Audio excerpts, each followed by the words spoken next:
When the water rises, when the world burns down, we will stand together. We fight forever. We fight forever. We fight forever. Standing together. We fight forever.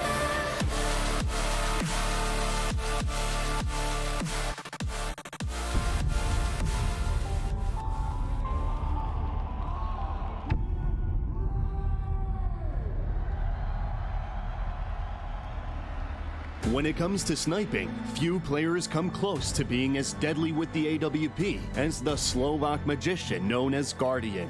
But in 2018, it wasn't just at IEM Chicago where Guardian showed everyone his true colors and saved the day. Lee's gone down. This opens up options. Guardian nails it. A second as well as close range, but it's the wrong call as Guardian gets another on the op. Something even better happened during the grand final of IEM Katowice, where FaZe Clan took on Fnatic. It was a dark round for FaZe, and one that they should have lost, but Guardian had other plans. Oh, this is a done round. Guardian now. A question as to whether he'll save the AWP. Good flashbang. Could get a couple more out of this one. And Fnatic are starting to crumble. What's going on? This could be one of the best rounds of the entire tournament so far. 4 kills picked up. It's down to Crims. Guardian knows exactly where to look. Oh! And he's got all 5. There he is. The world's best sniper comes to life in the 5 versus 1. Пацаны, кто второй? Он дает флешку и пикает потом. Со старта меня убил, понял? Я так и делаю. Расхуяриваю. Не, я говорю, он так делает. Флэш. Я вообще не боюсь, я буду пожим убивать. Тише, Молли дали? не убил. Убил еще один. Гоним. Got deja vu here as an even exchange leaves us with a 4-on-4. And Masuta, this is brave. The flash is a bit of an indicator for Perfecto to be on high alert. Один больше может быть. Го перетянемся. Валерий, мид, иди бэш. Here goes Na'Vi just chipping away at the fully bought up Vitality. Yeah, they're B-splitting now. There are no shocks is isolated on that side. Kyogen can't push long. Нет, я... Ворот, он спалил. Он один все еще. Мы на две флешки Он на развей. Давай. Я на флешку перед выходом дал. Он с пакетом. Дал, вышел мид. Это он, нет? Второй, нет, второй. До 5. Дал в мой. Ворота, он один. Возможно. Контроль. Я не могу пройти. Дай смог. 33. У тебя. Дай смог. 2 Дай смог, я 33. Я ставлю сразу. Бомба закрыта. ЛПТшка. Бомба закрыта. ЛПТшка. Он знает об этом. Окей. У тебя есть гранаты? Молик есть. Я буду окно лезть, братан. Лезь окно. Бил. Возможно, батон. Аккуратно еще ворот. Возьми флешку. Здесь. Второй был. ЛП. Ссылку. Он думает, что будет здесь.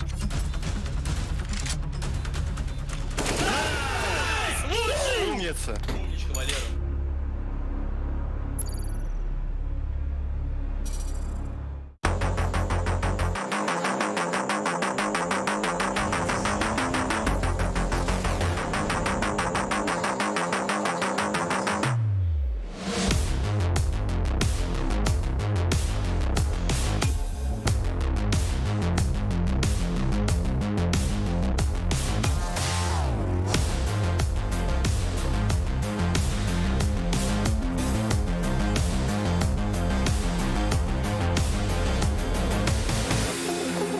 In one of the most legendary arenas that esports has ever created, delegates from around the world have met on this stage, on this common ground, with one goal and one mission. Only one team will come out victorious, or only one team will come out as the Intel Extreme Masters Katowice 2020 champions.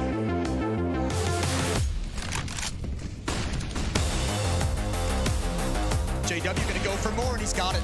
You have to stop them right now if you're 100 Thieves. If this keeps going, it's only going to get worse. Crips He swept the entire horizon with that AK-47. JW JW now. He sees the shadow. There's the no-scope. And I think they're going to do it. JW over the top.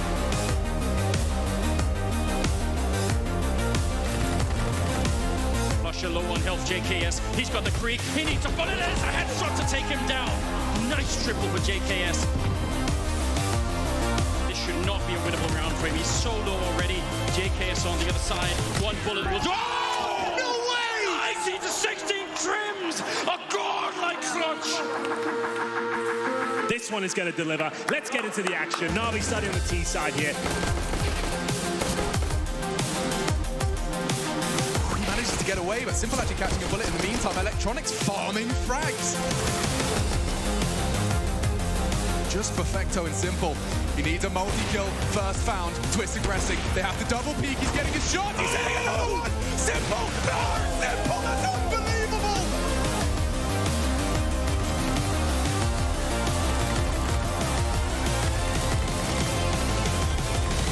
Na'Vi are up to the semi-finals and they smash the curse.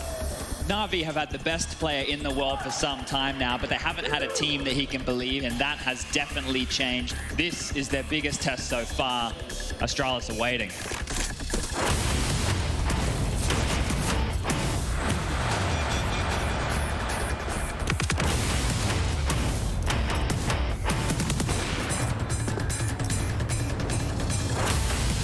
This opens things up. And remember, Golden isn't playing this B bomb site. They might have thought that there'd be only one player here.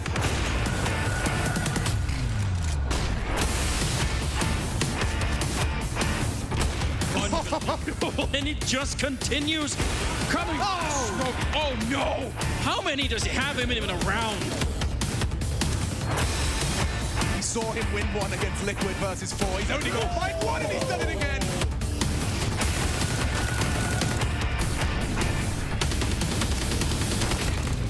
Now, can he get the bomb plant? Kenny's on the one side there. That Krieg, I don't know if it's enough to buy them this round. He's so low on health. If they knew how low he was, they'd just be using the pistols.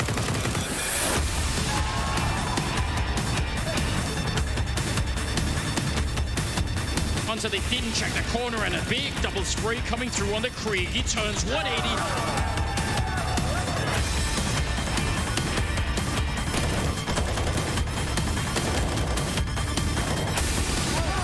Kriegs pulled out by the Australis squad. Blamey! Ridiculous!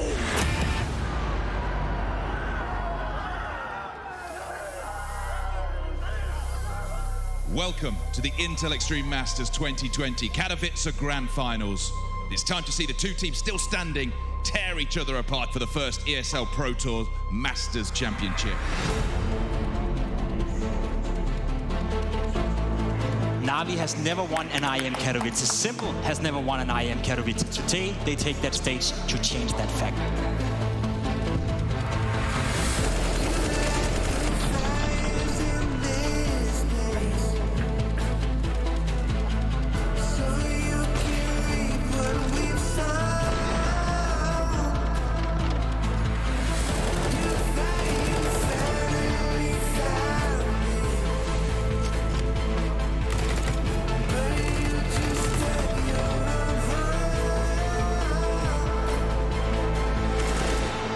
Nexa turning, he needs 2 more headshots. There's the one, the follow-up, but he gets it!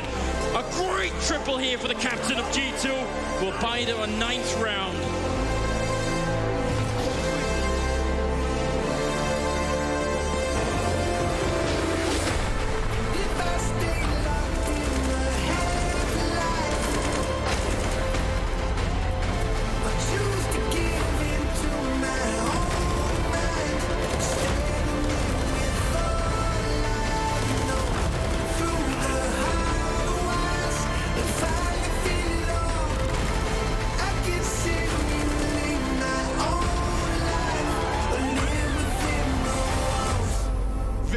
Unlike anything the Spodek has seen before. What a beautiful story of young talent from the CIS region finally finding the right home in Na'Vi.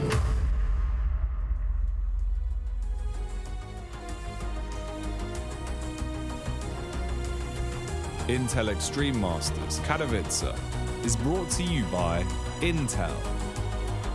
Acer Predator, 1xBet, DHL, Coinbase, US Air Force, and CSGO Hub, powered by Coil.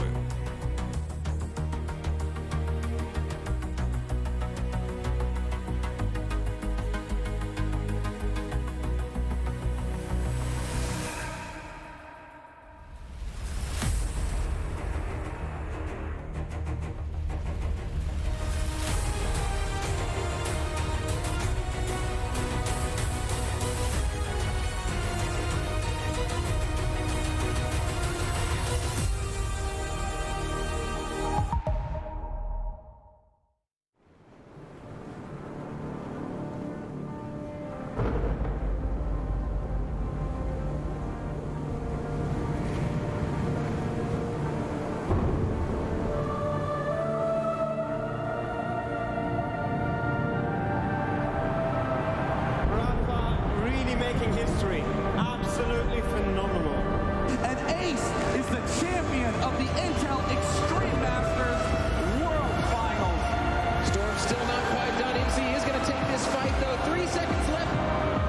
Last 2 rounds of action's got to start it well for ESC. And this is a massive move for Zez, but he's not content with just a Nexus kill. He wants to win. And it's all done. A flawless win. Unbelievable Rogue with a 4-0 victory over Classic. And they did it again in the grand finals. It's Norby! Give it up for your Intel Extreme Masters World Champion!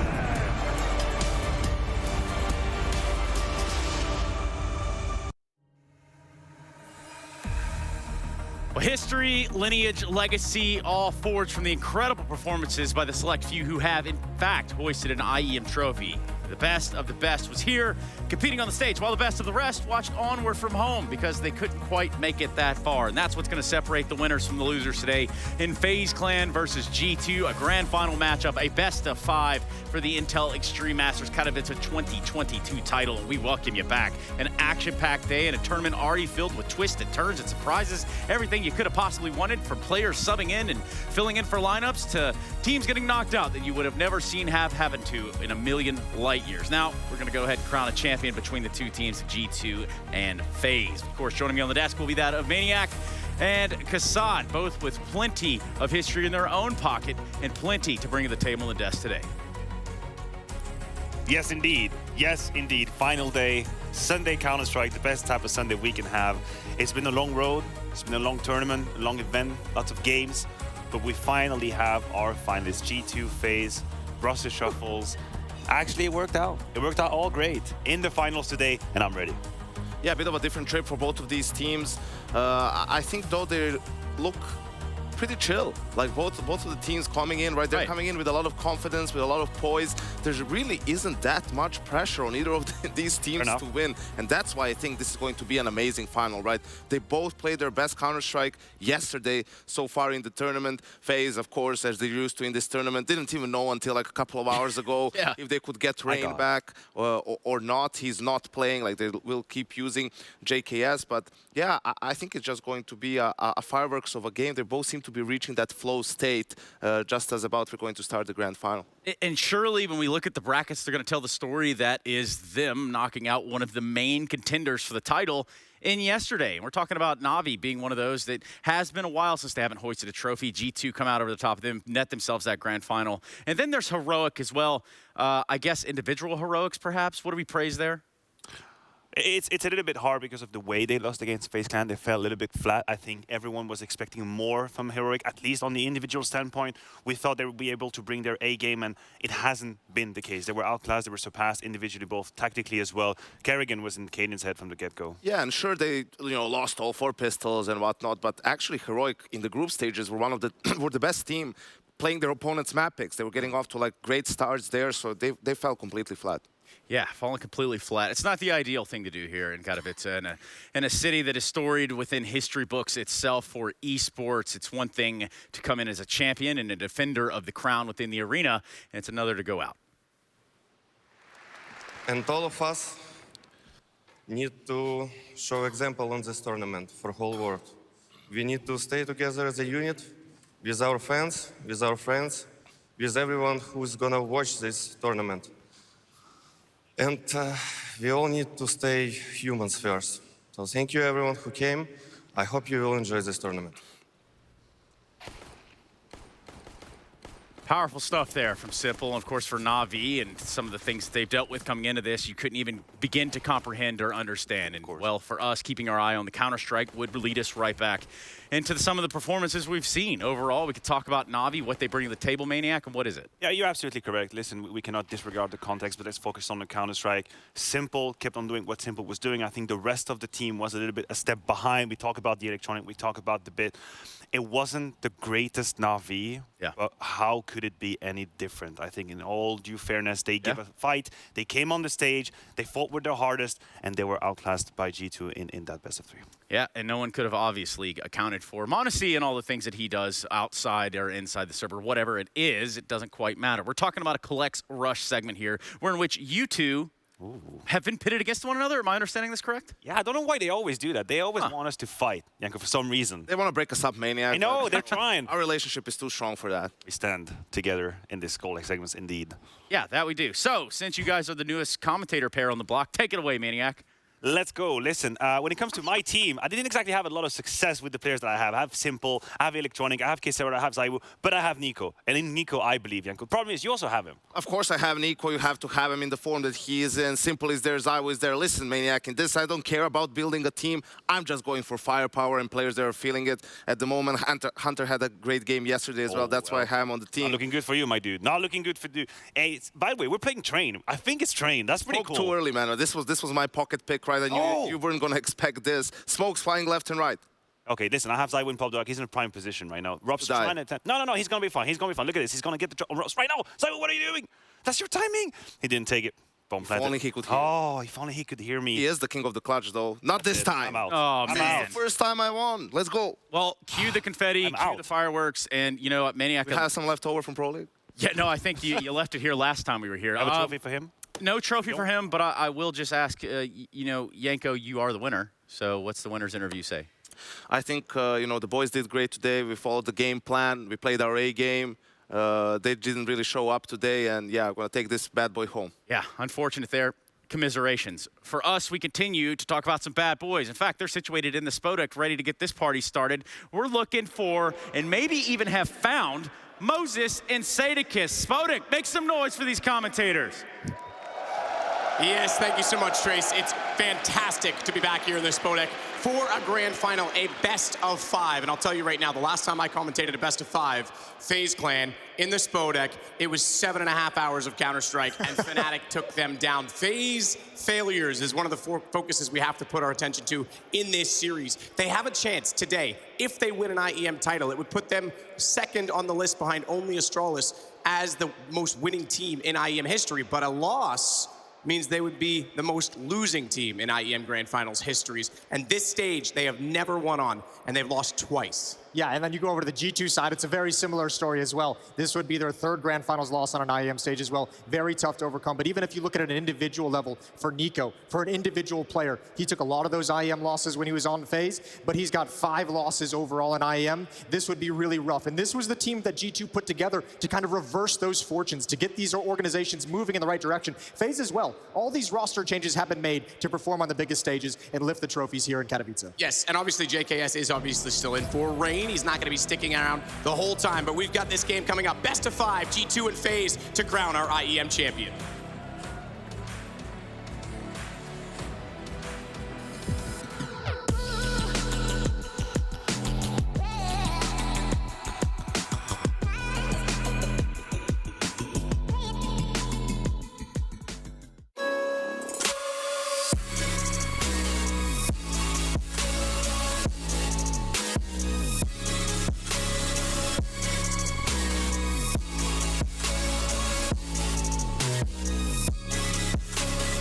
Love it, you wear it. What's your style? Get your merch at shop.eslgaming.com.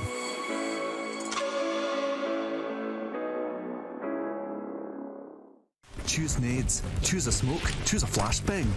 Choose team badges to support your favourite CSGO team. Choose an ESEA Premium membership. Choose routes you know bring in wins. Choose pro video tips. Choose the fan club wars. Choose behind the scenes content.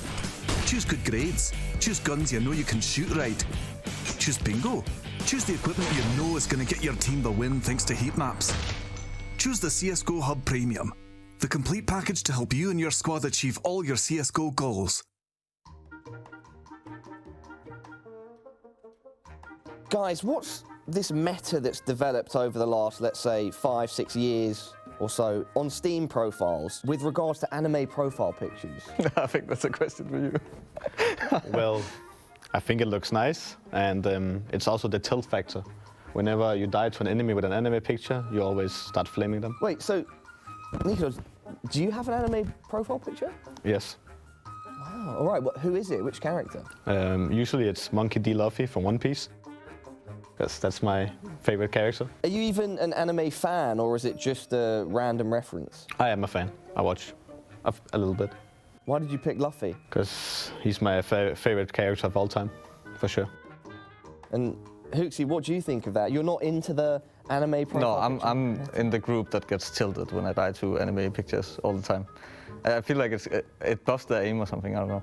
Yeah, so anime has sort of been weaponized in the CS community. For sure. I don't know what it is, but it's just like some random guy with an anime picture just come Ferrari peek you with a deagle and you just get insta-killed every time. I don't know.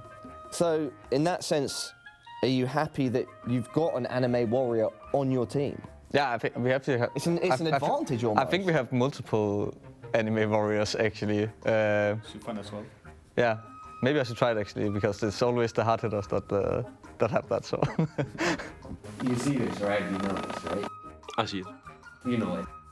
Yeah, I know it. Yeah. Yeah, of course. It's my fucking profile picture, bro. Yeah, sure. It's called One Piece. One Piece. One Piece. It's pirates. Little mean, but I mean he's a good guy. The main guy.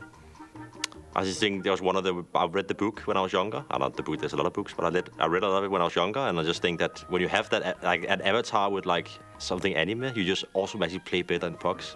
So of course I have to have it on sometimes. I just got into Demon Slayer. It's a character from Demon Slayer. The thing is, in CSGO, it's a thing where if you have an anime picture, and especially if the whole team has an anime picture, then you will do much better in the game in the practice and officials. And it's like you get like plus 50 damage on your rifles or pistols or whatever. So since we've been using it as a team, and I've been using it, all the practice and officials have been looking well.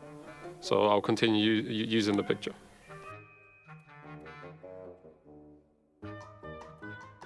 A fan of ours, he has like a page on Twitter, and he put anime pictures with the Furia background, and he does it with like every kind of animes. If you go through his profile, I think it's Furia anime. I think that's just it. He put on Twitter, and he's always updating new profiles like with every anime in the world. It's crazy. I only watch Naruto, so I didn't watch any others animes. Anime, I don't know. So I don't know. Naruto for me is the best series. I have Yellow Flash on my picture. This is Minato no Mikate. Because he's fast. He's Flash. It's me.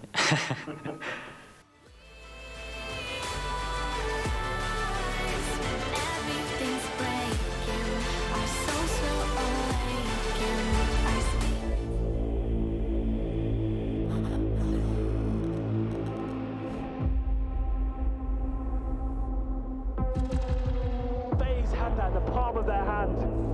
It was their game. Backs to the wall.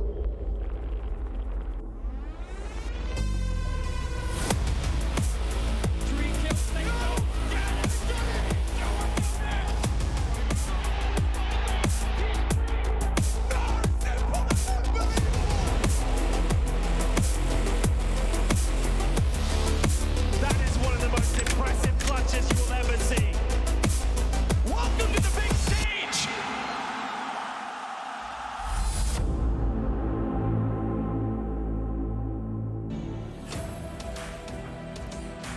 It's a championship Sunday, Katowice. It's time to get it going. It's time to get things underway here. One best of 5 to separate champions from losers. That's exactly how it works. You might have gotten so close, you got so far, but in the end, it didn't quite matter unless you lifted that trophy. The Flash on one side, featuring that of Monacy, and then we look at FaZe Clan with what is Robs and JKS, turning about to be a tandem duo package that no one could have foresaw coming. I welcome you back to the desk here in Katowice, Poland. We are live just down the street from the Spodek, and with me are that of Maniac and Yanko.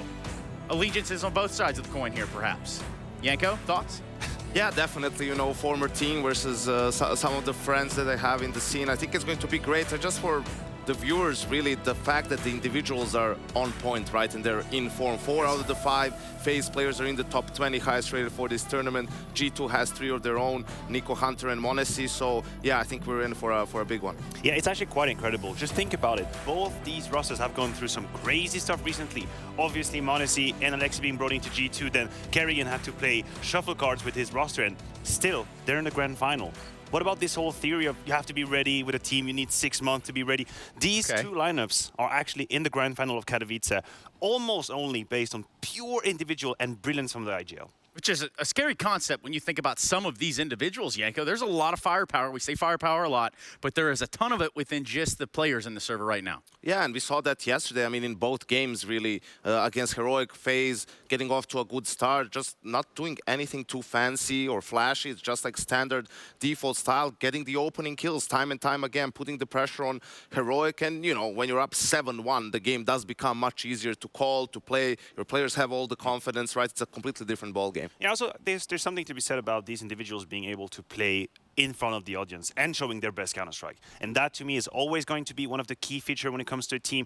You see them getting ready, getting settled, sitting on the chair, starting to play, and you can almost instantly feel. It's an eye test. You can see if they're in the game, you can see if they take the duel decisively, or if they fear and they let the game go to them. I think both FaZe and G2 know how to shine under that stage, under the spotlight, and that's why they're here.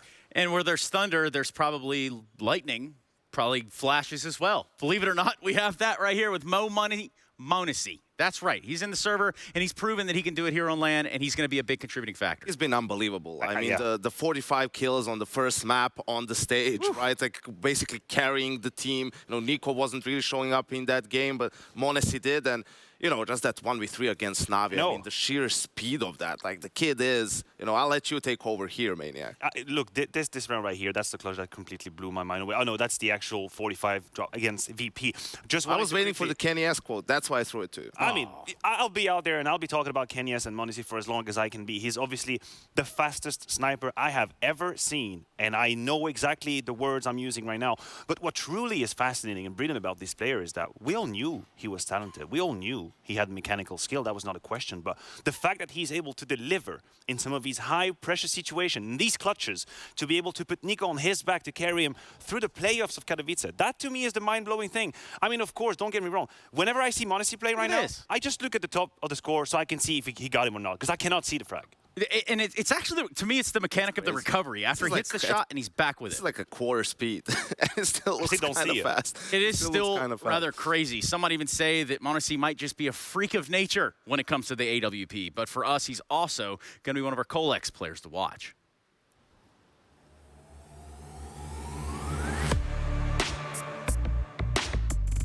While all eyes are on the giants of the game, 2 ambitious youngsters have played themselves to the fore to show everyone what they're capable of.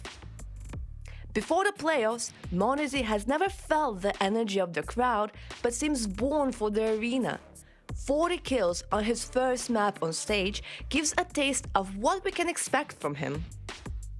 But Brocky, FaZe's youngest player, will want to infuse a bitter note into his competitive sweet opening. With the best rating of the tournament, the results are on his side.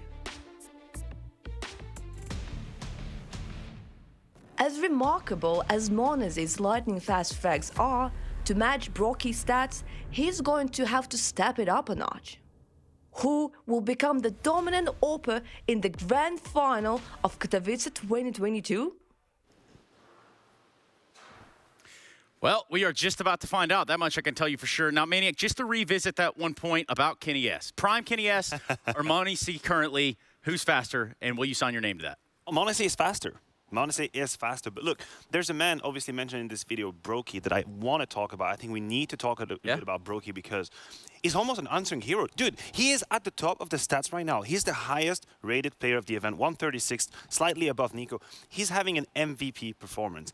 And his resurgence and that level, that dimension that he's getting in, I hadn't seen that from Brokey in a long, long time. In fact, you have to go back to spring 2020 to see him play a better LAN by the numbers. You want to talk about a long time, Yanko? Here's a stat line for you that's probably going to just blow you away. Matchup history, yeah, it's there. You know what these two teams playing against each other, yada, yada, yada. We got that. I'm talking about the land drop between them because that, to me, is the craziest aspect. We're talking about a G2 who has had 797 days since a LAN victory and FaZe with a smooth 847. Yanko, thoughts, questions, concerns? Yeah, I mean, obviously, what contributes to that is the fact that we just didn't have LANs for 2 years as well, right? So one of these two teams will end this drought. I think, though, the matchup history is pretty important because Nico, ever since he switched to G2, he's never lost to FaZe. Like, that's been best of threes, best of ones, online, LAN, all kinds of stuff. And, you know, it's bound to happen sooner or later. Hopefully for them, you know, it doesn't happen here in the grand final, but it goes both ways. The team that's losing is obviously, like, trying different things the next time around. Also, FaZe upgraded in the meanwhile, so did G2. But on the other hand, like, you also know how to play that team. Blade notoriously always says, like, once you beat the team a couple of times, like, you learn how to beat them, and then it becomes easier to play them. I mean, we're having a look at the second place finishes on the side of FaZe, and we have Nico obviously right here. I think it's a common theme when it comes to Karrigan, when it comes to Nico. These are players, Nico on an individual perspective, Karrigan as an IGL, who have been looking for the trophies. They've been looking to lift them, and we've had the sense, the feeling that maybe they should have done more, they should have earned more, made more, won more. Both these players have something to prove today. And you know, especially in Katowice, like that start of 2018 for that FaZe lineup, the horrific loss in the Boston Major, then in Katowice to Fnatic, right? We all remember that train game and flushes, clutches. If they win that tournament, they're the first guys to lift the Grand Slam as well. They were one away when Astralis won there, so that's you know, extra painful. So they'll always just kind of have that back there. So I don't know if that whole like major final went the way it did, but let's just say there's a lot of pain for Karrigan and Nico. A lot of sad faces. Back at the history of IEM. As the chat would say, sage, but perhaps here it would be our statistics and our stat matrix. We talk about Katowice 2022, and this is what the numbers look like, Maniac. Yes, indeed. Look, there is something about both these teams that they bring to the table which is very exceptional. It's actually their T side, right? You have both the best T sides of the event with 55, 53% respectively. Look, we're in a meta right now that is extremely CT-sided. That's how it is with the M4, obviously, with players knowing how to have these multi-kills. If you want to win an event, you have to have a solid T side. Both Karrigan and Alexibi have been able to put very good T sides, and I think it's going to be a theme for this grand final. Whoever is able to actually put up the defense wall and not let the other IGL be in his head. And also what you could see is a high success rate for both teams in, you know, winning pistols, but also converting. FaZe has a 75% second round break, so even when they lose, they lost 8 pistols, 6 of those, they win the second round back. So that's going to be a point of emphasis for both of these teams. G2 especially, how many times have we seen them in the past? They win a pistol round, they lose the second round, and all of a sudden they're down 5-1 before they get into the game. And those rounds right there could be game-changing rounds at the end of the day. You can look back at those and say, wow, we conceded that second round. Not exactly what we wanted to do, but for Karrigan, he is resting assured that at least one of them will be going home a victor in here. And that's how this works, Maniac, believe it or not. He is absolutely correct. We heard that. And I truly believe that FaZe's destiny could be in Karrigan's hand. I'm going to be honest, because on this stage, there is a duel that we have to talk about. The Karrigan versus Alexibi as IGL going up against each other. Karrigan knowing how to behave on the stage, knowing how to get the crowd going for them, playing with the audience, but also knowing how to make order out of chaos. We read from Alexibi, he said in interviews sometimes things get a little bit hectic on the comms. He doesn't exactly know how to get control.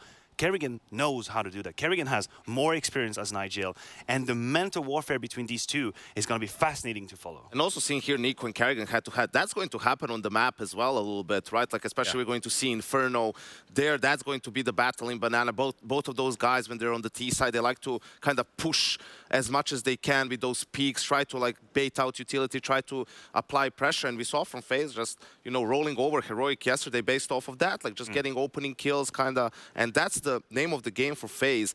How will they perform if they're down 5-0? As I said, right, when you have a big lead on the T side, you start rolling the game, you can just snowball the game, right? So if G2 has a good start, can they then bounce back, right, with a stand-in? Yeah, a big question marks. The whole stand-in thing, that's just a problem or not a problem of its own. It doesn't quite matter because I think I would rather hear from the grand finalists and what they have to say before we jumped into it. Carrigan, this is the first grand final in a Phil Spodek in 3 years. It's a huge occasion. Firstly, are you looking forward to it? But most importantly, are you ready for it? Yeah, for sure. I mean, it's been a long time coming to play in Spodek. I remember in 2019, I wasn't part of the playing in Spodek. I got benched from FaZe, and now I'm back here playing the major, not the major final, but a big final here in Spodek with an amazing crowd. And honestly, it feels like home playing. I got to have more fans here than I have in Blast in Copenhagen. So I'm just happy to be part of this journey.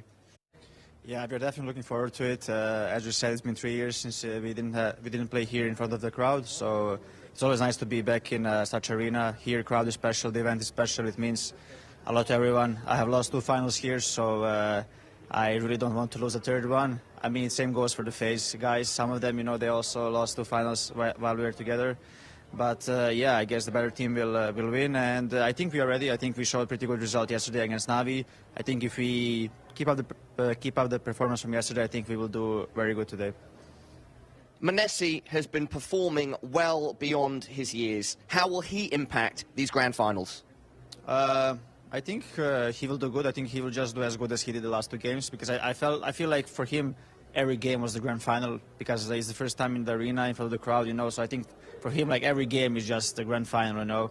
And I'm really proud of him, the way he performed and the way he acted on the stage so far. And if he can keep it up for this final game, I'll be very proud of him.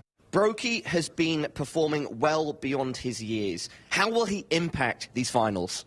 I think the way he has played this tournament is insane. I haven't seen this level from Brokey even in practice. So he's very calm and collected, and also just think coming to this final, he just needs to be assured this is one of the only finals he can play without zero pressure. So we have to enjoy the moment and do everything we can. And if Brokey is playing like he has done here, he's definitely going to be the MVP of the tournament. Now, Carrigan, your results against your former teammate Nico have been brutally consistent. Will that change today? At some point, you're going to break the curse, right? But also believe we have a better team now, even with stand-in. We weren't ready to face G2 when I first joined. So, yeah, I mean, everything is to be broken. We all know that. But what a way it will be to break the curse in a big final like this, even with a stand-in. I hope so. I mean, it will not last forever, you know. They're a pretty good team, and I hope it will last at least this time. Finally, you are on a near 3-year trophy drought. How important to you, Nico, is it to secure the IEM Katowice 2022 trophy?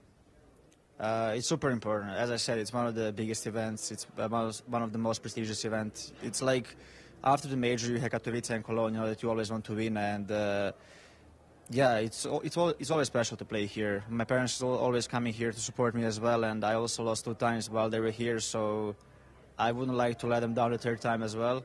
And yeah, we are still a new team. It would be nice to win a tournament, but I just want to see us fight and have a good energy, no arguments during the game. Just want to see the same team that we were yesterday, and I would be still very proud even if we lose.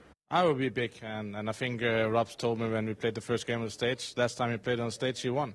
And then he smiled at me, and I remember those times in Mouse, right? In end of 2019, beginning of 2020. So yeah, winning a big trophy here for FaZe would mean a lot to I think, our community, and also just showing that we still got it to be a title contender. Carrigan, thank you. No problem. Fan favorite. Crowd favorite even. That's Carrigan. We also heard from Nico right there. Both these teams ready to go. We're ready to talk maps, guys. Best of 5. We know just about everything's on the line here, except for maybe 2 of them. But what the order is. I love the fact that there's no vertical and overpass. I'm not a fan of those maps. Get them out. And, you know, we'll see both teams, you know, like Inferno, like Mirage, right? I think that's why there's going to be a lot of emphasis on Ancient and Nuke. Yes. Like those are basically the swing maps here in this grand final. Yeah, I absolutely agree. Look, it's a best of 5. It's a marathon. That's what this is about. It's about managing your energy, but it's also about resilience. And that's a theme that we have to harp on in this grand final. How do you handle tough moments? That is bound to happen, Trace. It's bound to happen for any of these teams. It's not going to be a blowout. It's not going to be a 3-0. There's going to be tough moments. It's going to be tough times. Nico mentioned it in an interview. We want to stay calm. We want to stay in it. And that is what I want to see as well. We know G2 can bounce back. You said it, FaZe might need a good start.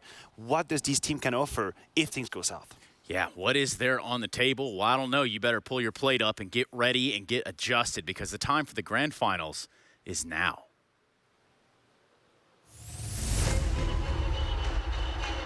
FaZe had that in the palm of their hand. It was their game.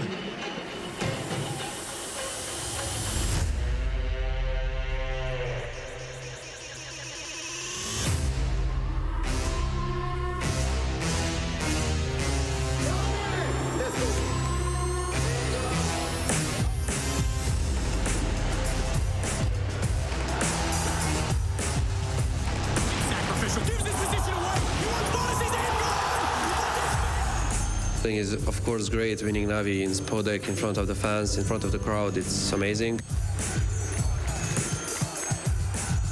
Honestly, we are confident to play against anyone at this point. Anyone can step up, anyone can have the 40 kills. I really don't care about it. The most important is that we are winning as a team.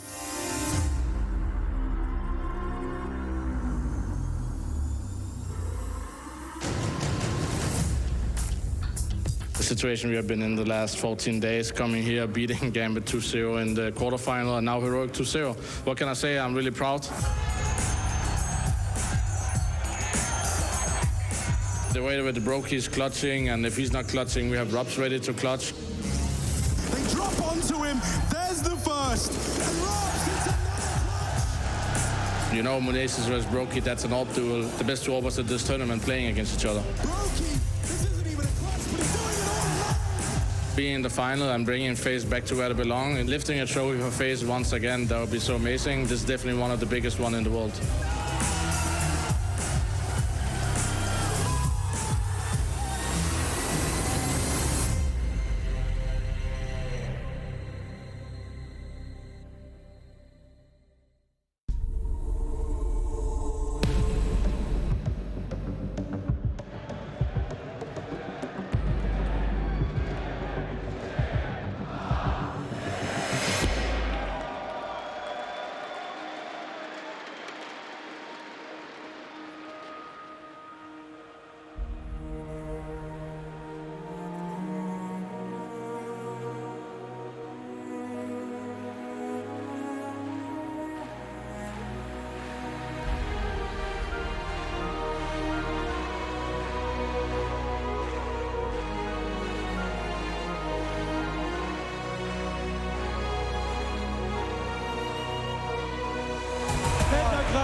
Hat gewonnen, 40.000 €. Da kommt eine Granate zum Sieg und Weißbrot ist der neue Champion. They've had to go a long, long way. They've had to overcome the biggest teams in the business. Bomb site is up against 4 from Navi. Surely they're going to kill him. And Navi will win the Intel Extreme Masters Season 4.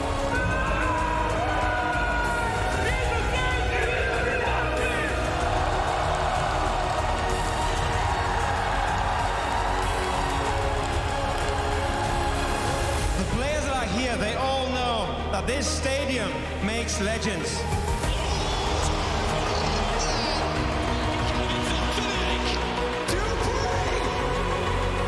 These guys are on top of the world. Fnatic is coming! One of the most impressive clutches you will ever see. They have one goal. Kings of Counter-Strike.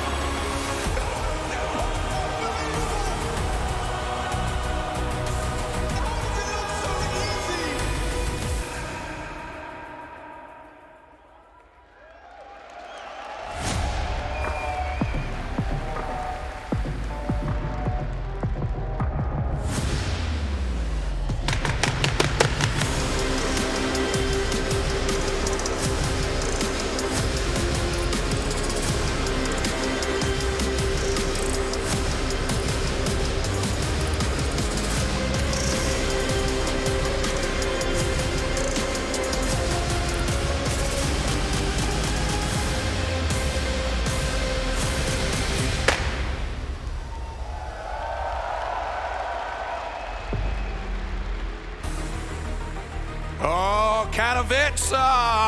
How we feeling? Oh man, if ever there was something to raise my spirits, the sound of the whooping and the hollering here in Katowice at the Spodek. Man, I love being back here. Are we ready down here? Are we ready down here? What about you guys in the back? Because Today's the day. Today's the day. And I've got bad news and good news. Let's start with the bad news first. Today is our final day back in the Spodek, and we have loved being back here. The backdrop of what's going on in the world, to be here after a 3-year absence, oh man, it feels good.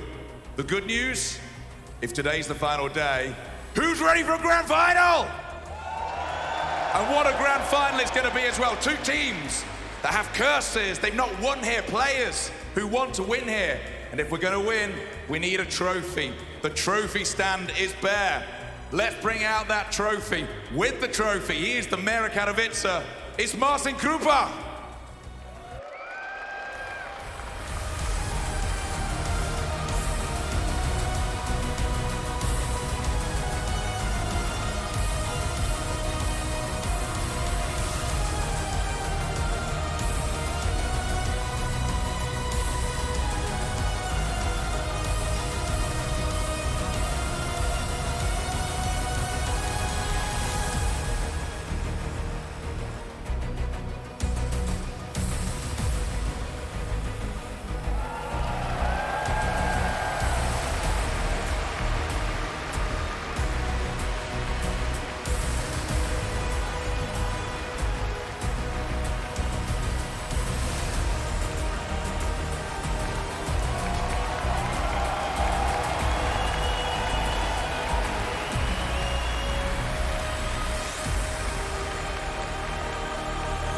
Marcin Krupa, ladies and gentlemen, the Mayor of Katowice delivers our trophy to us, which means if that's in place, our teams are behind this door, ready to come out. You can hear in my voice, I've been whooping and I've been hollering, so you're gonna need to raise the excitement for me as we bring out 2 teams for a best of 5 grand final.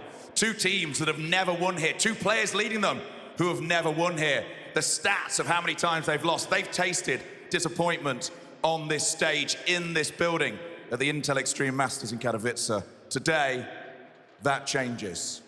The first team we're going to bring out is one that's got to the final, not knowing who's playing. Stand-ins on stand-ins. Today, maybe, the LAN clan will do it. Ladies and gentlemen, I want to hear noise. I want to welcome them to this stage, louder than we ever have before. It's time to enter FaZe Clan!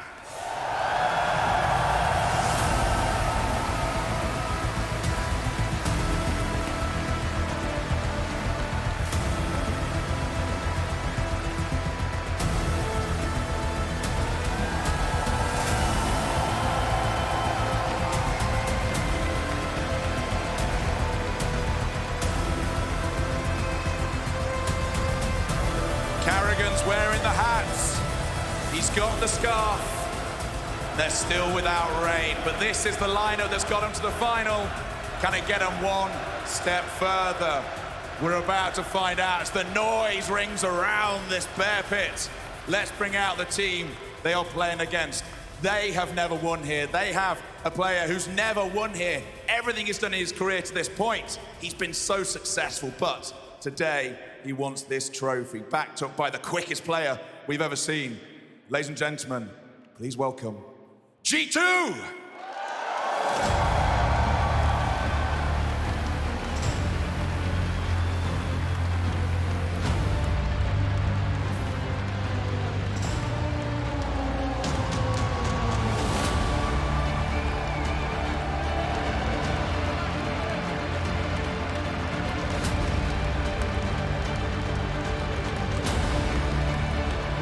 If Carrigan's lost here 4 times, Nico has failed 5 times on this stage to this point. But it's time to get it on. I want to know who you think is going to win. Is it G2? Is it FaZe? One more time. Is it G2? Is it FaZe? Best of 5 grand final starts now. Katowice, a little bit of silence. Let's go for the biggest one. Here we go. Are you ready? Then let's get it on.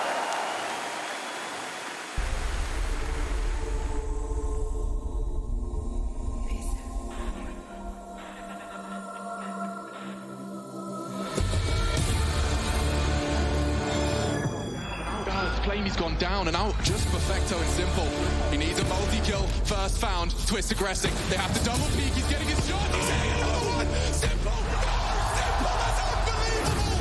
What is his name? Number one in the game. He's done it again.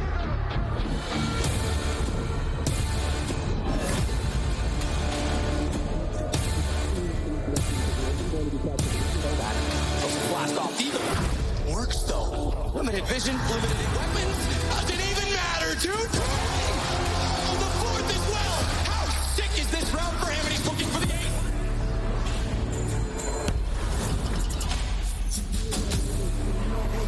The grand finals, Pronact and Crims. They just need 2 kills here and they will win it. For the second time, Pronact with 1 driver.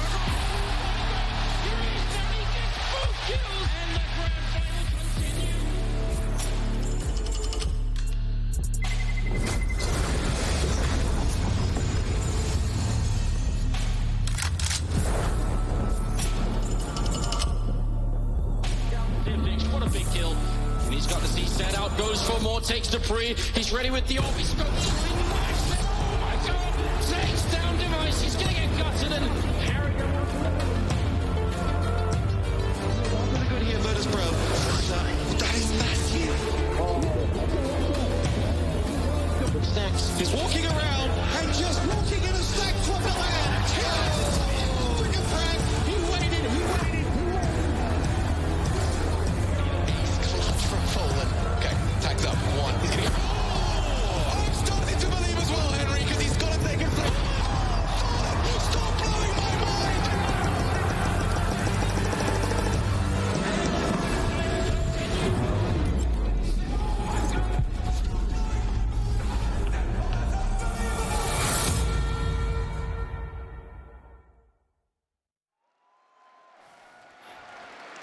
Well, it's a grand final, 10 years in the making. All of this coming down to the Intel Extreme Masters Grand Final. A trophy right there in the very front and right in front of us. 2 teams that make a really good chance, a really good argument at hoisting that trophy at the end of the day. Maniac, why is it going to be FaZe Clan?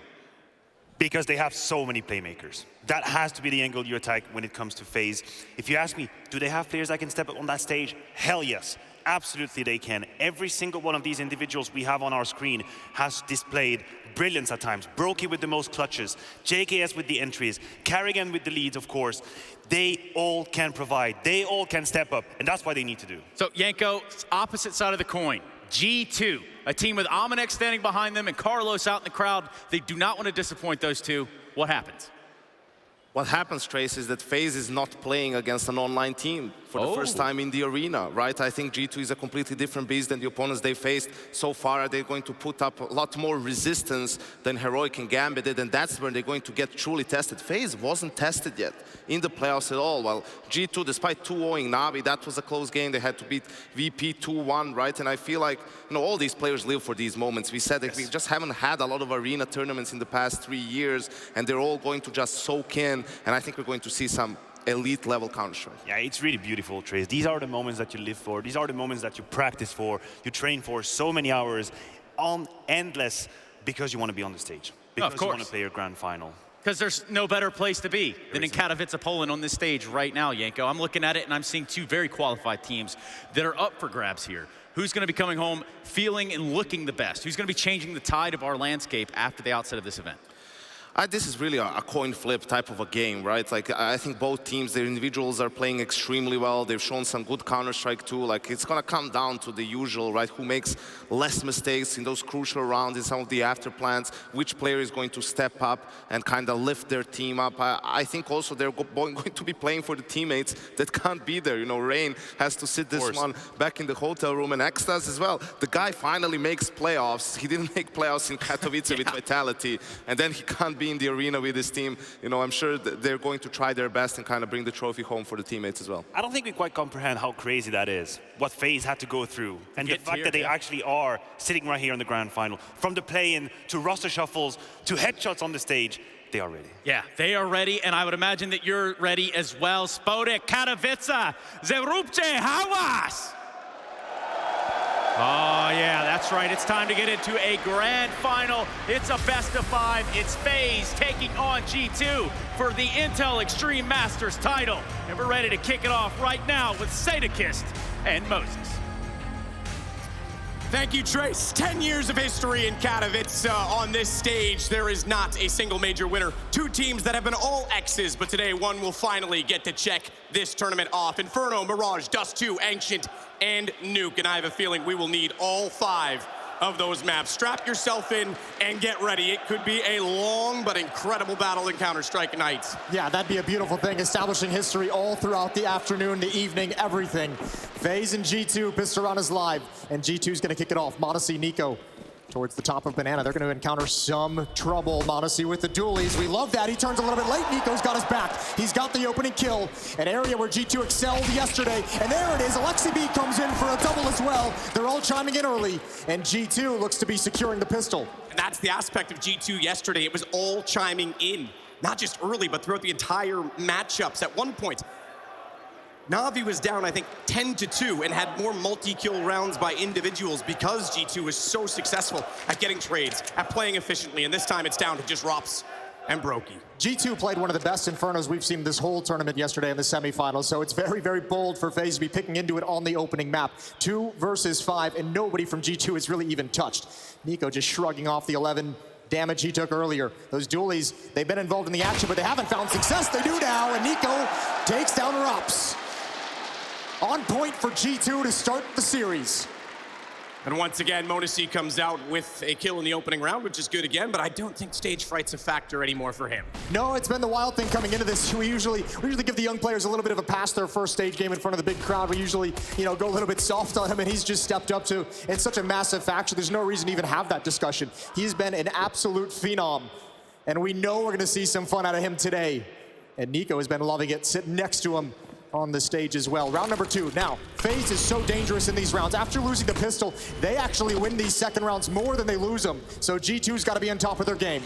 And that's a factor early on to consider, because if they don't, it will give us an indication of exactly what teams we're facing against. And Twists a double, AWP. Might as well call it the hand cannon. Deagle instead, though, to take Alexi. He gets traded out by Nico immediately on the MP9, who push down. Smokes to cover the arch. They are forced back inside the middle, and Jack's ready for them.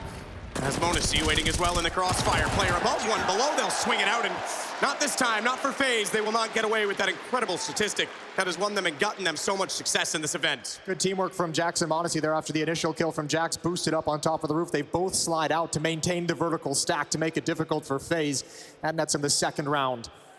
So should be a little bit of a breather. Some Deagles being picked up by FaZe Clan on the offensive side of things, but no armor, no utility, so looking to just do a little bit of economic damage. Going to be a tough round to turn it in their favor. See if the Deagles can find any more openings. Twist was able to get that first in the last round, but then immediately fell. Hunter's going to go very aggressive, considering that is an A1S, but Nico's not leaving him alone. He stands on the half wall. Don't want to give up a rifle to go along with these pistols. Not for free, not without having trade potential on it to protect the weapon. Jack's very good in the pit yesterday. Very efficient. And I was most impressed with the T side as well of FaZe. The way that they were able to force the rotations. Na'Vi just seemed one step behind on so many occasions. But right now, this is a great start as well on the defensive side. Yeah, we'll sink into their T side in the next half. They were spectacular on it. Part of the reason this G2 team has been so good, one of the conversations in the semifinal, the glue players. You mentioned Jax, he's had some absolutely monstrous moments in this event so far. Hunter as well, overshadowed obviously by Nico and by some of the excitement around Monacy. There's a good find, right through the wall, picks off Rops. But Hunter is quietly putting up an incredible tournament as well for G2. Everything clicking, everything coming together for this new G2 roster, and they're gonna be taking a 3-0 lead. Roki goes down, it'll fall, and it means now we get guns out from the FaZe perspective as well. Not an AWP. Kerrigan still waiting to purchase and see what his team wants to go with, but it'll be AK-47s across the board. They'll hold Alexi B on the MP9. You've got the FAMAS as well for Jax. So this is a situation where in which G2 don't have to reinvest and overextend on this, and Alexi can actually be rather aggressive. This is just sick. This guy knows every trick already. A high schooler that moonlights as Monacy on the stage, that is just amazing. I mean, I think coming into this, we obviously talked a lot about him. I think there was that stat flying around on Twitter. He's played about 10% of his lifespan has been invested in Counter-Strike, which is pretty wild for someone that young, but you love to see it, and obviously the results are showing. We're gonna see what kind of offense FaZe is gonna open up with. Twist gets the pop flash to get him out of the Molotov. Good opening, good double opening for him and Kerrigan. Twist has been a revelation when he joined FaZe last year. And obviously the rise of Brokey and now Rops coming in as well. This young trio, refreshing and aging super team has been so good. It's all on Hunter. Hunter holds, good flashbang. Got the help from m0NESY, but he goes down to Kerrigan, who now has 3 in the round. What a start for him as well, leading by example. As Jax will come over to try and get m0NESY into position, the same man who formerly flashed will now get flashed in as he chases Kerrigan down, and he will find him on the retreat. But the retreat is indicative that they are on the A site, and with the rotations, this is a free bomb plant for Brokey, and they'll go as deep as possible with it. Yeah, I think Hunter needed to get a double kill on his aggression if they wanted to actually play for this round. Actually, it looks like they're considering going for it, but they're so far away. Yeah, time to back off. The bomb has been planted. FaZe had plenty of time to get into good positions. And G2 want nothing to do with it. Small hunt from Rops, but I don't think he'll be too dedicated. So good opening round in the gun rounds for FaZe. Double entry from Kerrigan and Twist, and you have to know, Kerrigan, one of the most experienced and savvy in-game leaders we have. What we saw yesterday from G2's defense on Inferno, constant pop flashes, constant re-aggression towards top banana. FaZe is gonna knock them all out, but you know Kerrigan's gonna be prepared for that. You know Kerrigan's gonna have his team prepared to deal with those situations. What a start from him through the smoke, and you're right, Twist was in there to support it, got the assist on both of those that made it possible. Hunter was so close to the double that you talked about, and Kerrigan spins around and nails the headshot. So on the board for FaZe. Still waiting for Brokey as well to get into this because he was the highest rated player coming into this. Remember in the group stages, Nico had a 1.5 rating, and in the stage, it's just been the whole team, so he hasn't had that chance to shine. Hasn't needed to, but Brokey has been doing such great work for FaZe, who, again, Rain not here. JKS, he already stood in for Rops, which in some ways I think is lending themselves to this duo that they're having right now, because he would have been familiar with some of the roles and perspectives that Rops has, but now he has to cover for Rain, who's surely at the hotel right now watching as intensely as anyone. Yeah, but he's been grinding. You know JK has been playing some of the most Counter-Strike in his life leading up to this event, just trying to get back into playing shape, and has he ever. Now hold on to your seats, hold on to your butts. m0NESY has the AWP. Hasn't encountered anything just yet. And he's gonna keep hold. He wants to keep hold of information towards Boiler, towards top mid, especially as utility comes out. Gets into a new position. FaZe spread across the map. They've got banana control and now starting to pressure towards top mid. This G2 defense hasn't been able to read where the hit is going to come yet. And m0NESY, as we said, he wants the information, and that's got one. JKS tucked into the corner. Small target, but big enough for m0NESY. No targets. Too small for m0NESY, let's put it that way. Aim small, miss small. So fast, it's ridiculous. And he's rotated as well over to the other side of the brackets now to hold in front of Library, knowing that he's already made his presence known on the pit side. And with this AWP, they're willing to sack up 3 over on the B site. They're so confident in that early pick. That kill from m0NESY is great because G2's kept 3 players here. They've had him here pretty much this whole round, and they don't have to move anyone away. Twist gonna come in. Talk about precision. He's one known for it. Alexi B, small target, but Twist is burning. There's the trade on the boost. One more player to find, and you never expected Nico. Op is taken away, and that's a pretty big deal, but Kerrigan is left in an almost impossible 1 versus 2. 8 seconds left on the clock, and he's just gonna give it up. You imagine he comes back for the AWP. But that's a 4th round for G2 based off that 3-man stack. Yep, solid from Nico, slid out late. Trist was traded. It was well for Rops to find one, but like you say, Brokey coming in with the bomb late, never gonna suspect that he was there. Cleans up both 4-1 now for G2. FaZe gonna have to go back to the drawing board, but still money left over as they've already pulled out, I'll say it right now, Brokey on the AWP to go up against that of m0NESY.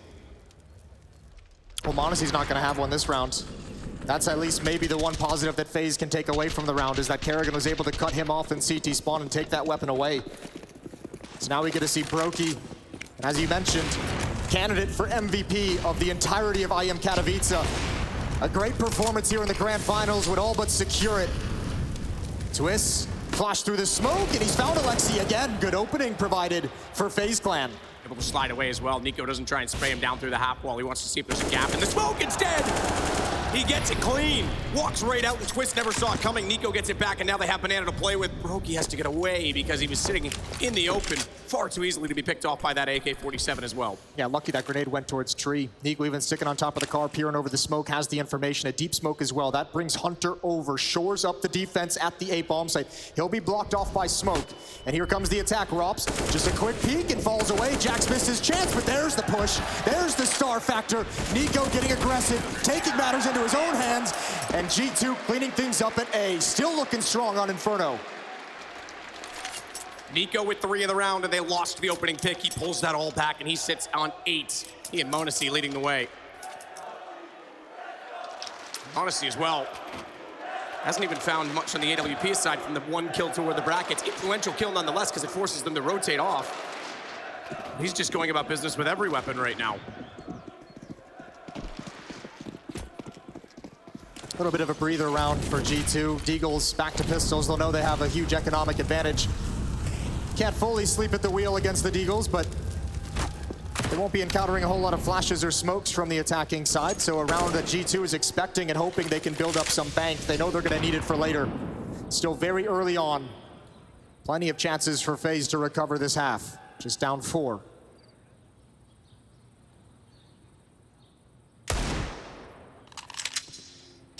Deep nade.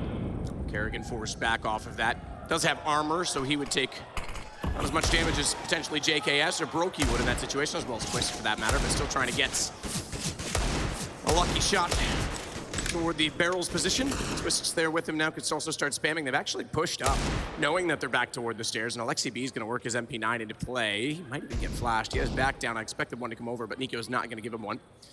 Doesn't have one to throw, just has the incendiary instead as Alexi B spots the shoulder, swings. Kerrigan goes down, and now Nico's in prime position to capitalize for everyone else trying to get him. Yeah, well done from Alexi and Nico. Those two playing off each other very well. Brokey hoping Alexi's going to go for another jiggle peek, wants to get a little bit lucky. I don't think anyone's going to be making his day anytime soon. Nico still peering over the top of the half wall, gathering intel, giving Alexi B the chance to swing off of his shot. And FaZe is trying to bait it out, but Alexi is holding his nerve. This is good work. Finally, he swings and goes down. 18 seconds, he's bought so much time. Nico's gonna sneak back into the bomb site. m0NESY's gonna rotate over, and that kills everything for Hunter. One more coming up mid, that's Brokey to fall, and Hunter's gonna go down right at the end. Good shot from JKS, but this round is out of control, out of contention, and that's 6 for G2. Yeah, Jack's just waiting for it at the pit at that point. You're right, 6-1, you mentioned it. This is FaZe's map choice, despite how good G2 looked on it yesterday. That's the trouble in this series. The best of 5, you do not want to lose your map to start things off. It's an uphill battle the entire way. We expected it to be a long night of Counter-Strike. While FaZe has yet to show us that they've arrived and are ready for that. They'll call a timeout now to talk things over. Just to note, Nico in the playoffs so far since being on the stage in the Spodek has only 20 kills per map and 73 ADR.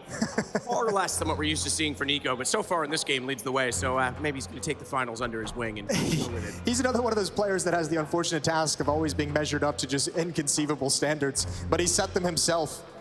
Yeah, he's been quiet, but it's not, I don't think, due to any kind of lack of performance in his regard. It's from the incredible step up in performance from m0NESY, his incredible resurgence, his cousin Hunter as well chiming in. Nico hasn't had to be that all-time hard carry that we've seen him have to be in the past, especially when wearing the FaZe jersey, so he's probably loving life, only having to do an average day's work. Supply of grenades left outside of the entrance to Ruins on the CT side, as well as few back toward the arch. It was Hunter that went over to give those and put those in position for the B players. And that's one of the interesting things about dropping nades now is you can actually hold places like Banana for so much longer. We often talk about that lack of a last smoke. Kerrigan, meanwhile, though, already toward the top of middle. Crossfire set. Nico's going to try and bait them in. Hunter sneaks away into the corner. Lineup nearly getting them both, but Hunter comes out and pays his cousin's favor back as he takes Kerrigan down. It's m0NESY that's now inside of the sight. Says he has to hit Rops. My God, this man is quick. And he'll hold off A for now. Bomb back to B, and it's all down to Twist to try and find this entry. Has to back off as well. Wasn't quite far enough through the smoke. If he had been, Alexi B would have been a dead man coming around the corner to check it. Nade. There's still this massive cache of grenades there. He's gone back to pick up another nade. He's got the incendiary as well. He's also got Hunter rotating over. Defensively, as much as you talk about the A1S, the dropping of nades for utility positions is extremely important as well. Oh, the timing of this. Goes up as well with no smoke on it. Alexi has to back off. Twist wants to swing it out. No chance. Straight down, clean headshot. Brokey backs off, sprays in for one, and Hunter steps out to finish him. We mentioned it, dangerous in map for FaZe to come into. G2 looked so good on it yesterday. Again today, they're finding opportunities to have these bait and switch setups. Again, Nico and Hunter tucked into closet this time. They get a kill. They don't expect her to be a second player. The follow-up players for G2 are being so impactful. The team play has been incredible early on in this game in the first 8 rounds that we've had. They've got a 6-round lead. FaZe not really alive yet into this opening map of the Grand Finals.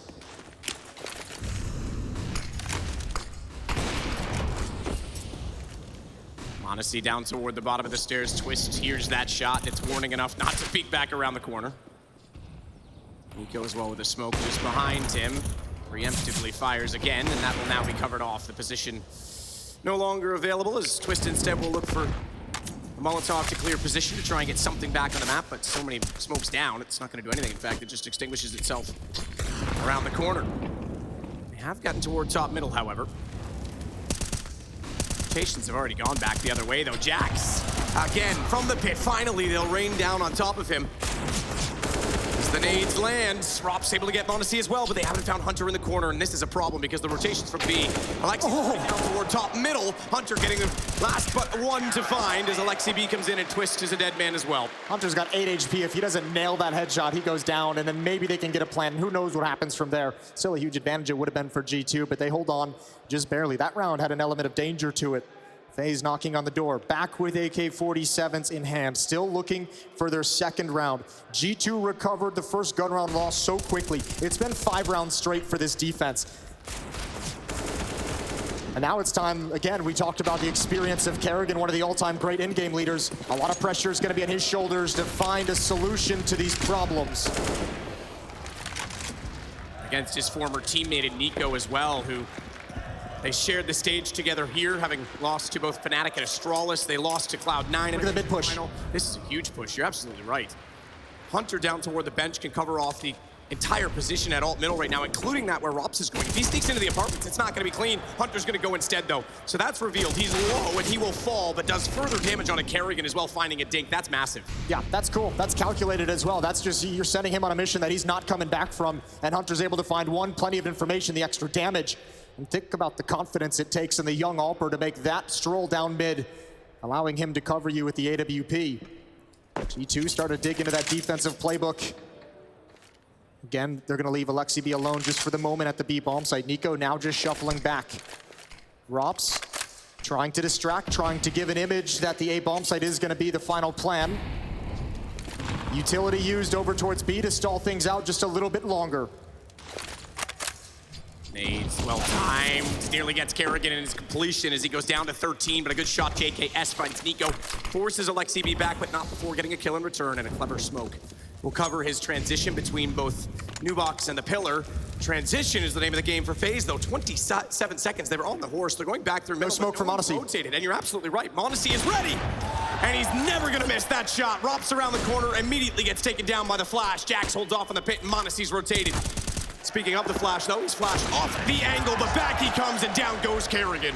And I'll tell you what, that's around, I think Kerrigan almost mind gamed himself, but you got to give props to G2 because we've seen it a couple times. That follow-up player tucked into corners has them worried, has them very, very paranoid about committing to that B bomb site. They're like, every time we've come here, there's been one extra player that we didn't expect. Back to the A bomb site, they don't have the resources for it, and they're punished. There's so much firepower on G2 right now. I know Maniac said on the desk that FaZe has so many stars, so many guys that can swing the game.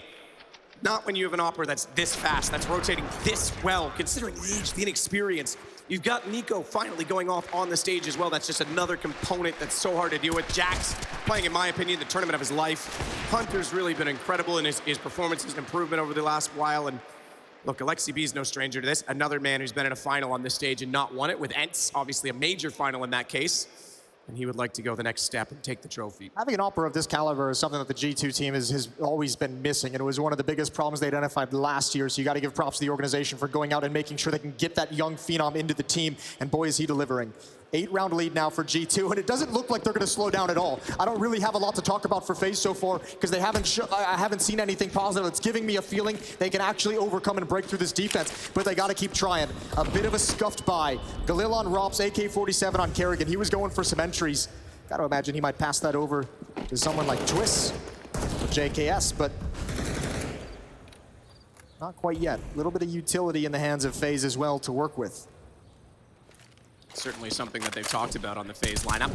Guys like Twist needing to take authority in those situations. I mean, Twist is so confident with his deagle, that's the problem. He just thinks, well, I can do it this way. If I'm strong with the deagle, you have the AK, but sometimes he just probably should take the weapon. Yeah, it's probably the next progression of him as a player in his career and as a star of Twist to be able to start taking control and saying, I am going to be the guy who wants the gun in my hand. I want to be able to have that AK-47. Give it to me so I can provide the opening. Maybe not quite there yet.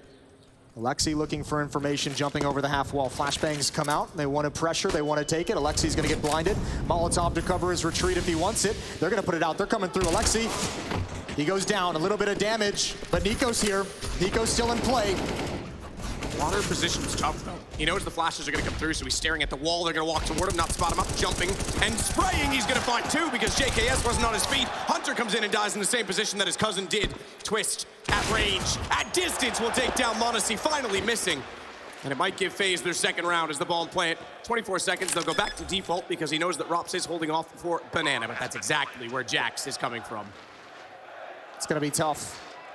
A lot of time for Twist and Rops to get comfortable. Without utility, looks like they're clearing towards spawn. Twist is on for the ace as well. Jax, he spots the leg, but Rops is too quick. The Lil takes him down, and FaZe has two. This round, nothing crazy tactical, but they found that great timing where Nico was falling off for the B bomb site. They knew they had Alexi B on his own, and good call to not give him the space to fall away. Put out that Molotov and chase him down. All back in the hands of FaZe. It's in the hands of m0NESY as well, and actually G2 is going to switch it up. Double AWP setup for the defensive side. Yeah, first time we're going to see this. Alexi be the one to bring it out. We look back, Twist, you're right, almost onto the ace, gets a rifle. Gets the M4 to make it almost happen. That was almost a disaster because they, again, didn't have the smokes for m0NESY. A very, very quick shot, as we know, just a little bit off the mark. m0NESY again peering towards half mid. This time, flashbang in his eyes makes it near impossible. Molotov to delay, bracket control for FaZe. They're going to readjust the defense. Again, Nico's rotated over. 4 players to defend. The confidence of the AWP and Alexi B's hands at top Banana to leave him solo. m0NESY again going to go out. He's got the angle, finds the one first. I'm surprised no swing, no response from Kerrigan. He might be fast, but the weapon still only reloads fast enough. There's why you don't want to go late. Kerrigan gets taken down once again by the young man who has been a master on this stage so far. m0NESY is unrelenting. He's going to hold the entire mid wall himself. Yeah, this has been... Oh, get out! That's so ridiculous. How does he accurately and that quickly flick and not even overextend? It's not like he's timing the trigger. He nails the at precision every single time. And look at the space this gives Jax. Well, they got 3 ops now. m0NESY can't use them all, so at least one goes down. Twist able to find his 9th kill. 1 versus 3. He's got full HP, he's got no utility, and he does not have control of the bomb, and I think this might have to be a save. I don't think he has the time to really go for anything, or the inclination for that matter. Yeah, that's been the fun part of watching m0NESY across this tournament, because we've seen the skill, we've seen the speed building up, but now that he's gotten on the stage and he's had some of these big moments, the clutch against Na'Vi that we saw yesterday was incredible. You're starting to see the confidence and a little bit of swagger come into his play as well. He's getting comfortable, and that means doom for FaZe. That's a tough prospect to go against. Twist is going to save the AK-47. G2's up to double digits. Already as well. So a 10th round on their CT side, just 2 for that of FaZe. And again, it's FaZe's map choice. I'll run you through that again. So Inferno, Mirage, Dust 2, Ancient, Nuke. I thought we were going to need all 5. Well, FaZe might need to show up for that to happen. Right now, just getting absolutely obliterated. m0NESY again.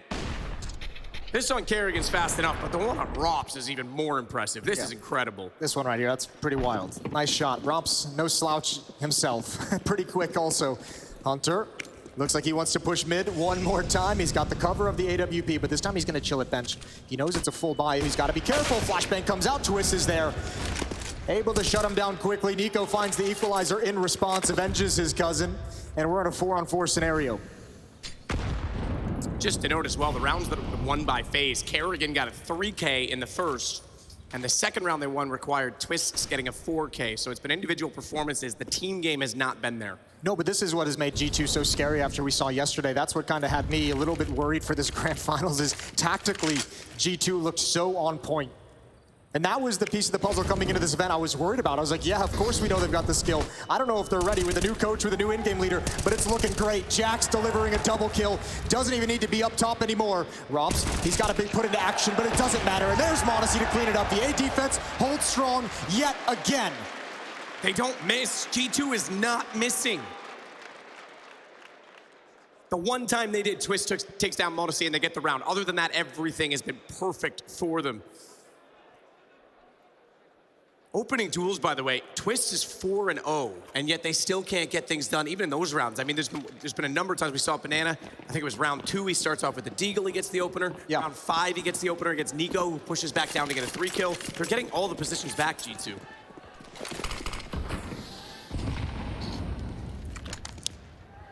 All right, back to Deagles in the Lonely Galil on Rops. Second round, phase 1 was a scuffed by like this. Not quite this bad, though. Still, they've got the economy in like a decent point to actually break it, but at this stage of the half, it doesn't even really matter. There's only 1 round left after this one. So economy not even really a factor for G2. It's a little bit more slower pace. FaZe is going to have to just march up Banana and execute onto this B bomb site. They don't have the utility to take control of A. They don't have the utility to force away m0NESY, so they're kind of stuck into this one call. Nico gets caught. I don't even think there was a flashbang to activate him in any way. That's just a little bit of a gamble that goes against him. No flash for Alexibi in that case. That was just a clean peek. He might have been dedicated to it, calling for the flash and realizing, and then Alexi's like, I don't have one, but he's already mentally dedicated. m0NESY is going to switch into the site so that the AWP can't get blocked off by the smoke. Alexi covered off this time. Has a smoke of his own to deploy and delay as he goes back through as well. There was a gap in that because of the Molotov that goes down, but Alexi's able to get behind, but taken down in the end. JKS finally gets an angle onto m0NESY, and they might get another phase. And this was started off in the pistols. This is more what we're used to seeing in that round 2, as you say, but it's taken all game for them to find another one as Hunter's going to try and contain the site at this point in time. I think he's just got to bail out. I said economy's not a factor, but doesn't mean you could just throw away 2 rifles for no reason. They're not getting back into this bomb site. Hunter may be looking for some exits. G2 is going to scrape together what they can in the next round. They should be just fine, although probably without the AWP. FaZe have 3. And they got to be looking up at that scoreboard saying, we need the last 2. We just need that opportunity, that small window of opportunity for the second half. Any kind of cushion to make a mistake here or there. Because G2's going to force a couple, you know it.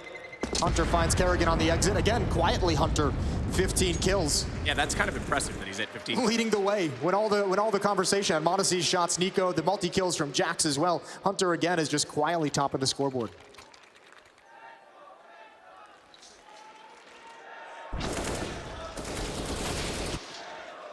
G2 certainly won over a lot of fans this week. In the Spodek, expecting quite a bit of support for FaZe, but right now that's rather quiet. Rightfully so, as we find the score pretty heavily in favor of G2. 11-3, last round of the first half. Twists again will go toward Banana. Molotovs this time, lots of weapons, lots of arsenal. They'll try and push G2 back. They've succeeded as well. G2 don't have all the nades they'd want for that kind of utility exchange, and Banana to control it. Top-rated player in the playoffs. Brokey, 3-13, yet to find an opening pick as well. So they absolutely need him to come on right now. T-side's tough for the AWPer. It's understandable, though. Sure, they'd obviously want more production. They want more production out of pretty much everyone on this FaZe team. Hasn't been the best game we've seen from them so far. Final round of the first half. It's 11-3 in the favor of G2, and FaZe have top Banana control, backing away to pick up the bomb.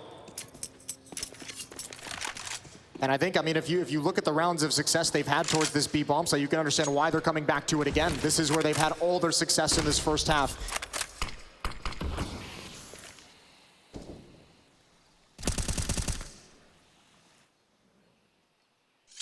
Swapping the nades around to get the execution proper. 40 seconds left in the round. Rops is still holding down toward the bottom side of the middle, just in case anyone dare try and look for information early.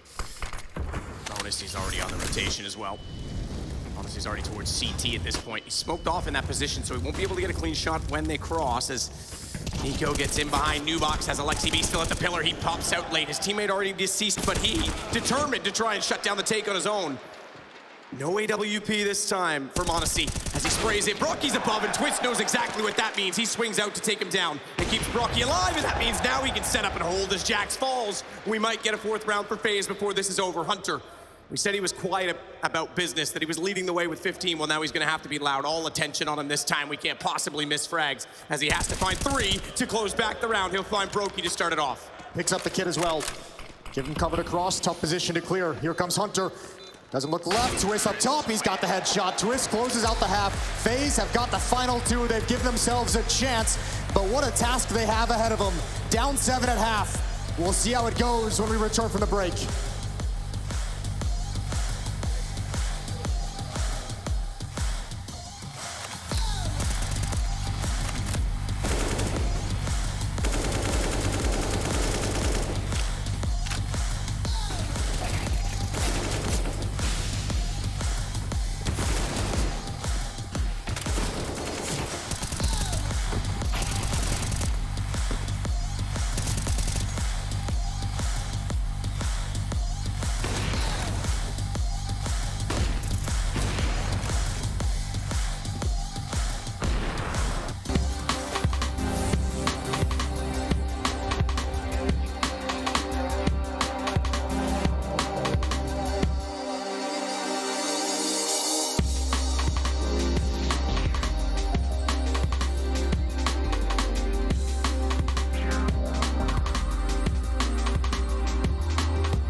We get back underway as we swap the teams in the server. FaZe will start out this time defensively, but needing a pistol. I know that they are good in the second round, Moses, but you don't want to have to fall back on that at 11-4. No, they've kind of given up a lot of the graces that you have, right? They've started this out in such a tough fashion. I mean, all credit where it's due to scrape together those last 2 rounds of the first half, but you're exactly right. They don't have a whole lot of rounds to gift over to give G2 a good start to these halves. You can't start both halves in a hole. It's going to be so hard to come back in that game. So few teams can actually do it, especially on the grand final stage. 4-11. All USPs for FaZe, and they want to get aggressive in towards halls. They go for a little bit of peek alt mid. That's Twist. Got to be careful. When's the timing? There's the peek. And meanwhile, they are invading the long halls. We don't see this too often. This is a creative pistol round, and G2 might be in a little bit of trouble. They are still looking out toward Banana right now. JKS, the only one on that side. Rops is so far down, though. It's so much information, so the rotations Kerrigan already heading in this direction. The problem with that information for Robs is that it may not be relevant. He may just have to leave and start to head over toward B. Good find from Kerrigan getting through the smoke. That'll drop the bomb for a moment at least. Nico running back in though.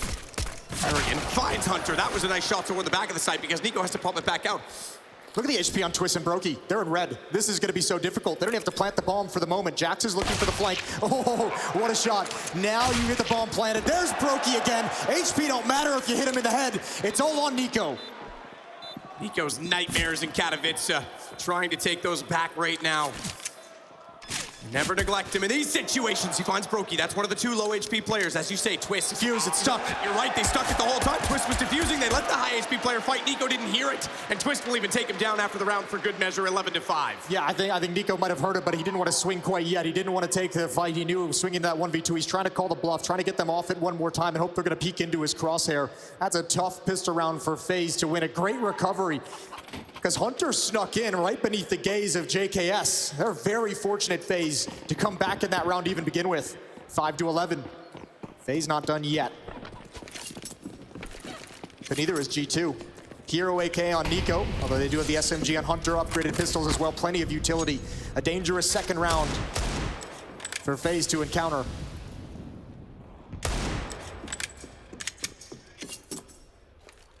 Very dangerous indeed with the AK, especially for Nico, who's been very impressive in this game. 17 kills for both of the Kovacs, for that matter. The Serbians being rather sensational as Nico tries to peek in toward Banana.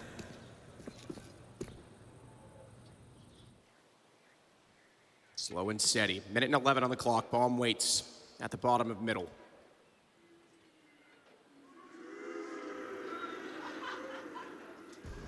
A little bit of spam at halls as well. G2 looking for some kind of indication of what setup they're going up against. AK's giving up now, isn't it? Yeah, giving up the game, but they had to have expect something. They expect some kind of a buy. The only thing that's really given up is, you know, Nico's on the other side with that AK-47, which is scary indeed. It's all down to this play in mid. And Smoke is going to delay that a little bit longer. Look at the time, 38 seconds. It's running low. They might have to go through this. Flames on the other side of it, though, is going to make that even more awkward if they do run in. And I think Brokey's certainly expecting it. Spam trying to bait them toward him potentially as they go with the flash. That's why he wanted to reveal he was too close for comfort. It didn't have anywhere to fall back to. It baits them into Twist, but he's only good for, I'll take it back, I'll take 2, but Brokey's the one that now has to hold the site alone as he sits inside behind the box. Lovely headshot to start it off. Tons of damage onto Nico as well. He goes down to 20. But he still has the AK, 8 seconds. He has to grab that bomb, no chance. This runs over, they're already staring it down. He might get it on kills though, if they're not careful. Kerrigan, he's done it. JKS is smart about it. Kerrigan falls, JKS backs off. JKS might lurk up. He wants to take the bonus money away from Nico. He can find it at the end, but no, round ends a bit too quick. 11-6, FaZe barely hold on. That was actually pretty dangerous. Brokey picked a hell of a time to start spamming because he realized when the hit was coming, he had to get the hell out of there.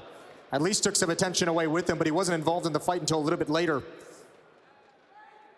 Quickly off the back of the pistol, just a 5-round lead, although unfortunately if you're FaZe, you know that AK-47 in the hands of Nico is still in play, and you saw what he could do tapping Kerrigan down with red HP. 17 kills on Twist. The next closest on his team is Kerrigan with 9. All that firepower discussed on the desk has not been activated just yet. They had a real rough offensive half. Trying to wake up here on the CT side. Jax, one of the players who sits very close to his monitor, looking very focused in this situation. Rops.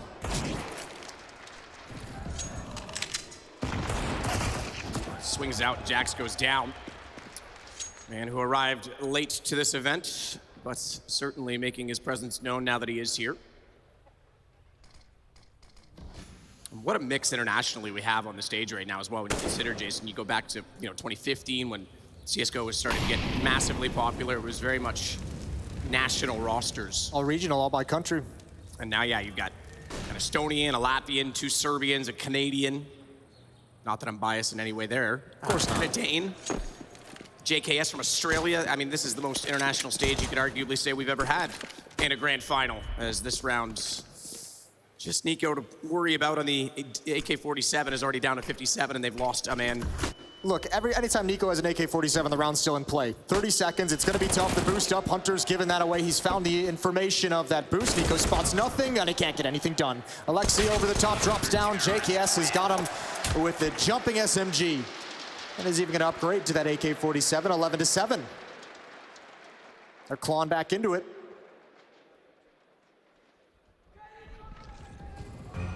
Starts with Rops. Now we'll get a timeout the other way.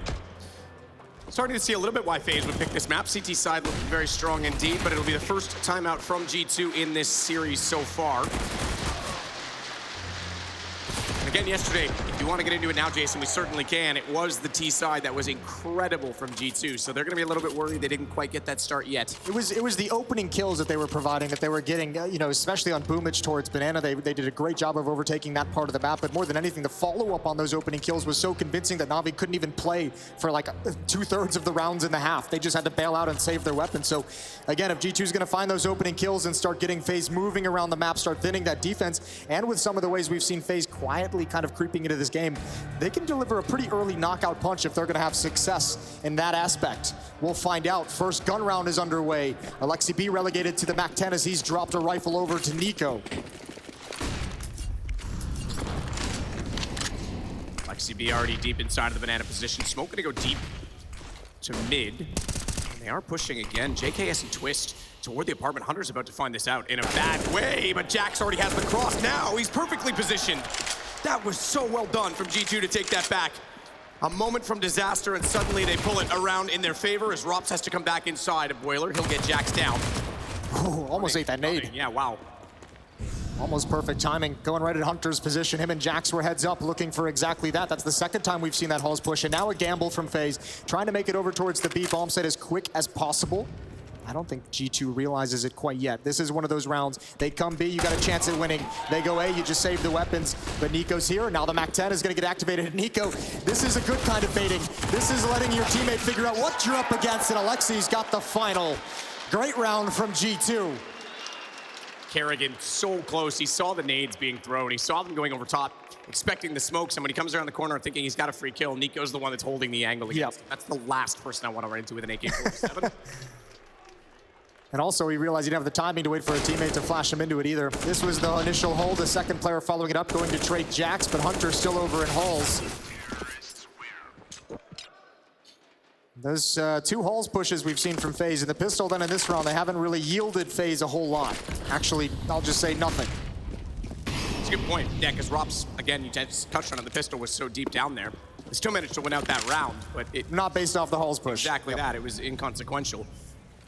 JKS with a nade bouncing off both walls, the top side of Banana. It comes out around the corner and lands on the face of Hunter, but Brokey now rotating the AWP will be smoked off, goes through that, wants a better angle instead. He goes aware of it. Oh, is he ever?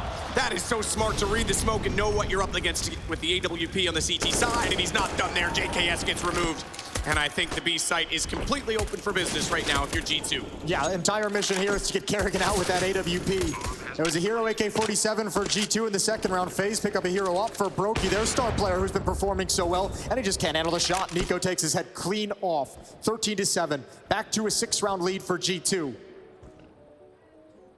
Well, we get that all things considered, where it went down as well, and how fast Nico came into the site. They got out very, very quickly. FaZe's successes on this map have been few and far between. This is tough. Nico now up to 22 kills. Hunter at 19, again, pretty decent team affair for the G2 side of things. All 5 players in double digits. And again, just looking clean. A solid defense. Offense is starting to get rolling as well.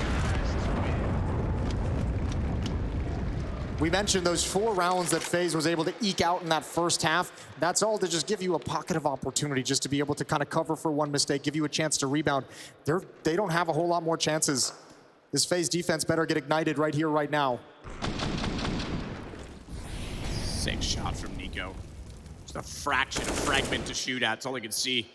Silhouette, and it's good enough for him to still place a bullet perfectly on his head. FaZe Clan all in on this buy. G2 looking very, very near the end of this one at 13 rounds now in m0NESY. He's going to get up toward the bench position. Twist doesn't peek out far enough, so m0NESY actually has a good hold already with Jax and Hunter. We know how aggressive they've been toward this boiler. the FaZe Clan side, but they're not looking to push this time because, as you say, not working for them on each other occasion. Touched on it yesterday in the Mahone pre-video as well. When they take brackets, they'll bait it out with just utility, but when they put bodies here, you know pretty much it's going to be an A execution. So Twists giving up space, but he's worried that it's going to go the other direction. This might actually be G2 changing the game a bit, changing from their standard. They're going to fake that out. They forced the defense back. They never had anyone peek or play, so they know they're turtling inside of the site, and they don't want anything to do with it. Twist's flash cleared the rap side, so he's calling out that there's actually nobody here. Now silence on the map over at A, but double and pit, they can't get information at top mid. This round is going to be based off Kerrigan's utility usage. He's got a Molotov, he's got a smoke as well. There's the first, there's the flashbang out, so G2 is going to be held at bay. That's buying time for Brokey and Twist to start rotating over. Kerrigan burning alive inside of the fountain. He never thought it would have spread inside the water. Why would you? And JKS up on the bootstraps one. Falling away finds Nico as well. That's huge. And now the cavalry has arrived. Solid hold from JKS, not aware that Hunter's planting the bomb, and where he's planting the bomb. It's not toward default, so he can't land the shots inside.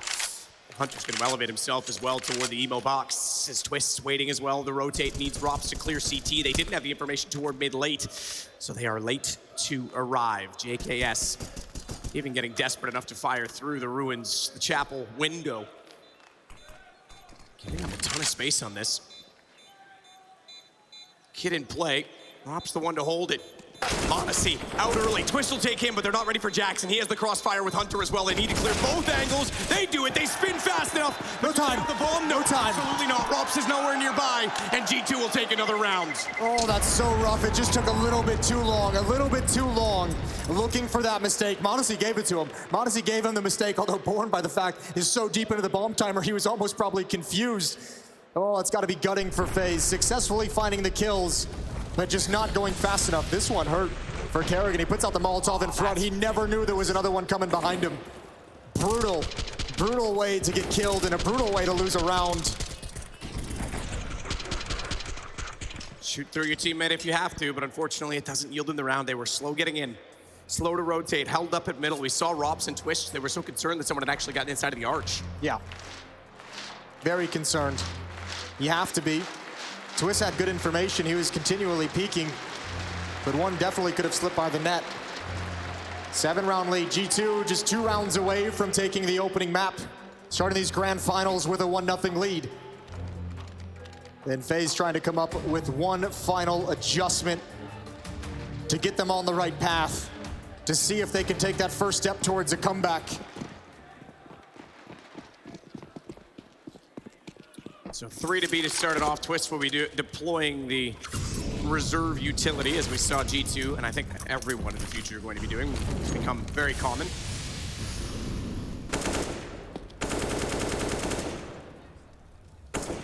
Jax with the taps toward the smoke.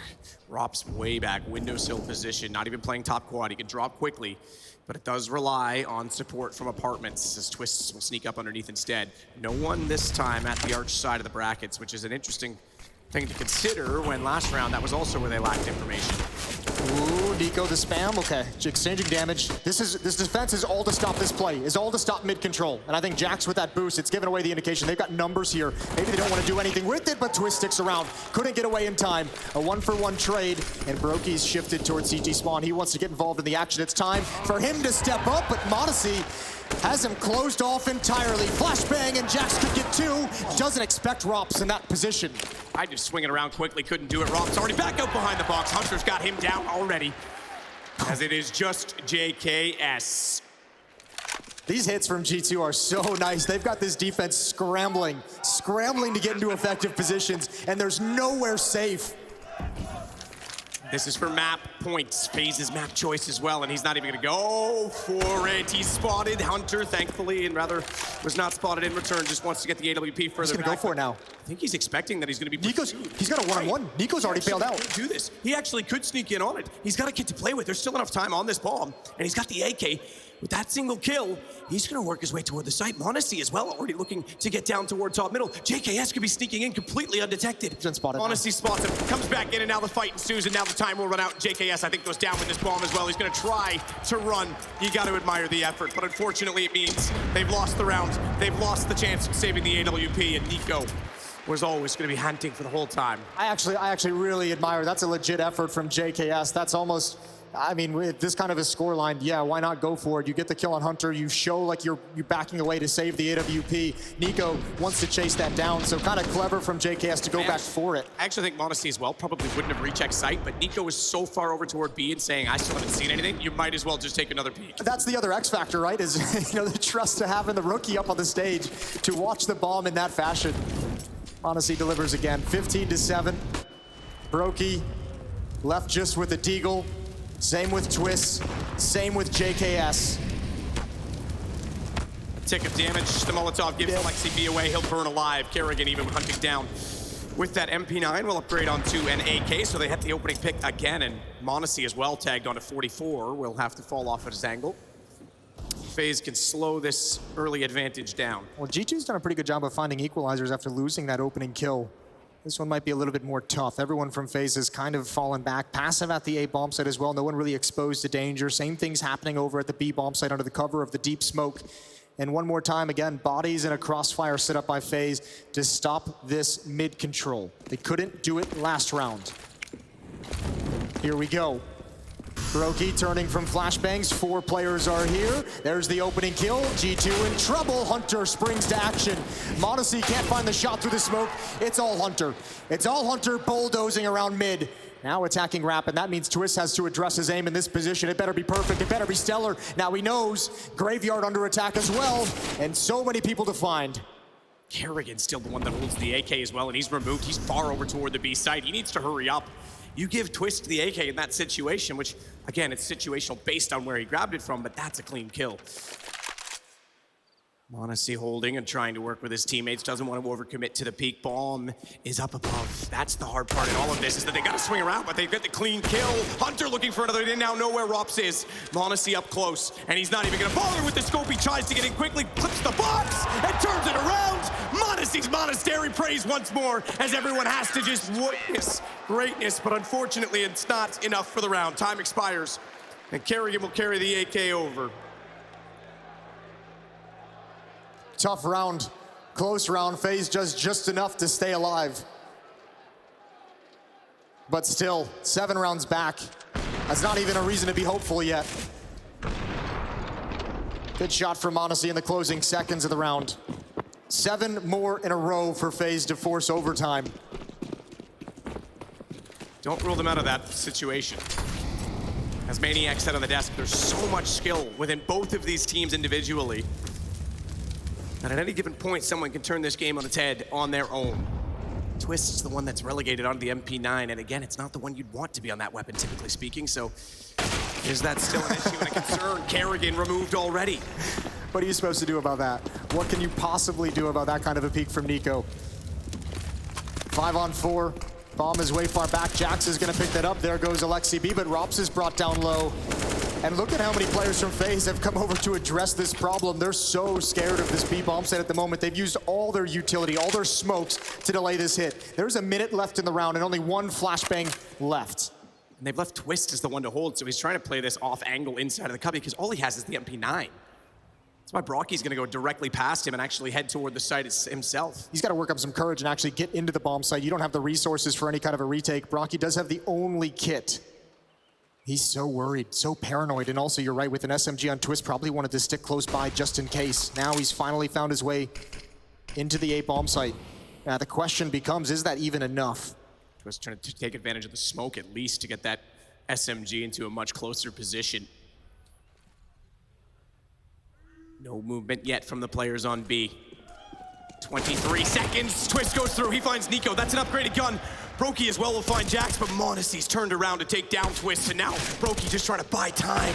He does drop bomb, he's gonna do better than that, he's gonna drop everyone left alive for G2. Okay, a 9th round, and probably a little bit of energy that FaZe desperately needed. 6 rounds away, and Brokey's got the op in hand. We touched on it in the first half on the T side, can be difficult at a very, very slow start to this game. Still not fully into it. 11 and 20 for Brokey, the highest rated player coming into this grand finals. They'll need him now more than ever.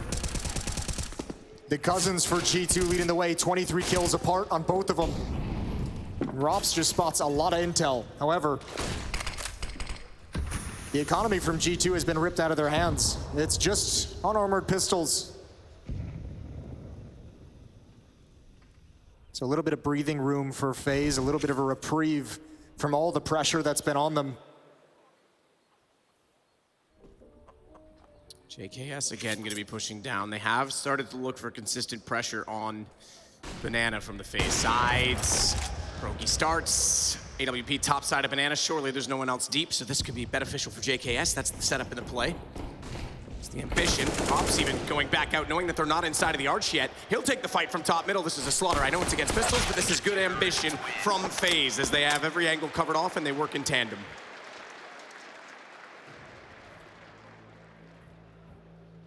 All right, 15-10. It's not just pistols this round. AK-47's being picked up by the G2 attack. They just need one more. 3 in a row as FaZe is building back up into the game. Staying alive, keeping their head just barely above water on Inferno. Map 1 of the IEM Katowice Grand Finals. Fast pace towards Banana, the play has been called. Hunter's gonna turn that corner, JKS has got him. Huddled behind, another flashbang from Kerrigan. Utility starting to be impactful. JKS starting to be impactful. And this round is all but done. Still a tough task to find these 5 more, considering what they're up against and how much firepower, as we continue to say, G2 has had in this event.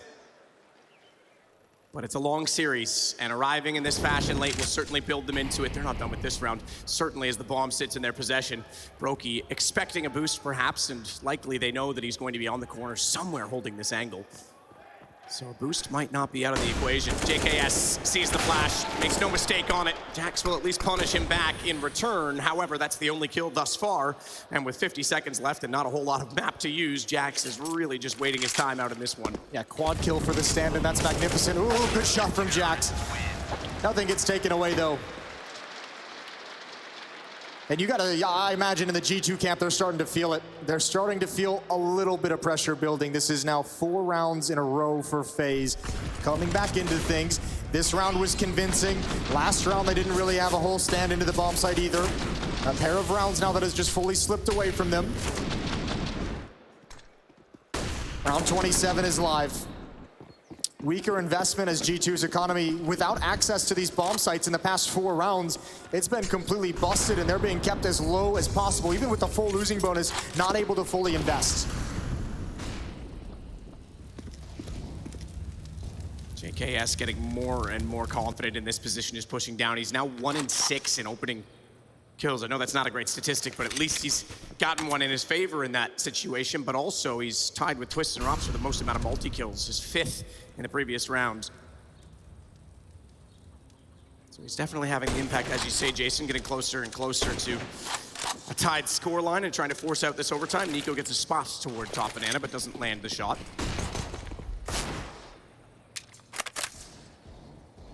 Hunter's at the end of halls over towards A. He'd love if his teammates could take some attention away, probably towards mid as they come back.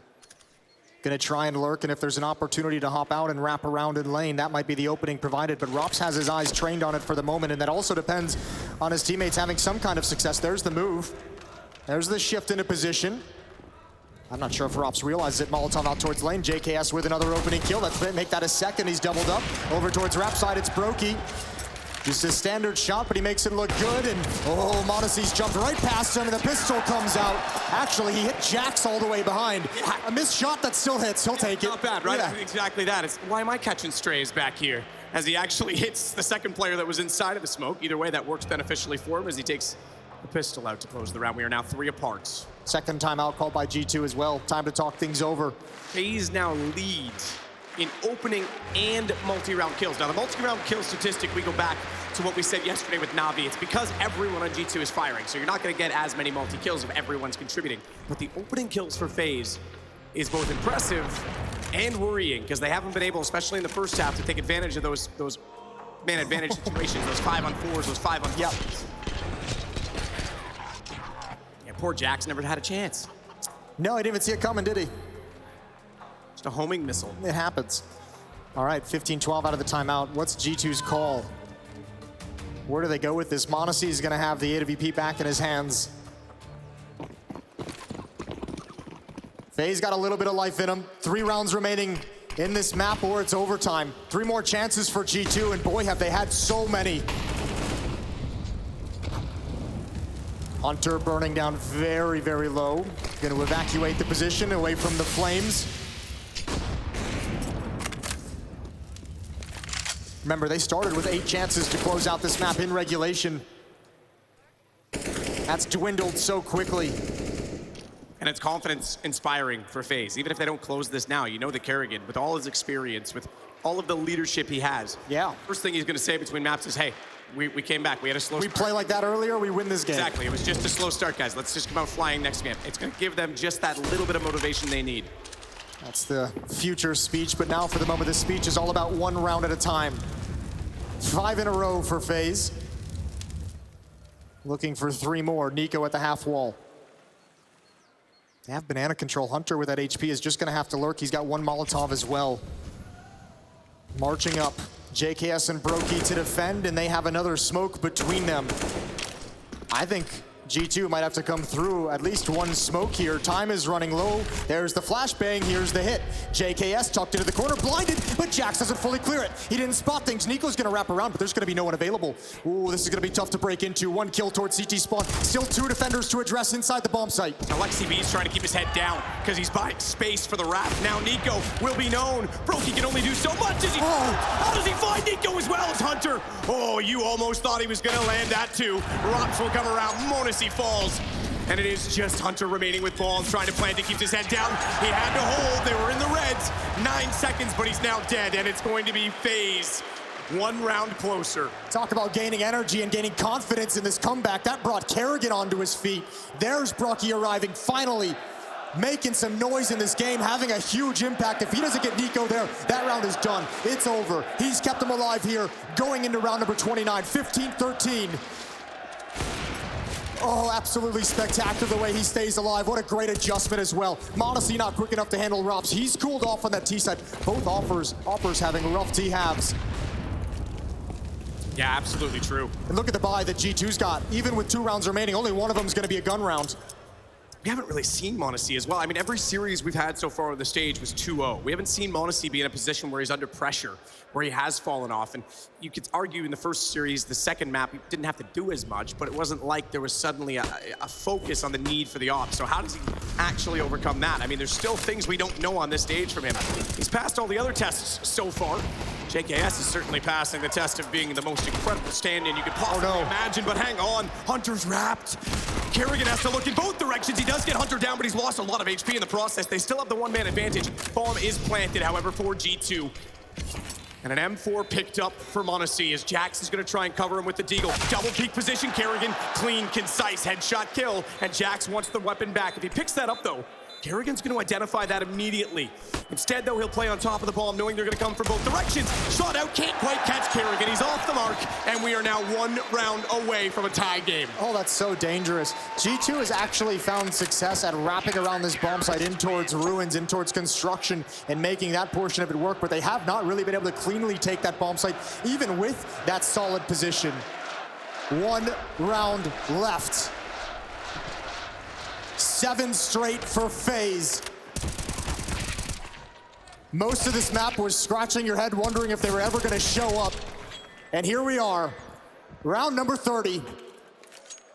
G2 with 1 more chance.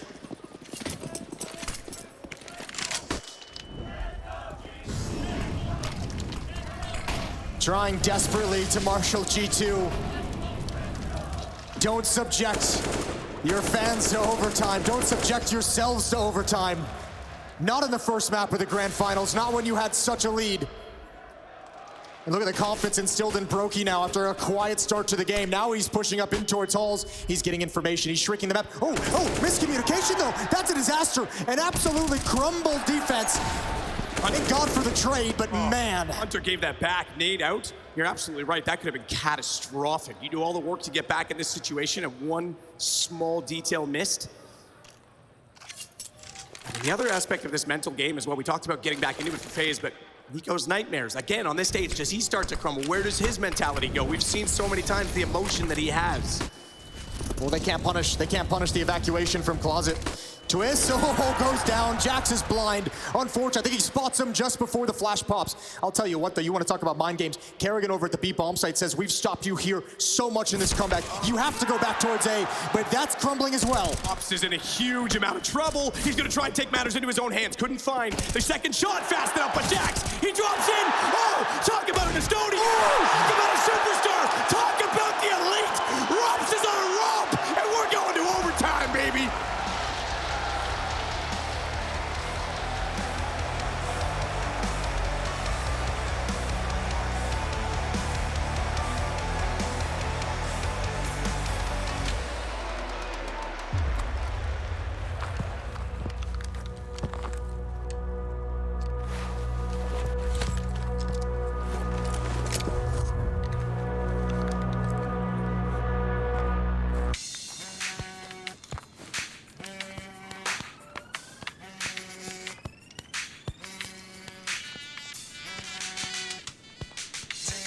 That true blueness exclusive. I call that the Tribe Called Quest featuring Q-Tip. I do this coming out the wazoo with newness, shocking these con artists with the ruthless. Pioneers laid the foundation with the blueprint. All you gotta do is what you feel. Ain't no rules to this dish. We hostile, so when you see smoke coming out my nostrils, I'm about to breathe fire through my tonsils. Dock you, your opinions are not the gospel. If you ain't holding the door open, then you an obstacle. Baby Bam spitting out the wop bobbaloo. Without a DJ, none of these jams will be possible. I walk tall, carry a big staff, and when I go back to the home of hip hop, they call me Af. You don't see me where I'm at in the lab, with memories on my mind that never could be gentrified. You get down.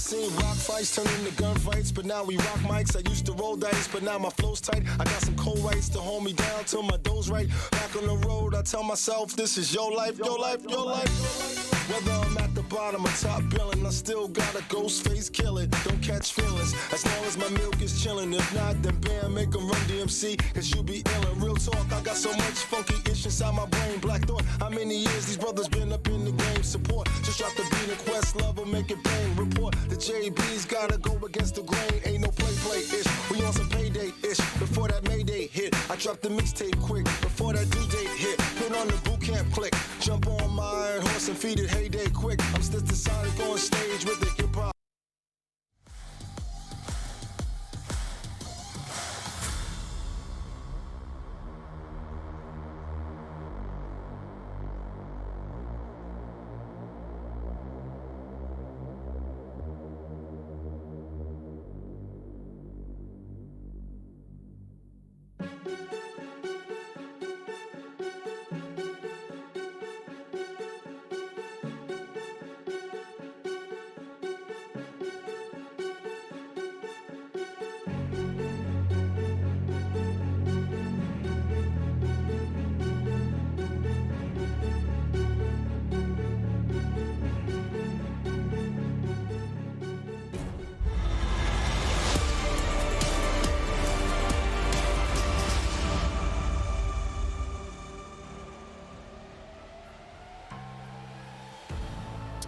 Where, oh where was FaZe for the first half of this game? Well, they certainly showed up now. They force out 8 rounds in a row. None better than this. None more death-defying than Rops to put us now in overtime. Remarkable. I think he got that was an ace. He got all 5. I mean, look, what a great recovery as well, considering.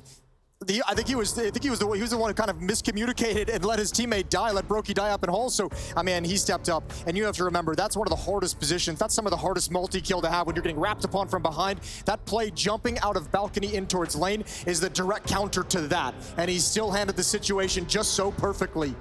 Man, both these pickups for G2 and FaZe that they made at the start of this year have been delivering throughout this tournament. This has been phenomenal. 15-15. It's two teams that are literally built with so much firepower that when they're going off like this, you are guaranteed excitement. It's so sick to watch. But now we start overtime. 12.5K money, just to note. Before we get too far into this, because Rops is going to have that crazy highlight and obviously a massive impact. Brokey started here as well.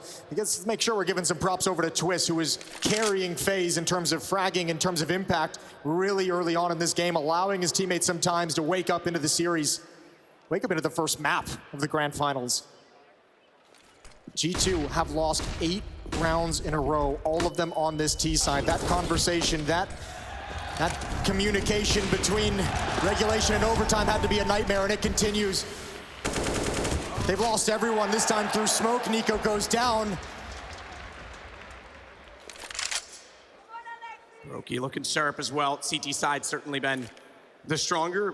People have been talking about it quite a bit lately. The M4A1S being so powerful, as well as, again, I think especially on a map like Inferno, where you can hold B with such a specific amount of utility, that being able to have that sort of cache that everyone's putting there outside of the ruins is super significant also. As AlexCB sneaks into the site, Kerrigan will drop him down, and they start off the overtime exactly how they finished regulation, by taking now a 9th round in a row. Absolutely wild from FaZe to take control of this game. This is huge. Brokey playing very well so far. A couple of kills here towards middle, even taking down m0NESY. Gotta say as well, Nico has been, we talked about kind of his struggles on this stage, on the IEM stages around the world. He's, you lose this Inferno to this kind of a comeback, and then all of a sudden you've got a plethora of really, really nightmarish comeback losses on Inferno. There's one other there's a big one on G2 that's used to losing games that arguably should have won in this arena as well. Ocelots looking to overcome that today. Not going very well for him, but we're not done yet. Still early. Started. JKS takes down Nico. Good start again for FaZe as it sits to a 5-on-4 early. m0NESY still sitting way back toward behind the smoke at bottom mid. We'll take a shot into it, but no one trying to retake that position yet from FaZe. What do you do if you're G2 at this point? Have they just completely run out of gas in the tank? This is a disaster. 4-on-5. They need this, but now it's a 3-on-5. Brokey, he knows he's close up. He's ready. He's ready for the second swing, and that's great from m0NESY, but can you actually build upon it? Hunter lurking up to have some impact. This needs to go quick. m0NESY, oh, Rops again. I was gonna say m0NESY's wrap is so important. I didn't think Rops had the vision through the smoke, and Twist holds the crossfire. He was a dead man. Twist was dead if Rops doesn't hit that shot. 17-15. And still no response on this T side from G2. Thankfully, they started this game so well, they've got timeouts left over. Yeah, exactly. One now. They didn't have to use it. I think they even got one more after this, but I mean, you just think of the streak, think of the pressure that's mounted upon them, think of how difficult this has been. This is 10 rounds in a row for FaZe. Remember a moment ago I mentioned JKS 1-6 on opening duels. Now that he's been rolling on the CT side, he has been on fire at Banana. He has 5 of the last 7 openers in that position. Yeah, and what an important thing to have. What an important part of the map to be able to hold on to on your CT side. We've seen Kerrigan very much just start trusting him a little bit more to stick there alone, able to rotate some extra players away, able to stack up towards that A bomb site. And under his guys, under Kerrigan's leadership, FaZe has closed off both bomb sites. There's no access anywhere on the map for G2. Now they're even struggling just to gain a foothold at brackets, at top mid. They're struggling with the basic elements of map control. Early smoke, top middle. We saw yesterday Na'Vi use this brilliantly for a run boost with Simple. That's not the ambition here. Instead, they just want to cross over. Rob's even going through the flames. Goes down to 55, but he's there to strike before Jax had any idea he was there. He backs down the hall, no one to spam it. He's clean to get away. He'll fall back inside of the site. Meanwhile, Nico, the Bosnian, as I said Serbian, Yanko's got me confused on that, but the Bosnian working his way up Banana. Yes, it's all Yanko's fault. That and all the tech issues. I always will blame him for everything. 2-round lead for FaZe. Final round of this first half of overtime before they switch over. Opening kills was the name of the game yesterday for G2 in the semifinals against Na'Vi, but this time they're all going against him. The tides have turned completely. Another 4-on-5 scenario. Brokey rotates over to the B bomb site, feels the pressure there. Might be thinking that possibly the attacks on this side of the map could be coming back after so many rounds of silence here at B.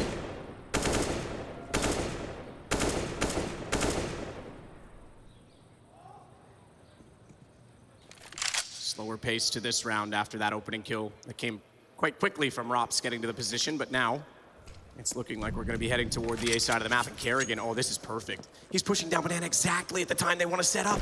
He needs to slow his pace slightly, though, because Nico can hear him coming. Doesn't matter, he's already got him. And Modesty, Kerrigan not down there. Kerrigan carries them all in caskets away from middle as Rops closes it out with the grenade.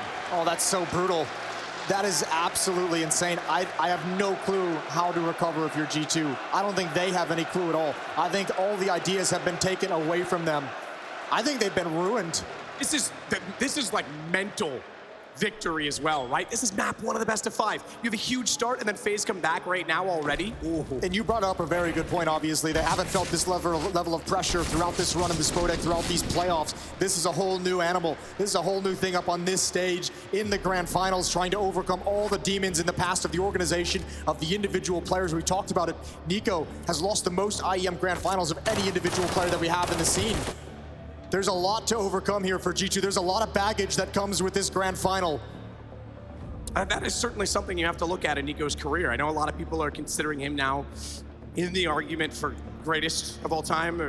Greatest of all time, maybe not so much, but it's #1 player currently in the scene, right? Certainly playing at it like it at various points, yeah. Definitely the best rifle as well, which is worthy of note because #1 player has not taken over that position using the rifle for, what, 3-4 years now? Cold Zero, the last one to do it. So he's definitely has an argument, but if he can't keep winning titles, if he keeps losing in finals, that's always going to hold him back.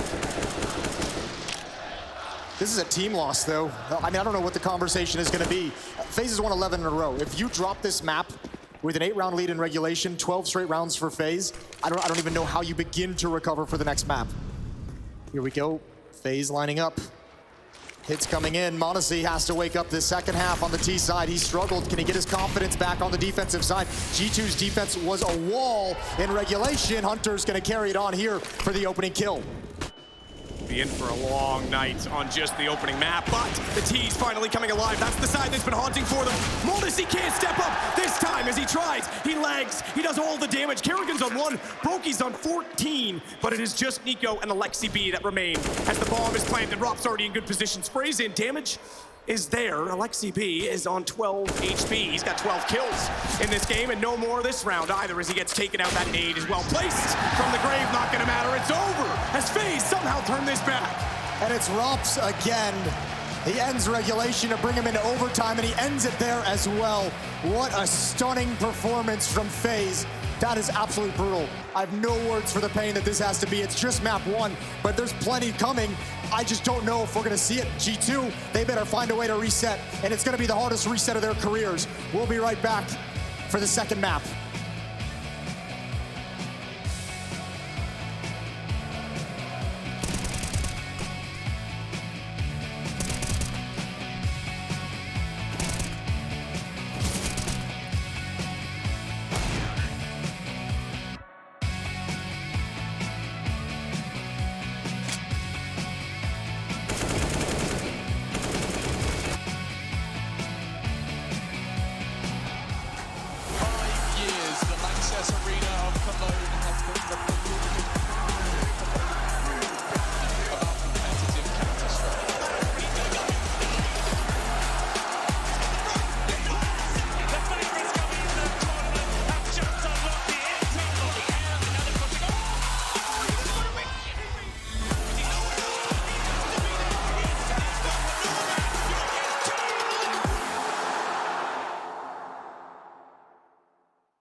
Okay, slow.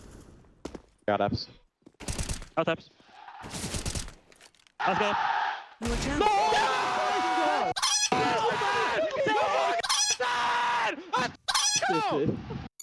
Let's do default. Let's do default. Come with me up sometimes. You want the flash for boiler? No, well, maybe you can. Yeah, you can.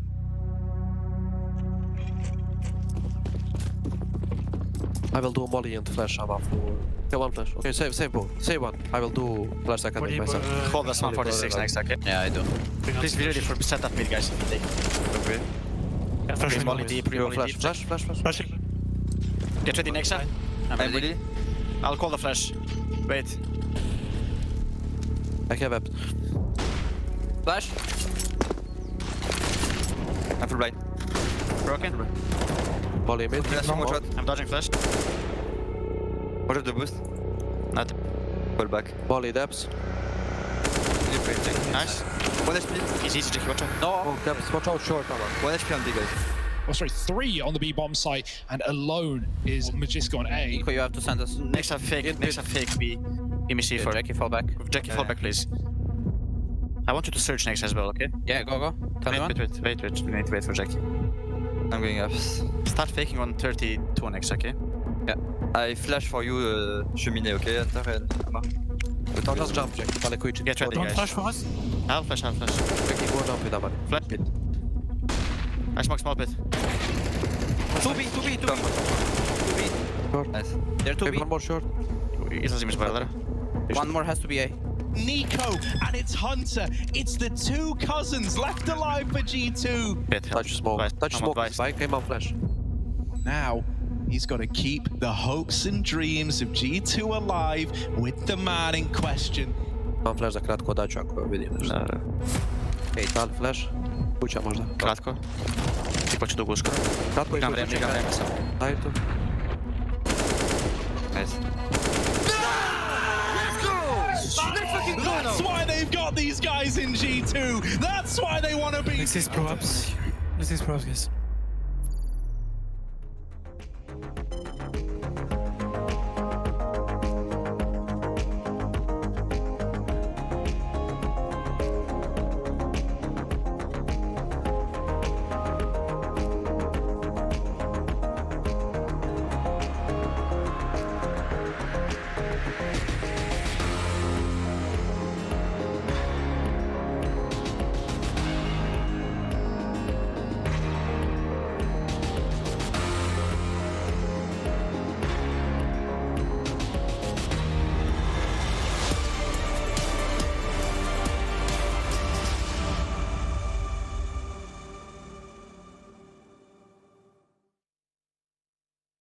Library 1. Planting. I'm on HP. There are 2 on HP. Can someone hold library for me? I'm with you. Flashing library. I have library. Oh. I have library. One HP, everyone. Library, left side. Right side, library. Take him mid, right? I have him. Straight my contact, guys. Straight. Library last. On my contact.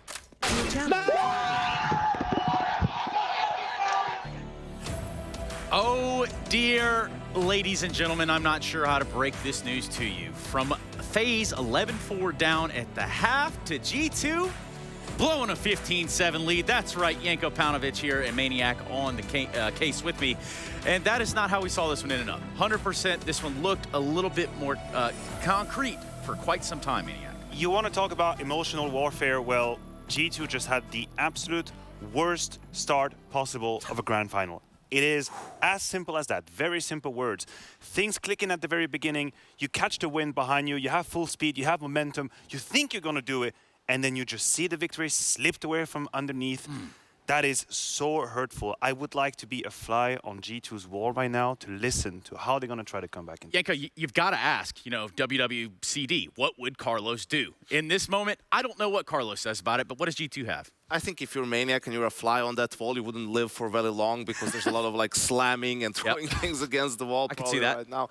I mean, the reality of the situation is it's a best of 5. It's a marathon, right? Like not a sprint, and you need to find ways to pick yourself back up. Like you're still very much in it. But yes, it's excruciating to lose in such a way because things were looking so good in the first half. Like they were so on point. Like the CT side was great. They were getting great reads. They managed to reset FaZe on basically every step of the way, concede a couple of rounds at the end, and then, everything goes sideways from there. That's the word I'm looking for. Resets. A game full of them, but obviously some we have highlighted.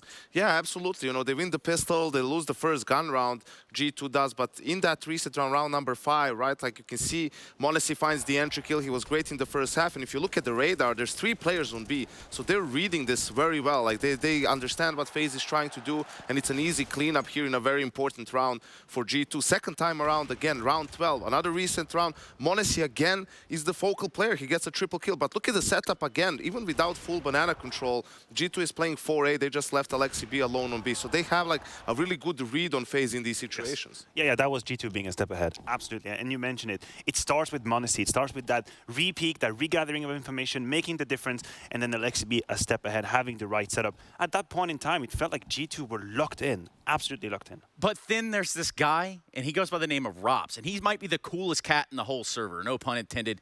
Talk about round 30 here, Maniac. Yeah, let's try and dive into the madness that was round 30. 15 to 14. Here, Hunter catches Brokey off guard, pulls out a nade, which punishes instantly by Robs, and then it ensues a 4 versus 4. A side has been taken. Jax gets that lucky kill onto Twist. Hadn't really done nothing to deserve that, but at that point, you can feel that G2 are constricting phase second by second. There's only 2 defenders on the side. Nico finds Jacobs. That should be it.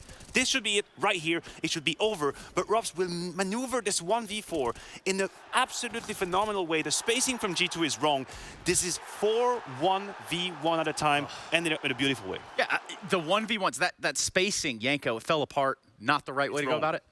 Yeah, absolutely. I mean, you're in a 4v1 situation on that side and you give him just 1v1 fights all the time. You can tell, it's the pressure and some of the, Modesty is coming out boilers. Like, Rob's killed a guy in app, so he can be pit, he can be side, but he can also be on short. You need to just compose yourself, make sure, like, someone needs to say, guys, spacing, right? Like, let's make sure we go in at the same time. That didn't happen, and Rob's punished them. Basically, if you compare the clips that Yanko pulled and the one that I pulled, you will feel in-game the difference between G2 being online, activated, composed, and them having just lost 7 rounds in a row and not knowing exactly what is the quickest way to victory. Am I supposed to peek now? The doubt, the millisecond of doubt in Counter-Strike that makes the difference. In that round, we saw it. Yeah, and in that round, it might have really just put a thorn in the side of G2. That was Robin Cool, and we get the opportunity to hear from him now. It's Robs.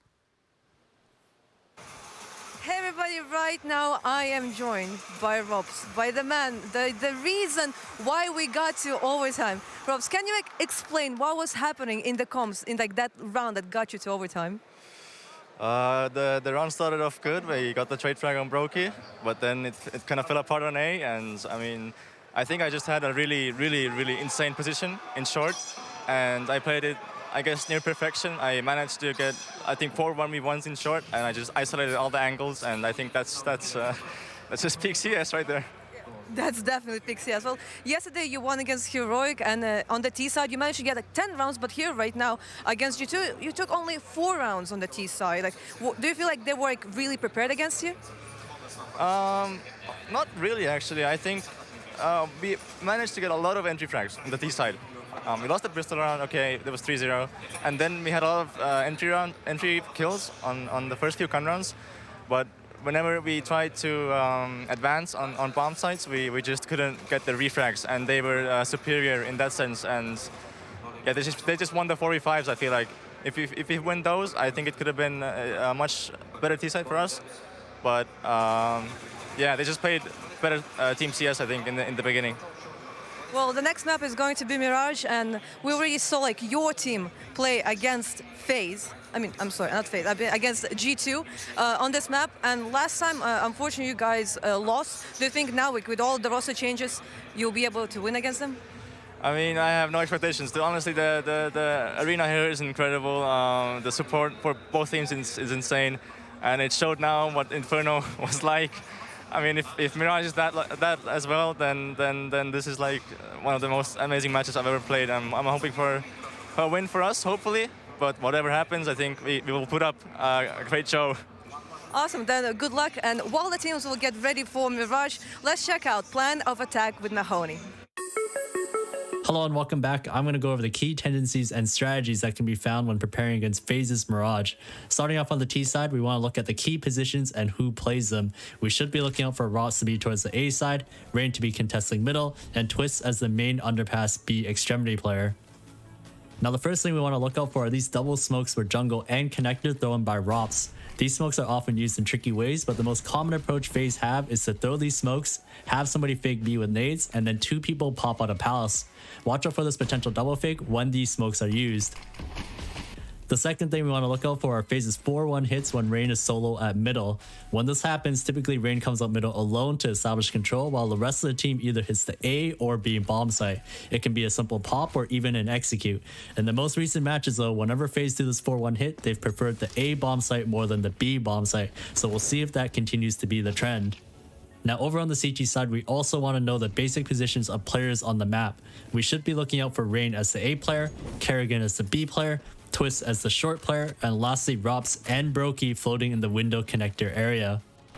One tell to look out for is when there's only a shallow Molotov at upper B.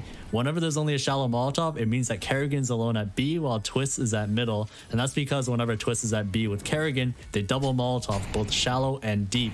Twist will throw the shallow Molotov while Kerrigan throws the deep one. That's gonna wrap it up. Look out for these tendencies the next time FaZe play on Mirage.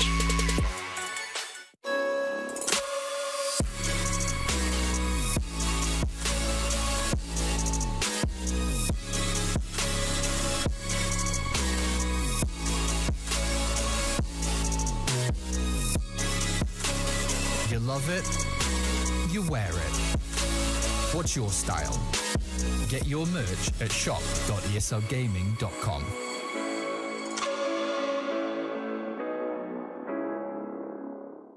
Choose nades, choose a smoke, choose a flashbang. Choose team badges to support your favourite CSGO team. Choose an ESEA Premium membership. Choose routes you know bring in wins. Choose pro video tips. Choose the fan club wars. Choose behind the scenes content. Choose good grades. Choose guns you know you can shoot right. Choose bingo. Choose the equipment you know is going to get your team the win thanks to heat maps. Choose the CSGO Hub Premium, the complete package to help you and your squad achieve all your CSGO goals.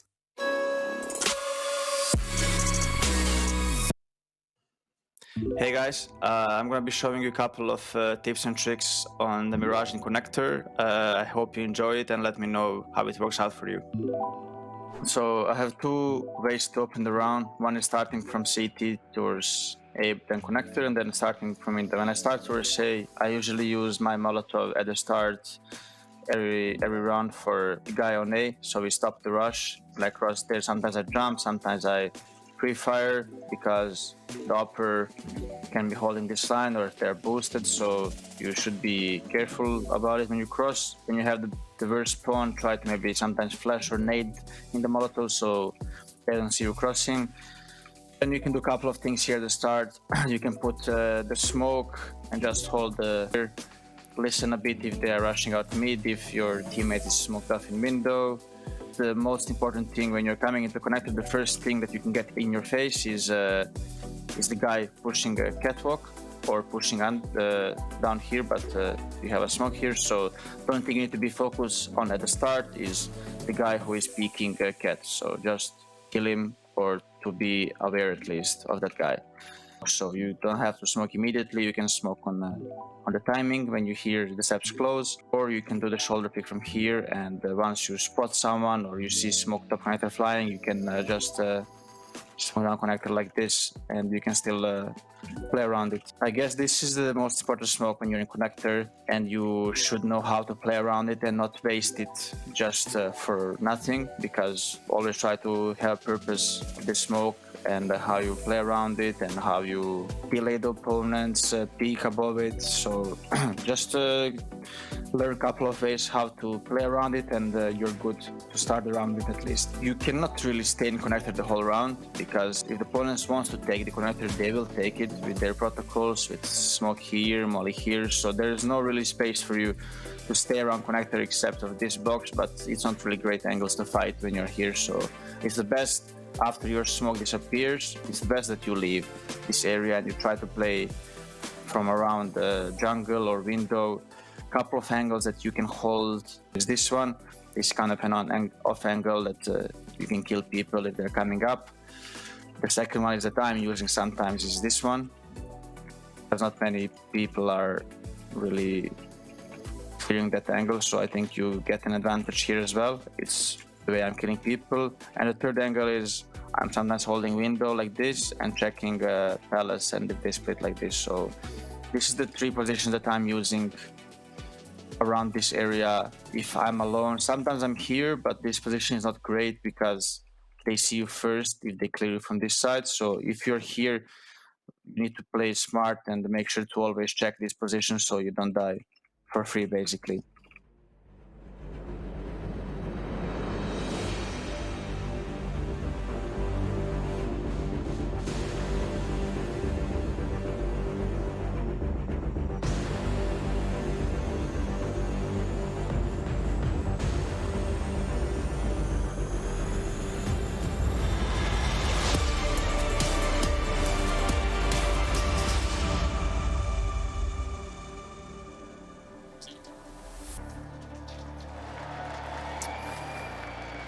Well, there's no more time now to talk things over, and I can't imagine the talk that G2 would have had between maps. How do you overcome this? How do you recover? Especially with the shortcomings they've had from different individuals on this stage. It's not like Nico is a stranger to being in these situations, but Alexi B wants to overcome it, and he's also struggled in the finals of Katowice before. So it's a tough conversation to have as we get ready to go on Mirage. Tough conversation to have after the map ends. Certainly tough conversations during the map when that comeback is occurring, with the added factor of, remember, Extaz, the coach that was brought in for G2 from Vitality, not available to have any conversations during the game. He's currently stuck back watching at the hotel. That had to have been an absolutely devastating experience for him, unable to have any kind of impact once that game went live, all down to prep for him. Man, I said it at the end, I don't know how you bounce back. I don't know how you recover from a comeback loss in that fashion, of that magnitude. Interesting to know as well if they actually had communication between maps with Extaz, who obviously would be watching. And no reason you can't pick up a cell phone or jump on a computer in their respective team rooms and get on TeamSpeak with them. But you're absolutely right. Obviously, Aminuk stepping in behind them again as he was yesterday, brought in very quickly to remedy the situation of not having a coach on stage with them. And there it is. The Silver Heart, what everyone's trying to capture at this event, the incredible IEM Intel Extreme Masters Trophy. And new names guaranteed will be engraved on it this year. There is no one on this stage that has ever hoisted that before. Yeah, names engraved on it in all time. Pictures put up in the hallway as you walk and enter onto the stage to begin with. Everyone chasing that. We're having a little bit of an extended break before the second map gets started. There is a little bit of a monitored swap going on the stage. Kerrigan is the one that was getting switched over, so I'll let you know when he gets back in the server, but maybe that's a bit more time for G2 to settle down. You can see as well, just walking out there, obviously they're pre-recorded just moments prior of that walking out to the stage. Nico's at the back and looking a little less motivated than he was in the first map. Alexi did look pretty calm. That's one good sign. I guarantee Nico's going to be feeling more motivated now, but it's just, you know, you brought it up and we talked about it. It was a great point. The pressure that you have to play with that G2 hadn't experienced yet up until this point, but I mean, it just gets magnified now exponentially with that kind of a loss. Now, nothing is ever going to feel comfortable for the rest of this series for G2. If you can't be comfortable with a 15-7 lead, I don't think you're ever going to feel anything like it. Never going to feel settled in. That was a brutal way to end it. And I mean, look, it's great fashion. If we switch over to the more positive side of the equation, to the FaZe side of things, what a slow start that they had. All that firepower, the conversation around them, all the talent and all the skill spread across all 5 players, just coming alive in that second half and burning through G2's offense that looked so clean, so efficient just yesterday. Today, it was shut down on Inferno, and they're going to have to do it all over on Mirage. Talk about momentum as well, because they do that on the CT side. Yes, they shut down G2 completely, but then they swap over one round in overtime on the T side and they win that, because they're just, at that point, you're just mentally on top of the game, of G2, of the situation. So yeah, definitely a tough position for them to be in. Speaking as well, you have to go back to the AWP battle. Bit more opportunity and a bit more open on Mirage than it is. We said the T side, it struggled in both respective teams on Inferno, so that certainly is more promising for each of Brokey or Honesty. Obviously, the two youngsters, Brokey was the highest rated player coming into this final, so that's, you know, you have to see him start to hit those shots both ways. Well, look, just by eye test alone, this is one of the maps that had first caught the glimpse of how comfortable Honesty felt on Mirage as an AWPer. He's very, very powerful. We saw the magnificent clutch yesterday. That's going to be a memorable moment for the rest of his career, as really a starting point for what he's going to be able to deliver. But man, he's going to have to be a monster on this map, no matter what happens. All the issues are fixed, except for the one of G2 dropping an 8-round lead on Inferno. They've got to forget about that. Map 1 is done, it's over. FaZe take a 1-0 lead in this grand final series. It's G2's map pick, it's Mirage, to have them bounce back, get started, find some redemption for the collapse on Inferno. And we're gonna go live into the pistol round. It's gonna be utility for Alexi B. It's gonna be utility on Nico as well. All USPs one more time for FaZe Clan. Kerrigan holding on to that the defuse kit. So keep an eye on his position as this round unfolds. Very B-centric defense right now from FaZe. Interestingly enough, it looks like it's gonna be an executed hit toward A from G2. Rops inside a connector, JKS back toward ticket booth. C1 dropping off balcony already, and the rotations are on, so they just need to hold them back. hold them off the bomb site. JKS starting off resoundingly with a headshot on a falling Hunter as he tried to land inside of the site, flashed. JKS goes back around the corner, they check behind the box, they know now he's alone and not far back, but he's got another, and good damage as well onto Nico. Tags him down to just 14 HP as the rotations and the cavalry all marching on the stairs. Alexi B, he can actually swing through this potentially. No time now. No time now. I thought he might try and go through the vent and get in behind them, but bomb is already going to be defused. They're going to be chasing him down no time at all. Yeah, it's not even planted for him. That was a good kill. That kill Alexi B gets in connector is one they needed if they were going to recover the round. It sets up a crossfire, but so many bodies from FaZe retaking up those CT spawn steps. Just packs ticket, and no one from G2 able to land the shots. 1-0 for FaZe. Important pistol rounds. Ooh, even the follow-up. Good shooting from Twist. Ooh, in the third one as well. He's got to be happy. He's got to be pleased. What a comeback they had. And he's got them powered up in this first round of Mirage. 2 AK-47s picked up off the back of that plant. It's going to be Hunter and Nico with those. 3 Deagles to surround it. A lot of bodies for G2 already lined up on A ramp. They want to find a timing for this. Alexi B over in the B halls with utility.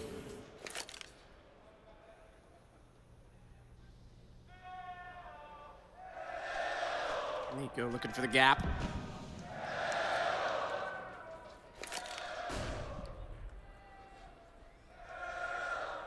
No one on the other side of it yet. More standard across the map this time. Rops, Shadow, Alexi B trying to make some noise over on the B site. Keep the defense contained. This is all a ruse. He just wants to pull them in that direction, but a clean kill from Kerrigan, and Brokey already realized of this. He's gonna go back that direction, goes through murder hole, Rops down. Entries are good. JKS only good for 1. The fact that they've opened the front side of the site, but they do not have utility. They got 1 Molotov, that's it. Better be a flashbang. Smoke is just kind of streaming over. Smoke must have been in the air, because when I looked, they didn't have one. So they still at least can cover off connector. This is the bigger problem, though. Brokey still had tons of vision to work with. Yeah, Jax got it all to do. Kerrigan slides out, finds 1 more kill. 2-0. A little bit dangerous, but FaZe handles it well. The kills don't really matter. They're just happy with the win. Should be back to pistols for most of G2. Maybe a deagle on Nico as they give him a chance to find an opening for him, but with only actually picking up a few more deagles as well. So they've got some dangerous elements here. It's FaZe off to a hot start. They started Inferno, what, 4-11 in the first half. It was an atrocious beginning.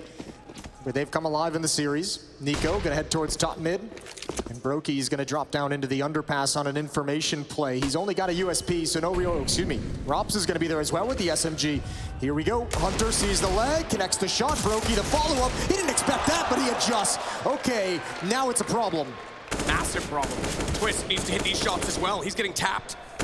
He gets 2, making a 3rd back. That's massive because it controls the round and they have control of the weapons once more. He was tapped down to 45. I was starting to get a little bit worried for him.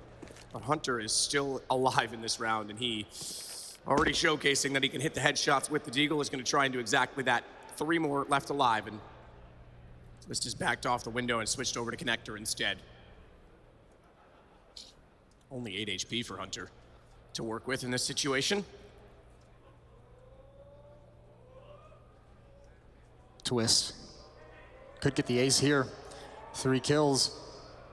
Alexi and Hunter trying to trade this one off. Where's the first peak? Twist, his attention's not taken away. He's got the 4th. 1 more to find. 20 HP. He's gonna back away from the fight. Doesn't want to go down. They still haven't spotted Alexi. No real chance of G2 actually winning the round, and there goes Twist. He gets the 4K, nothing more. Full HP on Alexi, but no armor. A little bit of utility, but how can you possibly know where JKS is? How can you Shadow shows. Shadow shows and the nade throw, and that's certainly one way to give away the position. He transfers inside of the site. Alexi B will try and jump upon his position. The box for a quick check. I don't think he's realized he's transferred back toward the CT stairs, so JKS gets the angle for free. We go 3-0 for FaZe. That now puts us, if I do my math correctly, 15 rounds in a row for them. I know it's tough to connect 2 maps together. There's different circumstances. Another pistol round, but also there's only been 9 T-sided rounds so far in this game. No, but it's a good thing to speak to in terms of the psychological aspect of the game. I mean, there's been nothing positive for G2 in so long. As you said, 15 rounds. That's a long time to go just taking L's left and right. Good shooting from Twist to recover the round, because that was a pretty dangerous situation, especially considering Nico is one of those deagles. Monacy with the op has made it towards top mid. Nothing out of character yet in terms of mid position from FaZe. No one trying to get down below. Or hold the underpass, try and get toward the fence. We've seen people boosting more recently than going for the jump itself, and it is going to be G2. They're going to use this spot a lot. They did it yesterday against Na'Vi. We saw on both the CT and the T sides. You know that they want to take mid with this position.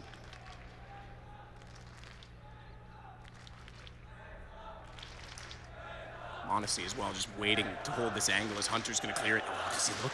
Not quite. He's got the crosshair firmly fixed. They'll see JKS if he slides out, but the timing is everything. JKS, they didn't get him and they shot. Now he knows the situation. They have to back off. Yeah, kind of calling a stalemate to see the utility rain in. Twist, blinded, stuck in the corner. Easy kill for Alexi B. No help for Twist. Remember, they know this position. Another pop flash in. Huge kill from JKS. Molotov is going to prevent anyone from the follow-up peek. Rops was able to find one as well.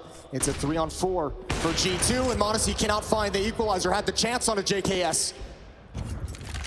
Roki can, though. He'll get Nico. Smoke's gone inside a connector. That gives him the position back. That's where Rops went running.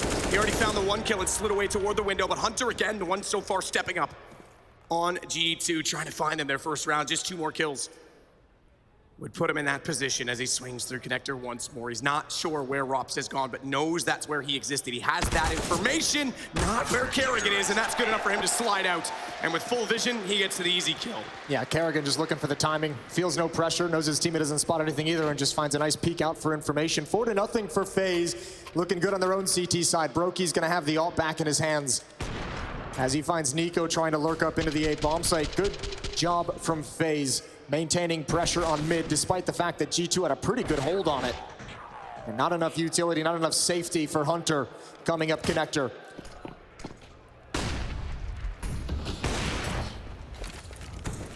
Twist again gonna be the one tasked for holding off this mid position. This will be a contentious battle. Hunter, oh my, so fast. He's already up on top of the fence position, can jump in the window on his own from there. Now that obviously signals with noise, but he can also hold against Kerrigan. He slid back down. He's gonna take over Catwalk instead as they try and work in the B site. Brokey, however, is holding it, falling away. They'll call that he's gone to jail because Hunter would have seen that, but he was busy and occupied trying to find Kerrigan, who smokes himself off to reverse the position from the arch, and he gets Monacy inside of the window.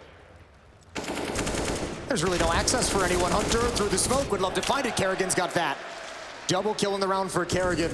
This G2 offense being shut down. It's all on Nico, 1 versus 4.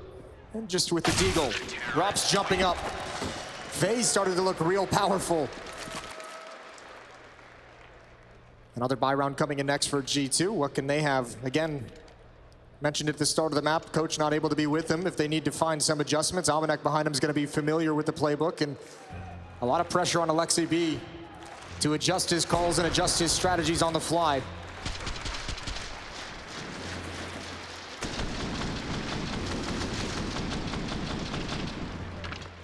Certainly that has to be mentioned again, the pressure aspect of that. Mid-round calls get more and more difficult when things are falling apart, when people are starting to overextend or force, you know, the tilt aspect, force themselves into situations that aren't disciplined, and he has to be the one that controls that without the coach. That's so much harder to do.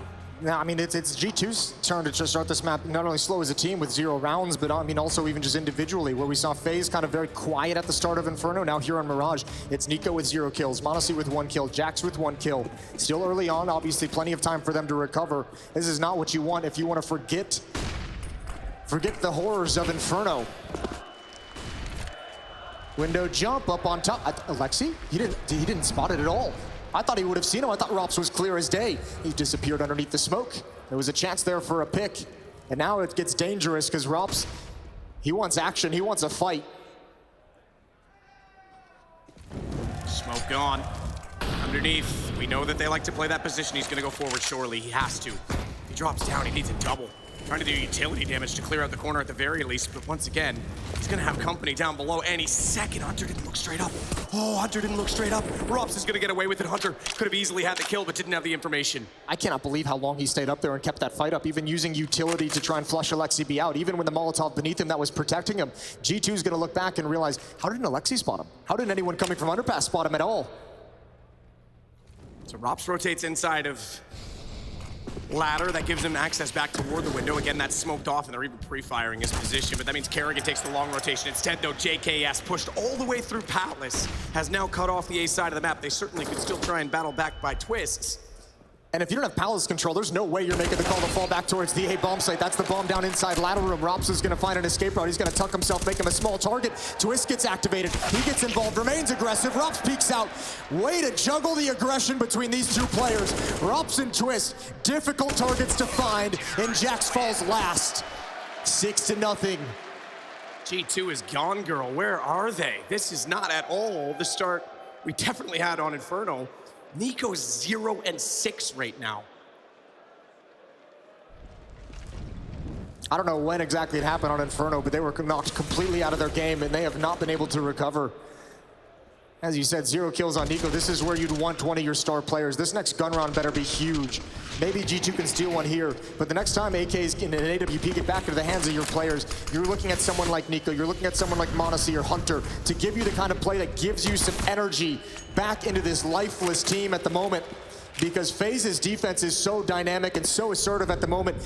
G2's not getting close to anything they want in these rounds.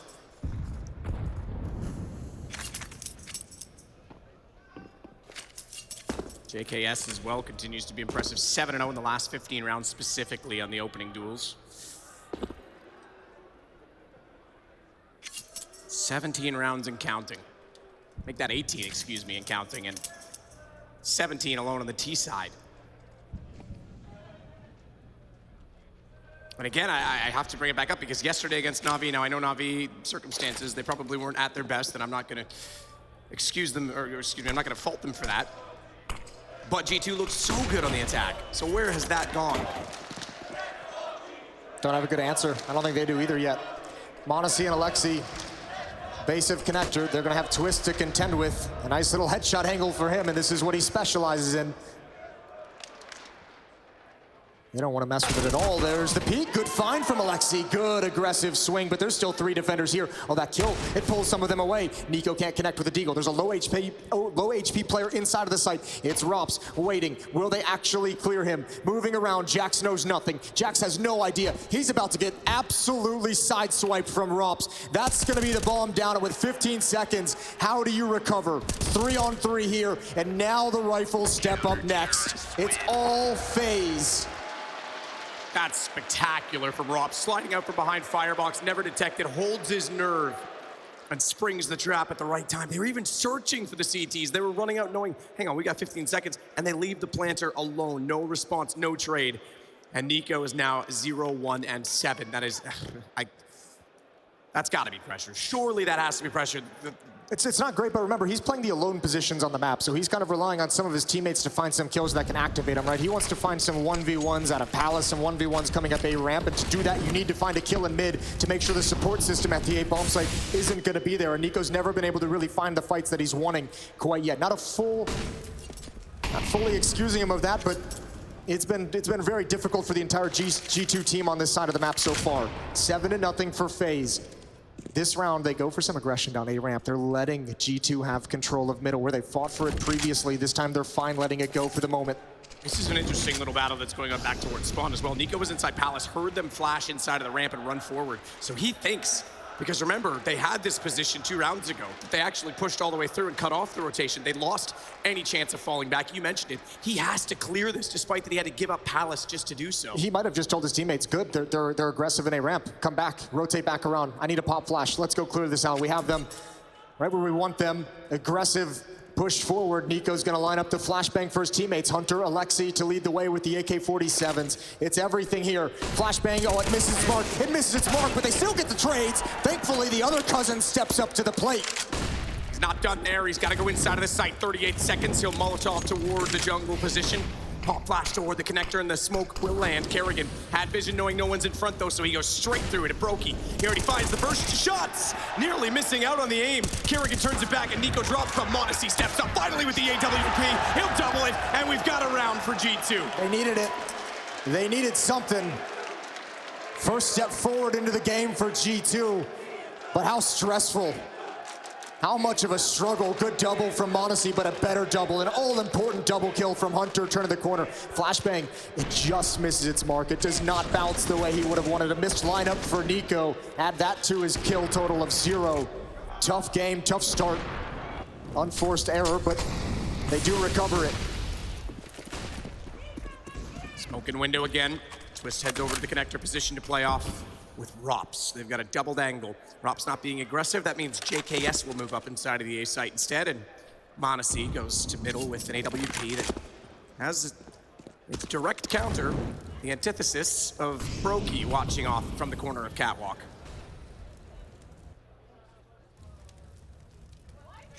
Again, G2 just shuffle around mid presence. Utility in mid, they've shown it. Back towards the A bomb site. Alexi B with a MAC-10. This time it's Hunter lying wait in Palace.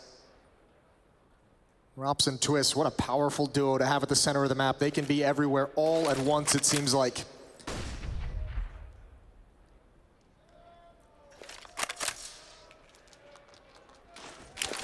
Flashes over, quick peeks. JKS uncertain as to what needs to be deployed. Smoke is at the ready. He can quick switch back to it. He knows that they'll likely Molotov this position. There it is, but he needs to keep the gun up because they're gonna come around the corner. He's missed the shots.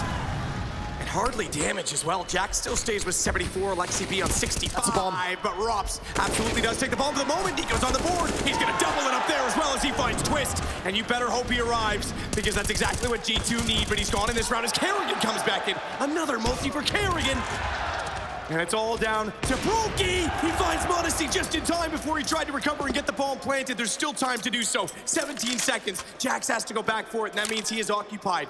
He is committed to a set position, and Brokey can approach as he pleases. AWP pre-scope. He knows he's gonna go back for it. Texas, but was not ready for it. Snapped away too soon, and Jax gets the second in a row for G2. What a timing on that peek from Jax, just as the crosshair of the AWP shifts away from that exact position.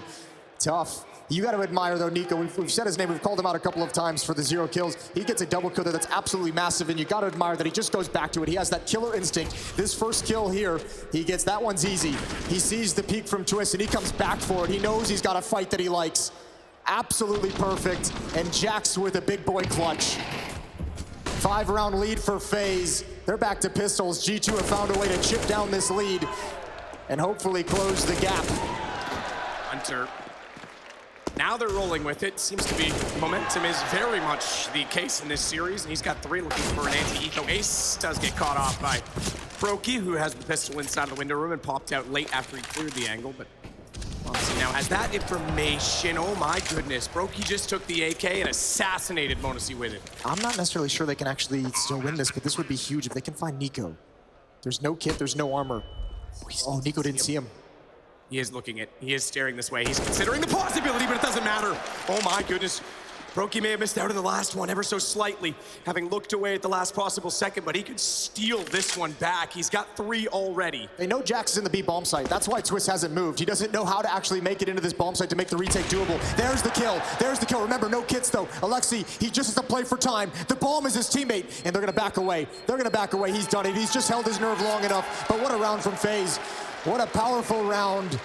Almost clutching victory from the jaws of defeat here in round number 10. And they get away with 2 powerful weapons as well, an AK-47 and an AWP snatched off the dead bodies of G2 players. Definitely boosts the economy right back in their favor almost, because you can break down G2 now. 3 rounds in a row, 3 T rounds in a row as well, very important. As the trend of this series seems to be, it's all CT. No, but remember too, we said, because it had been 17 rounds straight, or excuse me, 19 rounds straight, going back to the first map for FaZe. Nothing is going to feel comfortable at any point, and you have a round like this, where you get the opening 2 kills, you have a 5-on-3 against unarmored pistols, and it comes all the way to that point that you almost lose it. It takes so much of your economy away. That is a blow to confidence. There's a certain element of victory in that round for FaZe. Still with the 4-round lead. MAC-10 on Jax, MAC-10 on Monacy, MAC-10 on Hunter. They don't buy fully all the way down. That might be their undoing, so a special strategy coming up, a little bit of a game plan here. Usually these weapons like this indicate some kind of a bust towards the B bomb site. Get those MAC-10s out into the open, wrapping around the bomb site with speed that the rifles cannot contain. Through the flames. Monacy doesn't seem to mind. He's got it inside. MAC-10. Straight Take money Modesty as he tries to add to that. Team kill from Jax actually gets him as he jumped in through the smoke trying to find the angle onto Twist, or excuse me, onto Kerrigan, but Roki's still in this with the AWP and the ball now down inside of the site. This is an awkward situation to suddenly find themselves in. Yeah, all the MAC-10s go down. I mean, those are the ones that are trying to make space for you, trying to actually overrun the bomb site and keep the defenders occupied while the AK-47s can pick them off with clean fights as they choose. This is disastrous for G2. Nico's gonna go down inside of the spam as well. Never able to get into a position. Now, small detail as well. That defensive Molotov that's thrown in the middle of the rush, Modesty runs all the way through it. He actually tanks like 50 HP of damage. There's supposed to be a smoke to put that one out during the round. I don't think he had the angle to drop it properly. And what a clean defense. Helped out, ooh, by Jax. You're right, maybe. Maybe, that's unlikely that he would have found the kill.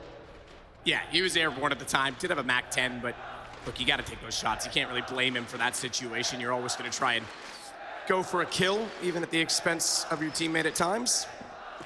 It's unfortunate that he couldn't follow it up and avenge that situation. So this one, 27 seconds. Alexi B, I think, is not even considering it. Wants that AK because go back to that last round, so expensive. They break them right here and now. They're not fully broken. That's kind of the benefit of dropping down to those MAC-10s. They'll still be able to muster up a buy G2 if they wanted, and a pretty decent one at that, I think. I think they'll probably have at least, at bare minimum, 3 rifles, 3 AK-47s. If they choose to go for it. But certainly, it's put the economy in a really, really stressful, tenuous position.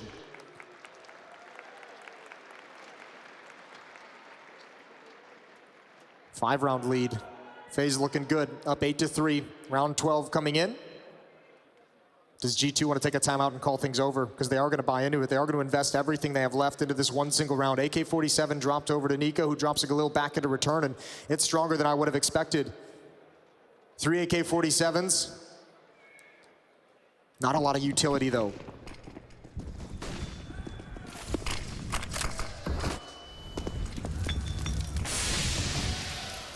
Kerrigan with smoke on either side of middle for protection. Alexi B, he's gonna walk directly up catwalk on this, expecting there to be a boost, expecting there to be something that they're playing behind on this. But Kerrigan's gonna do the same thing down below him. This is an interesting angle for each to find, and he runs too soon. Sound gives it away. Alexi turns back. Kerrigan never knew, and that means now he's gonna go for more, but Rob's able to pick out, take him down, twists. He couldn't help in that situation because there's so much smokes down on top of the A site. He has to turn and take off and hold the attack as they've lost the CT stairs as well. Rops again will work back inside of the site, and it's all on to Modesty. Yeah, 1 versus 3. They know his position as well. Oh, good shot, but the Molotov forces his hand way quicker than he would have liked.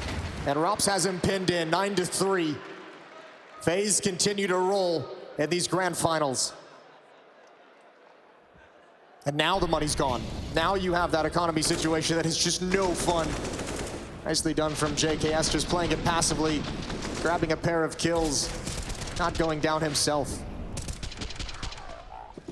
Rops and Twists, they are working together in tandem very well at the middle of the map. This is so dangerous. Now you put Brokey there with the AWP, gonna get smoked out. G2 again forced to try and find an answer.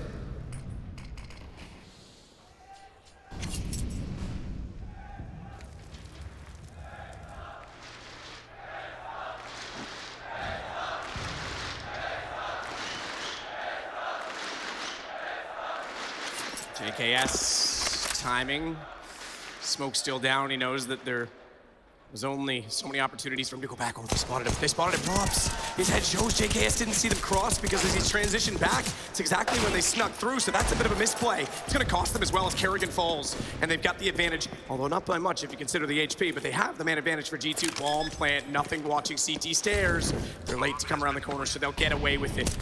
That's a planet for anyone to admit. They do have a player in connector. This is going to be really tough to hold on to it. Utility coming out for the FaZe side of things. Here we go. Twist has the first. Brokey with another. All of a sudden it's down to 2. And remember, Hunter can't do anything from that position. It's all on Jax. He's gone down and the round is over. As soon as they get on the defuse, they don't even need the kill. The 10th round, FaZe hit double digits. Back with 3 of their own after conceding that many. And we get to round 14, nearing the end of the half. Money will be a factor on potentially both sides, to be fair with the buy. I think FaZe will be completely fine, given that Brokey still has 7450 after the full buy. They've got the double op set up this round as well, but it's a little bit tighter for the G2 side of things. Look, we saw FaZe, a tough first half on Inferno, obviously stand up to the task of making a comeback happen. We're about to see if G2 has that same fortitude at the moment. They can get to 11-4, Jason. Yes, they could. Rops with a deep angle in towards Palace. He could negate Nico right out of the gate. Flashbang out, Rops hears the bounce, goes back for the peek, and there it is. Had to be an instant headshot, and it's not. Nico brings him down to 48, but a 5-on-4 in the favor of FaZe. Hunter in the hall with Jax. Haven't seen them actually have too much success toward the middle position. As you mentioned, Twists and Rops just playing it so well. This time it'll be a crossfire set with Kerrigan. With Rops on that second op, that's the change in call, and Twists actually being very passive right now. Giving up Catwalk entirely. He's rotated over toward the B site where Brokey is, which means mid-access is essentially granted to G2 in this situation. Alexi B, bit more utility toward Connector. They've got the boost in the corner as well, the nade. Kerrigan not gonna spot out Jax, and that's exactly the angle they were waiting for. They needed it. The equalizer 4-on-4 that opens up the middle portion of the map. Alexi gonna jump over a near miss from Brokey. That would have been massive. Still another op to contend with inside of the A bomb site. They know it though. That's the player that got the opening kill. Rops had found Nico in Palace. They know his position. Utility is streaming out. They know nobody can come through the murder hole. They know nobody can come to jungle. It's JKS who's found a solid position ripped away, and Rops gets aggressive. He gets assertive, and Monacy's gonna have to deliver now. You know, there's now the double op setup situation in play. Rocky can't find the shot through the box. Monacy planting with the AWP will fall off and try and immediately look for an angle, and he will get it as well. Twist through the smoke, gives himself up. No response yet from either of the two CTs remaining. And it's a double op retake situation against that of Monacy and Alexi B. Hunter each on AKs. Monacy might do it all himself. Rocky stuck inside the corner, is uncertain as to whether or not they're going to try and surround him and take this gun down. It looks certain to be a fourth round now for G2. Hunter doing exactly that will confirm he's still in the corner, gets tagged up through the box, but finishes him off. Great round from Monacy, even holding his nerve. It looked like he was going to go for a repeat. I'm certain someone on the team called both were ops. So he just tucked himself into the bomb site boxes, waited for his moment to strike. Great opening from Jax. That's a tough position to find and clear out. Good kill on a JKS that allows them to secure the plant, and his teammates take it from there. Monacy takes it from there. 10-4. Single op for the FaZe side of things. Still just the one kid on Kerrigan as he drops down to an SMG. Solid buy, solid advantage, and again, Nico just misses the mark. That's a kill you'd give him probably 99 out of 100 times.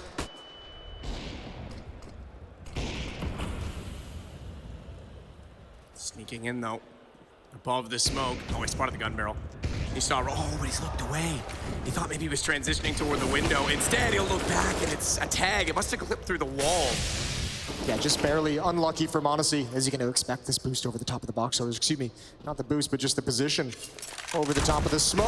Oh, okay, why not? Give it to him. Give it to him to get him back in the game. G2 would desperately love this fifth round, and Hunter's gonna lurk up. It's a 2-on-4, but there's still an element of danger because Twist isn't gonna expect it, but he recovers in time. And Monacy, it's the final round. You're gonna go for it, but he's only got 4 health. Oh, fast flicks. Goes out that time, just had to go for a straight peek. HP's low, but it doesn't really matter. AWP, and I mean that on both sides because Monacy obviously has 4. More time than that, though. Kerrigan down below. They've completely triangulated the position that the bomb is currently sitting. I don't think he's aware of it. Jumping in, and Kerrigan's gonna look up. He can hear him, and he'll finish him off. We've got the exact same scoreline we did on Inferno, but this time it's FaZe well in the lead. Can G2 pull off the same Katowice comeback? We'll take a break and find out.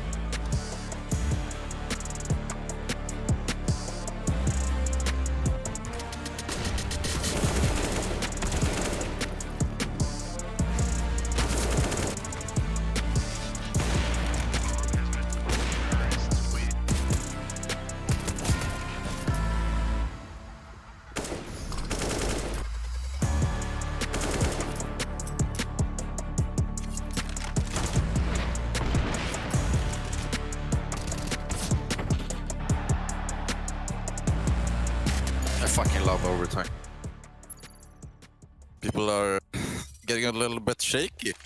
Let's fucking go, boys. Fucking insane mentality comeback, okay? Yeah, let's go.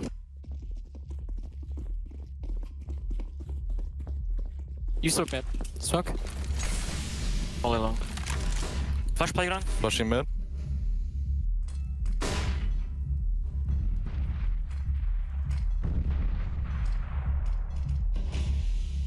I think they started 4 guys B. Push B, I think? Yeah, I think they started. Are you guys going long or no? I'm gonna fake B soon, okay? I'm gonna fake B now.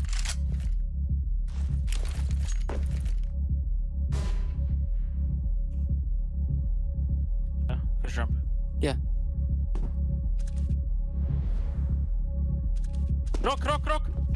Dead. Deep, maybe long. Shoot, deep. Go back. No response there from Shiro on the 4v5 advantage. They accelerate towards A. I'll fucking push. Sign. Hold him, hold Sign him. off. Long. Still sign. Track. Oh, hang on, wait. I'm after it. Pushing, banana. He's dead. Let's go back. They're just keeping Gambit moving right now. Karrigan's about to walk into B. No one's there. Hobbit, we'll have a look. Knife out still gets the frag. One guy pushed him. No, that's the guy. Okay. Slow. Savage B. Water. Only Hammond. You need to kill him. Yeah. But he's there. You can plant. Yeah. Playing Sandbag. Heaven. Hammond dead. I'm going monster. Oh, CT. I'm peeking, okay? Where is he? Oh, APC. I'm peeking right side. Let's peek. Fucking good fake, boys, man. Fucking good entry. Brokey with the ace right there. Overtime kicks off and Brokey steps up. That is insane. I mean, we fucked up the ramp boost and I saw him.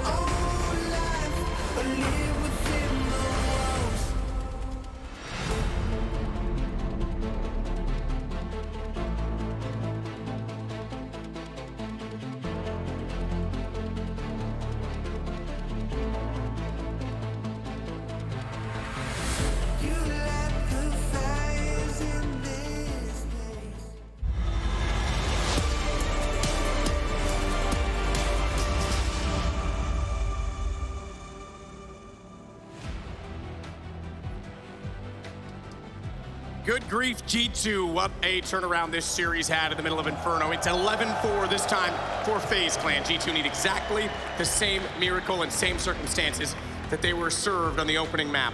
They need some star power right now. They need someone to wake them up on the team. Nico in the last 41 rounds is 18-36. He has really lost his feel for the game in this series so far on this stage. And if G2 want to make this comeback happen, they're going to need him. They're going to need him at 100%. They're going to need him fully involved in this game. 7-round deficit for this G2 defense, but their defense on Inferno looked great. So let's see how this begins. Let's see how it opens. Let's give them a chance. They're gonna get aggressive. Hunter jumps down. Oh, I think Brokey spotted that. I think he might have seen that. Nico gonna come back. Oh, he did indeed. 3 targets. Nico couldn't even pick one. Karrigan's gonna use that speed to then try and take over toward the catwalk position. Meanwhile, kills ensue on the opposing side of the map as Hunter, only good for 1, gets traded by Twists. So Karrigan's job at this point just trying to contain the situation. The bomb's still back down outside of A main though, and no one's there. JK is still working on a palace, smokes down towards CT. Someone's gonna have to go back for that and give it to 3-on-3. This buys a bit of time and space for G2, and they'll split up the map accordingly as m0NESY still battles with Karrigan. Yeah, really tough fight for Karrigan as well, but m0NESY has no idea of numbers, right? You've only spotted one, you've only seen Karrigan, he's worked his way up. I think m0NESY spotted that move as well. He's got to tuck himself behind the pillar just in case there's more. Moves across to the other. Alexi's got him covered as well. Good find towards catwalk. m0NESY's looking for more because he knows he's got his teammate to cover the push, and he's gonna deliver one more. Stellar headshot. The awareness as well to find that kill on Twist after battling with Karrigan for so long. For positioning, he gets the 2, and then Jax gets JKS because he had to go back for the bomb eventually. And now we've got a 5th for G2. They start off the second half in a much better way. All right, maybe you look for that star power in an unlikely place here. Young stud who's been so good on this stage throughout the quarterfinals, throughout the semifinals. Delivers 3 big kills here. Jax even able to find one through that smoke, and the final kill obviously on a JKS, 11-5. G2 started in the second half in the right way. Second round by Deagles, a P250 on Karrigan.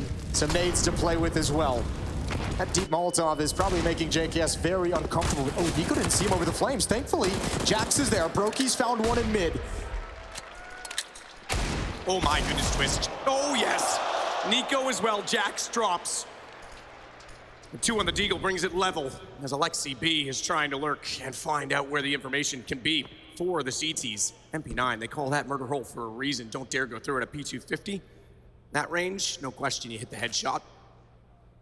How does G2 want to get back into this round? How do they want to rotate to make this happen? Because now that there's so much silence on the map, they know the bomb's planted today, but they actually have no information of where Kerrigan is. They have no information of where Twist is. This is a blind 2-on-2 retake. Twist is already waiting for the flank. Well, he's looked away wrong time. He expected it, he's ready for it, and he then doubted himself, and it costs them. They'll get the round back just like that, Jason. Yeah, just like that. Made it look easy after I built that one up. Good on G2, but man, look again, the conversation, nothing is coming easy to G2 at the moment, but this is the same position FaZe Clan was in the last map. G2 are just gonna have to replicate it. And so far, 2 players alive here. They're gonna build up some money. With the plant, the question becomes, how much pressure does Kerrigan want to apply early on in this map? The plant's gonna help them buy again if they'd like to. So that time didn't mess up the flash. Queuing back to the first half when they didn't quite get the peak right, and it's Hunter again that gets the kills. Twist nearly was ready for that. He certainly considered it, but the timing just didn't seem right to him, and great shot by Alexi B jumping through. It was a pretty quick timing, I think, for that kind of a flank as well. So well played. Well, we have our answer. Kerrigan wants to apply a hell of a lot of pressure onto G2's defense. He knows the economy is going to be low after that kind of a round. Buys right back up into it. It's not a perfect buy, but it's got everything they need to deliver a really powerful body blow here to G2 on Mirage. Nico waiting. 2 kills all game. That was in 1 round. He's only had 1 round that he's found frags. That is not the Nico we know, and he's going to try and sneak through smoke this time and make amends for it. As he gets closer to the front of the site, JKS has Jax. May not be done with that either. They have no more utility. Actually, excuse me, Brokey just picked up 1 smoke. He's going to toss it out a little bit late, but that re-execute got him in decent positions. Look at the potential lurk from Twist at top mid. This could be everything. Excuse the bomb glitch. That green is not the bomb. In fact, it's in the hands of Kerrigan right now. Hunter, bit of an exchange toward the top of middle. That'll force Twists away from it. He's going to rotate back over and try and join the rest of his team to the backside of the site. Nico good for 1 more, but he's down immediately. JKS the trade.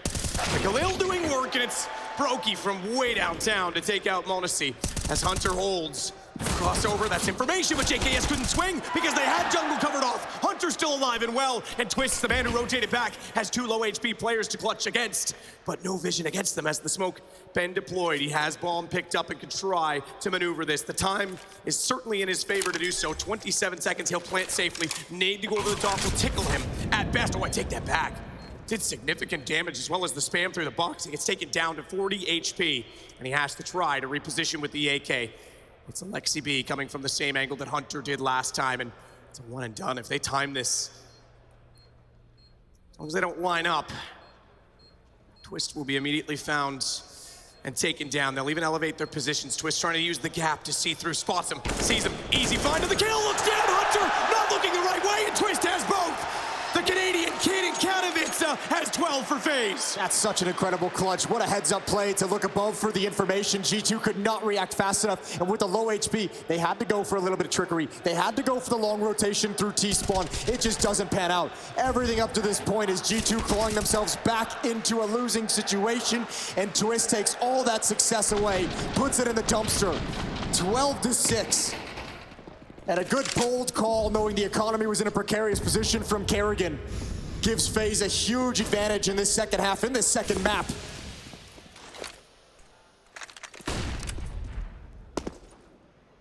What are you supposed to do? 2 scouts, 3 deagles. Looking to deal some damage and have some of these players be able to mop it up. Monacy is going to have the angle towards top A ramp. Escapes with his life down to 19 HP. That's gonna make it really tough for him to work up the courage for a repeat. Molotov into the site as well. They need these kills. They got him where they want him. Nico with 1, but he needed more. Did need more. Twist puts him down immediately after, but at least he's starting to get rolling, finding some space for G2. Jax on the box, and it's Twist who's now coming alive. 3 kills in this round, as well as he gets Jax down as immediately after taking out Monacy. So bomb gets planted. Alexi B and Hunter. Twist has that. He's on for another ace. His second 4-kill round in this game. Hunter is, I think, going to hiding this time as he's going to rotate away. Deagle only to work with. You might want to save the armor as well as that hand cannon and try and find a 7th round of the next for G2.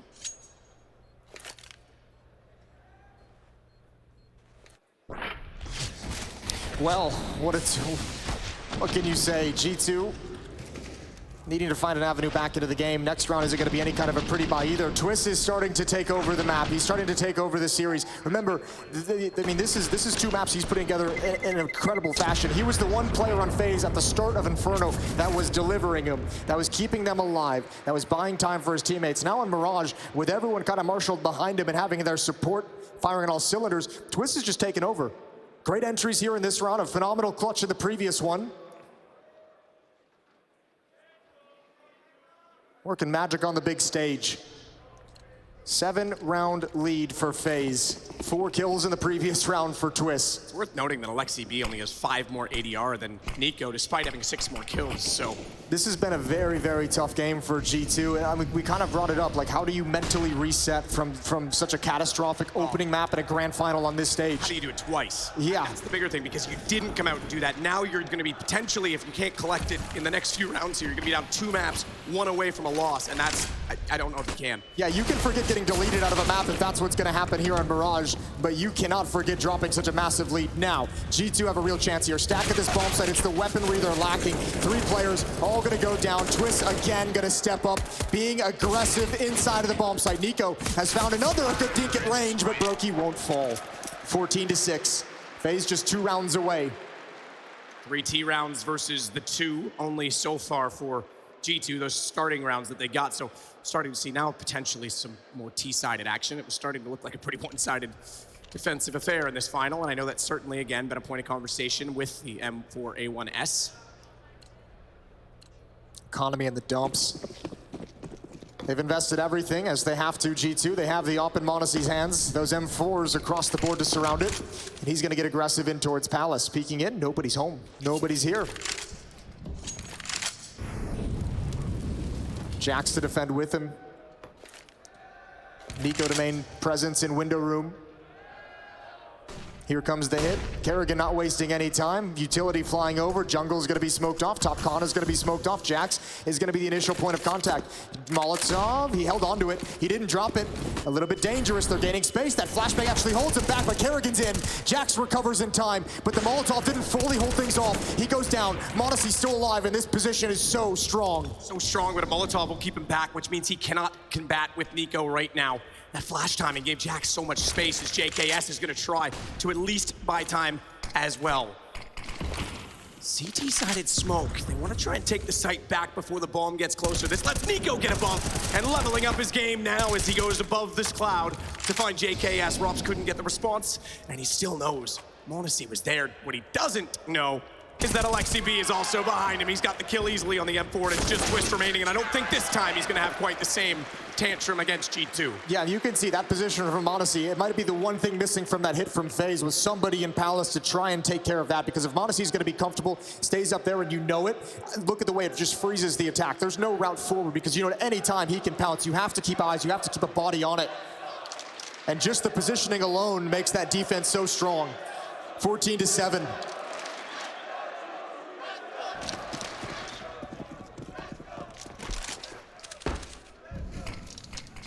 This round is huge. This round is everything for G2.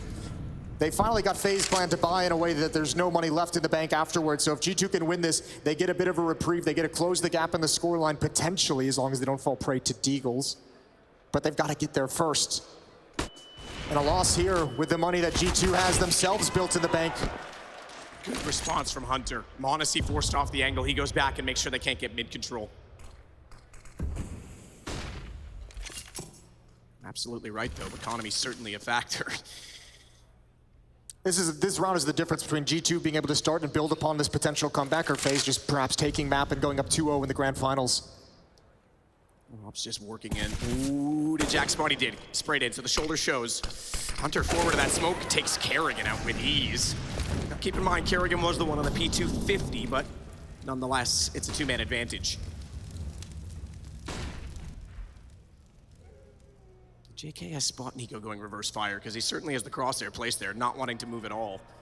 is waiting for his chance to fire in that direction, take his head clean off, and Rops doesn't want to clear it either because he knows there's vision from jungle. Now, JKS would be able to swing on that and trade potentially. That's now gone.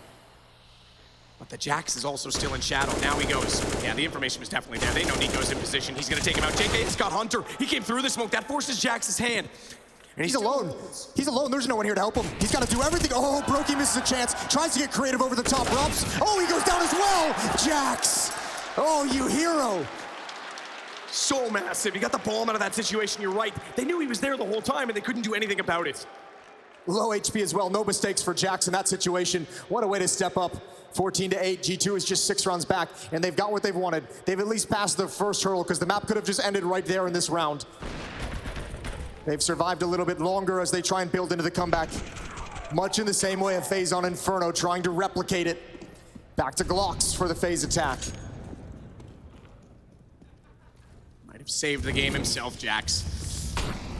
Twist forced off immediately inside of the apartments. Molotov goes down toward the kitchen. Bit of a kitchen fire, but Hunter's going to go up around and knowing that they're going to be coming back out of those halls, try and do something with it. Kerrigan has his knife out. Kerrigan has his knife out. Oh dear. Could have been a free one. Instead, it's farming money now for Hunter. Hunter's flexing in this game, and we brought him up kind of at the start of the grand finals where he's just kind of overshadowed by some of the bigger names on the squad, but he's having a phenomenal tournament. And man, is he being a force to be reckoned with for G2. They needed someone. And he's filling that role very, very impressively. Alexi's over towards Catwalk. The rest of FaZe gonna march up towards the B-bomb. So they don't have the bomb with them because they realize Hunter could just be chilling on top of it. So why not just go see if you can find some kills? Maybe it'll be unexpected. Monacy, ooh, talk about timing. Talk about horrible timing. Shouldn't be too much of a loss. Uh-oh, but that miss could be everything. Twist finds him. That's the sole P250. 2-on-3. And it's not necessarily the win because the bomb is so far away, but G2 has no idea, and Hunter just doesn't care. Right through the smoke. He's gonna go down, but he's done his job. Twist hits that no-scope in the smoke, and that thing is a very different round. No chance to get inside, but now you've got the man who's more familiar with the weapon back on it, sneaking in. Jax was ready for that. Tries to get unorthodox again, second round in a row, and we are now at 14-9. Still, the theme of this is just nothing easy for G2. FaZe is making every round stressful, every round difficult. This is a round of 4 unarmored Glocks and an unarmored P250, and they found a chance to maybe turn it, but they definitely did economic damage. 3 kills. Brutal to what G2's trying to build into. Double ops, Monacy and Nico with the other one. And this has been another point of conversation. So much of this team is focused on Nico for so long, for his entire tenure in the squad. Historically, when he loses a little bit of confidence in that rifle, the switch to the op has had mixed results. Hunter. Spots out JKS. Oh my God. Movement though, good mechanics to get around the corner. Double nade. Oh, the second one didn't go far enough. Just barely didn't get around the corner because he was a dead man if it did. He's on 18 and they're gonna try and spray him through the wall instead. A little bit late. You gotta love watching it. Hunter's playing such a dangerous game. There's a fine line between being aggressive and assertive and overextending, and I think he might have been flirting with it there. Gets away with his life, but very easily with nade in hand could have been dropped. Quiet on the map. JKS gonna rotate all the way back around towards T-spawn. Mid control for FaZe. They have presence, but not showing it just yet. The fact that Nico's gone for the secondary op, I think speaks volumes about the game he's having. Just needs something to get kills. He'll hold it middle with it, but they'll put a catwalk smoke out that now deters the fact that he has the gap in the smoke above the one at connector, above middle. Although that one now gone means he's got a clean shot on Kerrigan and nearly the doubled situation. Monacy not quite able to strike and get the second one, but he's turned his attention back toward A main, and that's where damage is being dealt by Jax. JKS down to just 18, and he is sitting in the open. Monacy's timing. Don't want to swing on this either. The flash out. If Jax goes, remember, he won them around single-handedly in this position. They're going to be staring at him, but again, he wins that battle, and he's knocked down there. He's having a phenomenal time. Oh no. On the A site, but Twist somehow turns it around, and it's still a 2-on-2. It's the cousins, but Nico with the op. He wants that palace peek. He's desperate for it. He's praying for it. 8 seconds on the clock. Bomb's gonna move into position. There's the peek. They're gonna try and get the plant down. They tap it. They want the fight. Oh, Nico, 1v1. You gotta survive. Twist pushing forward, and he can't get it. He got it. No, did he get it? No, he didn't get it. Oh my God. Round's over. Jumped up. I thought that bullet hit. I thought he had him in that situation. That was so close. Desperately jumping to avoid the spam, and Twist almost read that. I think he's hoping too, if you're turning the corner, maybe you shoot my feet in 1 second instead of my face. Oh, tense situations. 14-10. G2, they're doing it. They're coming back. 4 rounds straight. 28 kills on Twist, 21 on Brokey. It's 24 on Hunter to lead the way for G2, and Monacy at 15, Jax at 16. Look, you got to give a shout out to Jax too. His performance in this position in like at least 3 rounds throughout this half has saved the day. Just phenomenal work.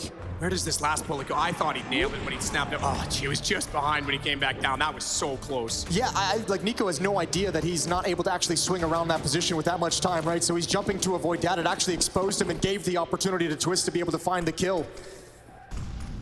Oh, it's getting dicey. Mere inches in some of these decisions. We saw it earlier with that duel between JKS and Hunter at the start of the previous round. AK-47 on Twist. G2 chance back, equaled by that of the FaZe as they trade supports, but it was certainly a silent G2 auditorium for a while. Alexi B starting off, they have the opening kill in this round as well. Twist taken out by Monacy, and Hunter back out with the aggression, will take down Brokey as well. Now this is interesting because the comeback before was battling for overtime. They still are in this for the win, G2, and FaZe certainly have to be well aware of that.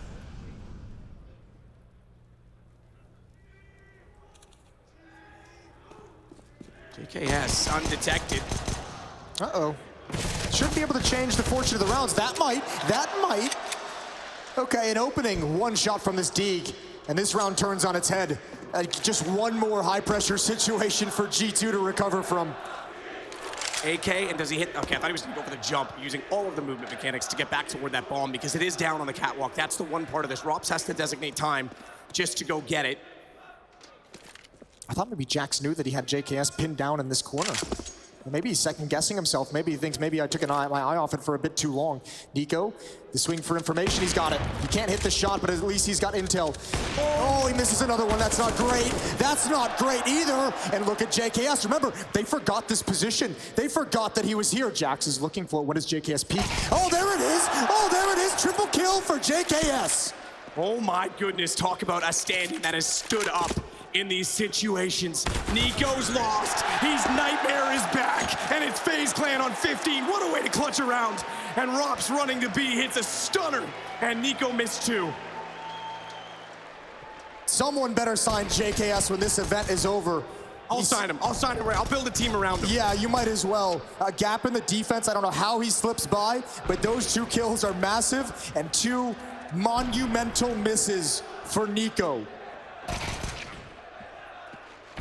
Wow, when was the last time you saw Nico off this long in an entire series, or I should say game?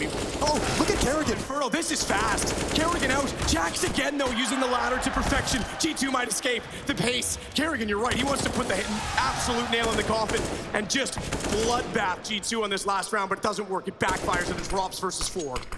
Oh, Rops is going to back away.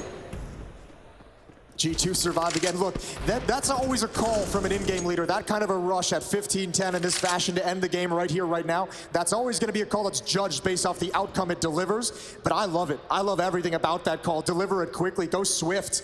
They almost make it work. I think if Kerrigan turns that corner, gets that kill clean, I think that hit might actually work. It's gone the other way here. Rops was the man who had an incredible ace on Inferno that got it to overtime. Wouldn't be an ace this time, but I would say it's almost more difficult. Hunter's gonna shut him down. Money is back in the bin for FaZe, not tragically, because JKS still has enough. They can force out on this, but it is 15-11.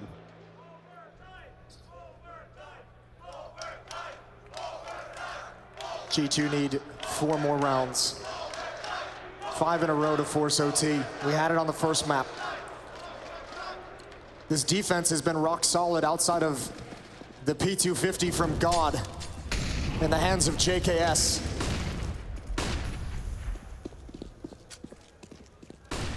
Flashbang out, Nico wants a fight, wants a peek. Gets a little bit of damage dealt on towards Twist. There's 2 AK-47s in hand for FaZe. They've only spotted the Deagle so far.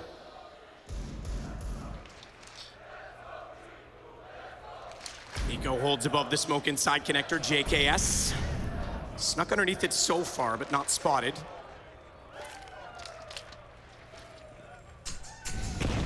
Covered off as well, JKS. That is second player behind the box. Jax will start it off. Rops goes down.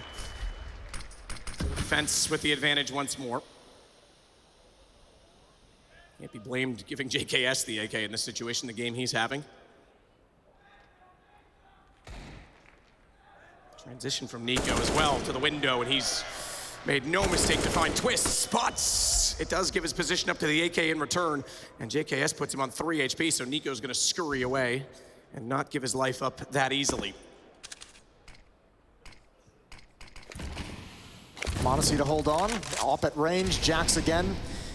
That same impactful position to keep some space between the attacking phase members and the AWPer. Kerrigan's gonna look for this though. JKS has come up connector as well. Not a lot of utility, and there's too many angles to clear. The shadow shows, oh Jax, he gets launched off the ladder. This can't be real. This cannot be real. A missed shot from m0NESY. Nico's low as well. Thank God there's no nades. Thank God there's no Molotov. But how do you get this bomb planted? Here comes the swing. Oh, this has disaster written all over it. Kerrigan cannot connect the shots. 10 seconds to get this bomb planted. More utility being spent. Nico's gonna swing wide. He's gonna spam it down. Finding a way to have impact, and that's the round done, although they could still lose weapons. JKS is gonna bug out and go home. 3 more needed for OT. And he's found as well, the AK gone. We've got a game, 3 between them now. How close was that? Kerrigan hits either of those on the peak. Yeah. He's watching because he knows m0NESY's behind ticket. He knows he's gonna peek with the AK, and with how quick he is, you don't wanna have to flick back to him. Doesn't consider that Nico also has an angle. You gotta give props. That's a really, really ambitious swing from Nico, but understanding the time left in the round, all he needed was the 1 kill. Didn't have to make any miracles happen, just needed to stop the plant from going down. Nico's up to 13 now. m0NESY in the window, up. Trying to control the situation. There's no window smoke. He might have a chance for it.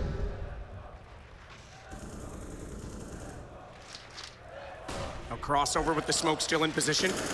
Kerrigan the first to get to the boxes as m0NESY could do nothing of it. Nico still watches down below.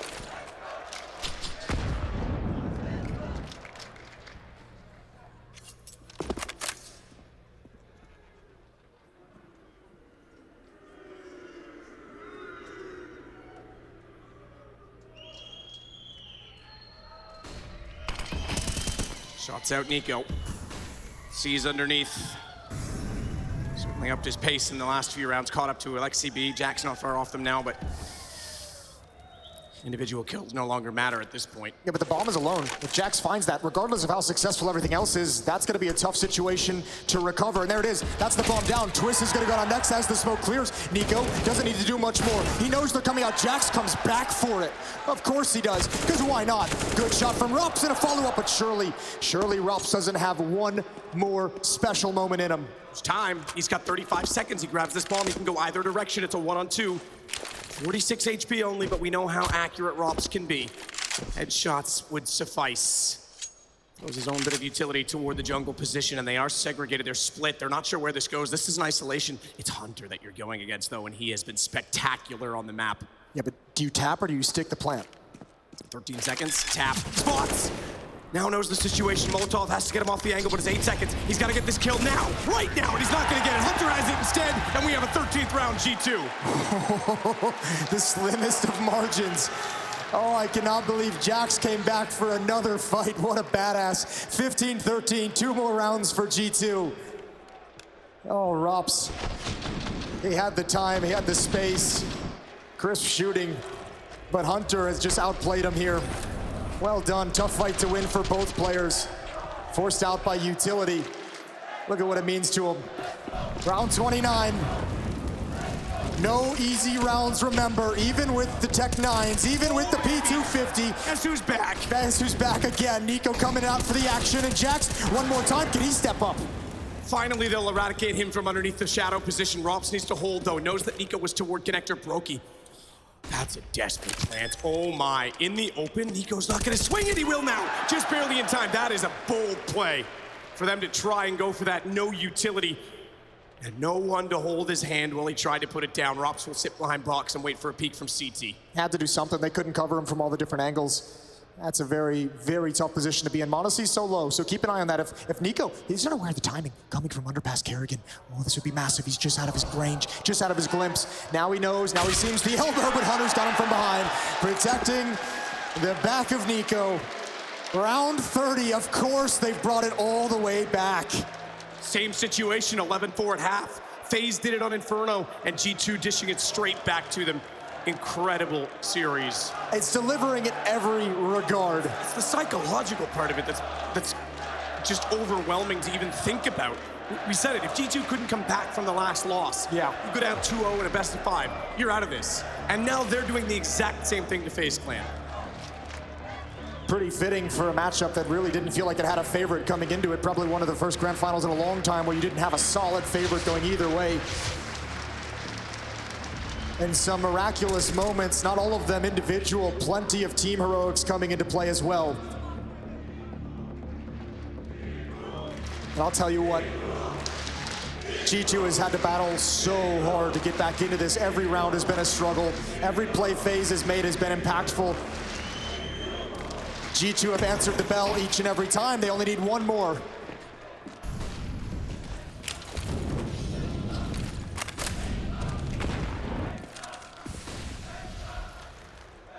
You can get Monacy in a position with the deep angle in B. You can actually rotate Alexi off, or you can use him for cover as you push up. The scariest thing as well is that Nico was out of this game completely and they couldn't close it. Now you're seeing the confidence, the peaks through the smoke in the last round. He's up to 18 already. No one's aware of this play from Alexi. He's pushed all the way up. Monacy can now be mobile across the map. This is huge. What an aggressive play to make at 15-14. Sander defaults so far. Robs, the palace smoke is going to clear. They've got to be careful. This position can be so deadly, so dangerous for a player as precise as Robs. Back to the hero play from Jax as well when it was 14-8.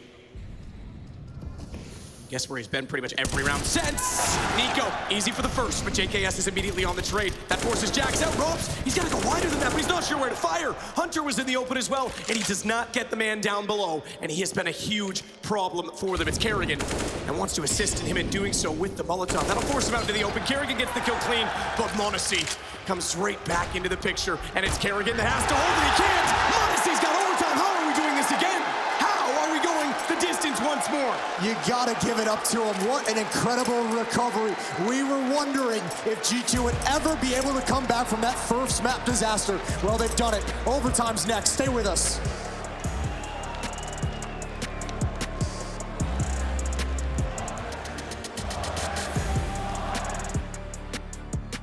Up above you. Yeah.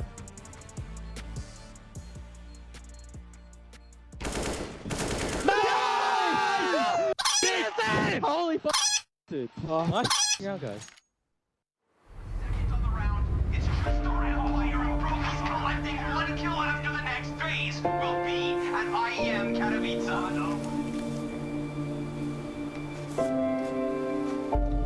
We're back. We are finally back, baby. It's time to clean the streets of Katowice.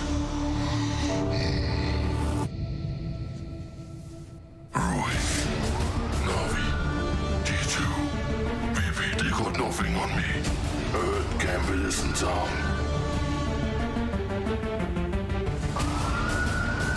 It's not safe.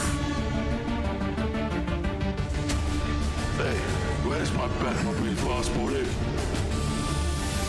Time to make Katowice safe again. It's my time. Have you seen Gambit? Cool.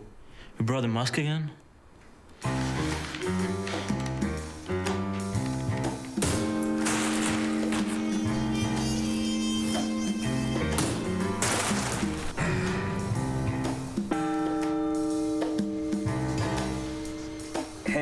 Hey, Kerrigan, okay, listen, someone's gonna tell you this, but the Batman shtick you got going for you, it was pretty funny a couple of months back, but, you know, it's getting to be a little too much. What do you mean? Yes, I love it.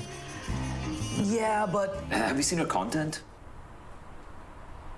That's true. It's shit.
Katowice comebacks, the name of the game, it seems, and today we are getting dished from both sides as it's G2 this time that force out overtime 15-15 and could steal back Mirage from FaZe. In doing so, would be knotted up on level maps 1-1, best of 5. And I said we'd need the distance maps. I didn't know we were gonna need every single round as well, Jason. Yeah, no, we get them all. It's absolutely beautiful, but there's still more rounds to play here on Mirage. G2, they have completed the comeback, but now they have to overcome everything that they failed at previously in the previous map. They have to actually win this game. Remember, FaZe made that huge comeback on Inferno, rattled off 4 in a row and just ended it. Just closed it out as soon as humanly possible. G2 have to do the exact same, well, they don't have to, but they'd love to do the exact same thing here. Here we go, back into the action after a short break. Counter smoke from Hunter as he's already covered off inside of the window. Twists. He's gonna work through it. Flashbang just to get lower in middle, but no one's seeing him and nothing to spot on either side as of yet.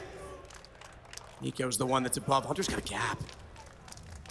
They didn't see this play last time in the B hall as Monacy and Alexi B have just gone back to it. Deep angle, gonna allow Alexi B to push up, but the real action is gonna be towards Nico. Attacking his position, oh, he loves that fight. He knows he had Twist frozen into the open, but he can't find the follow-up. Hunter's here to step into his position, but Rops is activated. Doesn't see Jax down below, but surely they have to expect this position. Surely they check it, and they do. JKS to clear it. Massive problem for them getting inside of the A site before. Hunter back through the smoke, but Kerrigan over the top will deny him getting any momentum in the round. And we sit to a 2-on-3 with Alexi B already on the flank. Kerrigan staring at it. Needs to trust his teammates and keep his eyes focused. He'll do exactly that, and it's all down to Monacy. AK this time starts it off by taking out Brokey. Incendiary to the firebox, lights it aflame to try and clear off one further angle by use of utility rather than weapon, and he'll head toward the site, knowing Kerrigan was out toward A main. Has he retreated? Has he gone all the way down? Tetris, Rops, the back turn shows he has the information for the last player, but Kerrigan has the shot instead. Can you believe it? Of all the players to take him down, Kerrigan, the in-game leader, the last remaining, and Monacy even knew his position. That's a great clutch attempt, a 1 versus 3 in overtime for Monacy, but brilliant hold from Kerrigan. You're exactly right. He almost glanced away, and man, if that flank had been impactful, that could have been all she wrote. 16-15, 1-round lead for FaZe, the 1 T round that eluded them in the 5 of regulation.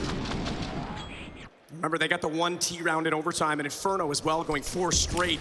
T rounds are the name of the game. That's a huge win for FaZe to start off the extra innings. Monacy back over toward B this time, up on top of the van. He'll hold with the AWP. He's gonna have a lot of bodies coming at him. He's got Brokey pinning him down, but remember, he's made this peak safely a number of times, not this one. 2 rounds in a row, he got the peak that he wanted deep. Alexi B, all the pressure's on you. Where are you gonna go? Smoke down at the van. Plays around it. Kerrigan's found his feet from beneath it. And this T side, the pace has been picked up. JKS in middle to cut off any kind of rotation. I don't even know if it matters. I don't think it's gonna matter because there's no access into this bomb site. There's so much utility left for FaZe to hold on to it. And JKS gonna wrap around. Sometimes all you need is that reset. The halftime before overtime, giving them some space. They walk out, they line up.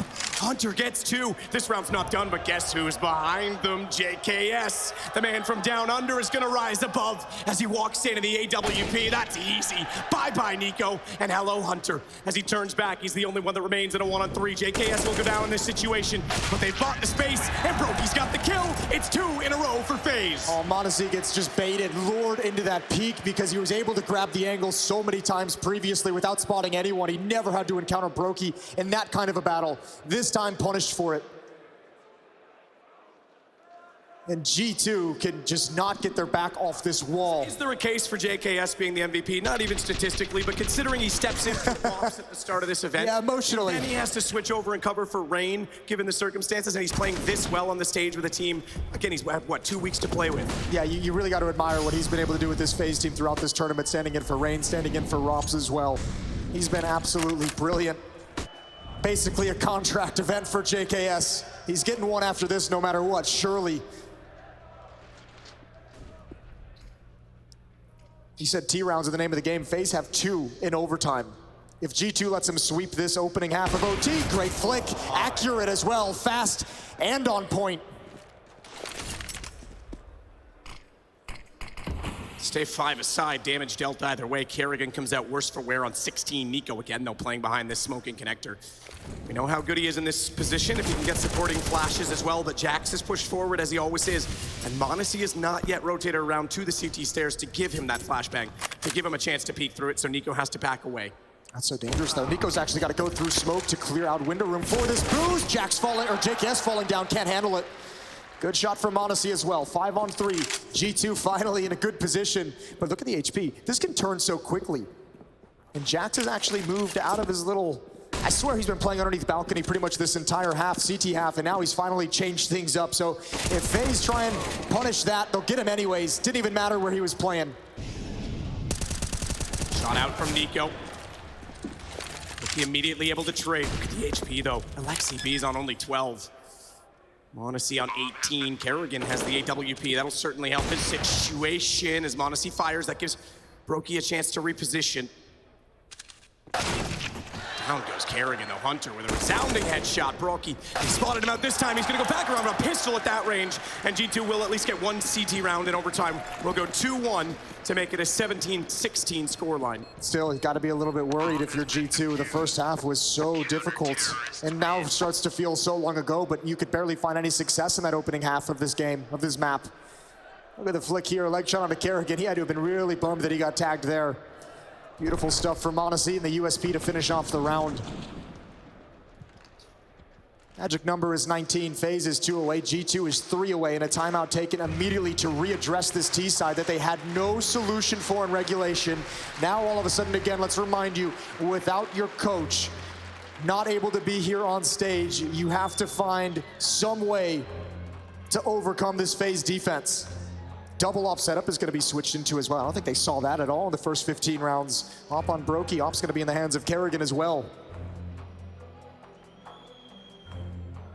Kerrigan's definitely been a CT-sided op on this map. I know, we're digging well. Yeah, we're digging way back into the history, into the archives. We're dusting them off. I'm getting old, so I'll just go back and live out my glory years again. No, it was Sam, obviously, when he had Cajun B and Device on the team.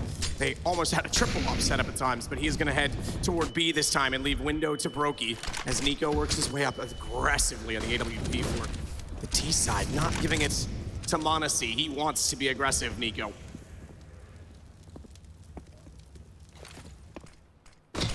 Smoke in towards window room. Rops is going to be blocked off, but feeling comfortable, not feeling a whole lot of danger, and obviously has a couple different plays he can make from this position.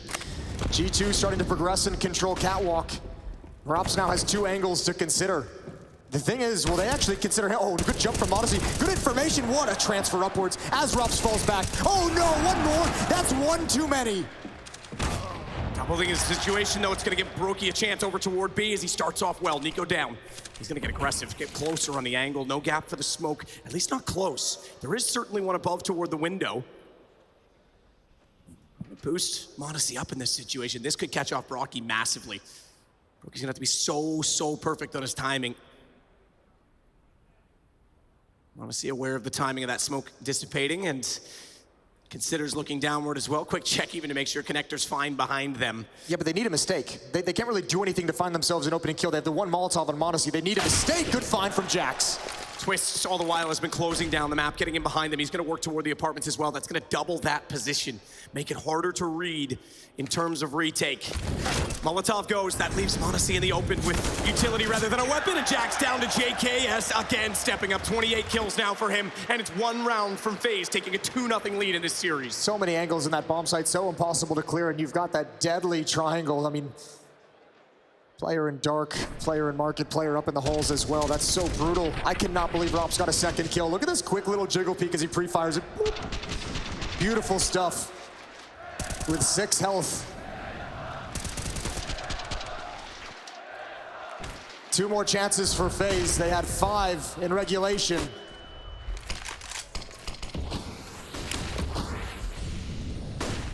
Rops this time getting a different position inside of mid with the protrusion smoke that goes beyond the end of the connector.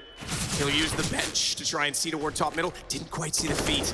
He's been spammed as well. He's down to 25. Can't overextend and overstay as welcome as Hunter, therefore will walk out for free.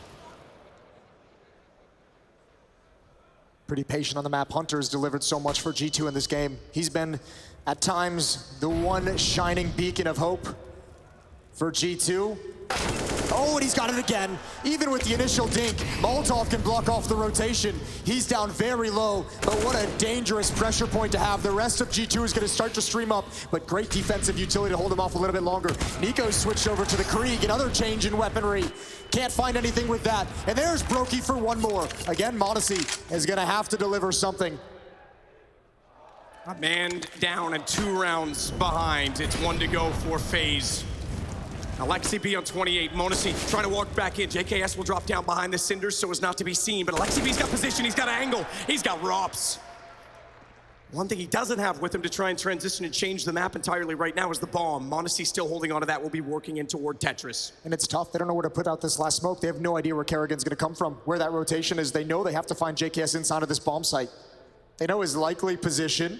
Modesty creeping up, they're gonna go contact. They're gonna go quietly, 15 seconds on the clock. The play has to be now. There's the smoke, there's the smoke. Modesty, oh, he takes him out. He's got another, 10 seconds. Bomb being planted, but look at the plan. Catwalk, Kerrigan has one chance only. Oh, the bomb's down. Just barely got the plan. Kerrigan nearly shut that down despite it being inside of the smoke. And now he has to clutch this back, and Alexi B has the information. Kerrigan on the AWP will switch to the pistol. Do they know he's wounded? Do they know he's weak? Does Kerrigan know a pistol will do it? He's gonna spot him, but Alexi B slides out and gets the headshot, and we're not done yet. Oh my Lord. Oh, it's become a game of milliseconds. Alexi B holds strong, a good clutch for G2's in-game leader. I thought Kerrigan had it. Oh, this is incredible. The bomb. Just still in the animation of letting it go. Even sees his leg before that peak, just can't land the shot. Alexi, immediate response. All right, one more round. It's FaZe 2-0 in maps, or it's a second overtime. Monesi starts it well. Boost in the corner. They've not seen that yet. Rops thought he was safe. Far, far from.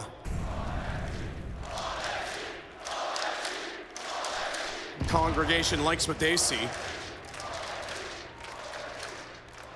What an experience he's had. I don't think anyone chanted my name when I was 16 years old. No, you weren't hitting shots like him. JKS, strong position. There's a pop flash, the last one missed. This one's perfect. That one is absolutely perfect. Even with the dink, it doesn't matter. Alexi took his time transferring over the spray. A bomb site is open for the taking. Double overtime is on the cards. It's Brokey, Kerrigan, and Twist to recover. Double comeback. FaZe is the second time they should have closed out the game, considering the scoreline we had. In regulation, bomb will go down. Twist does get Jax, gives them a bit more space, a bit more hope in the round as Kerrigan will swap over to the M4 instead. He'll be lit ablaze though.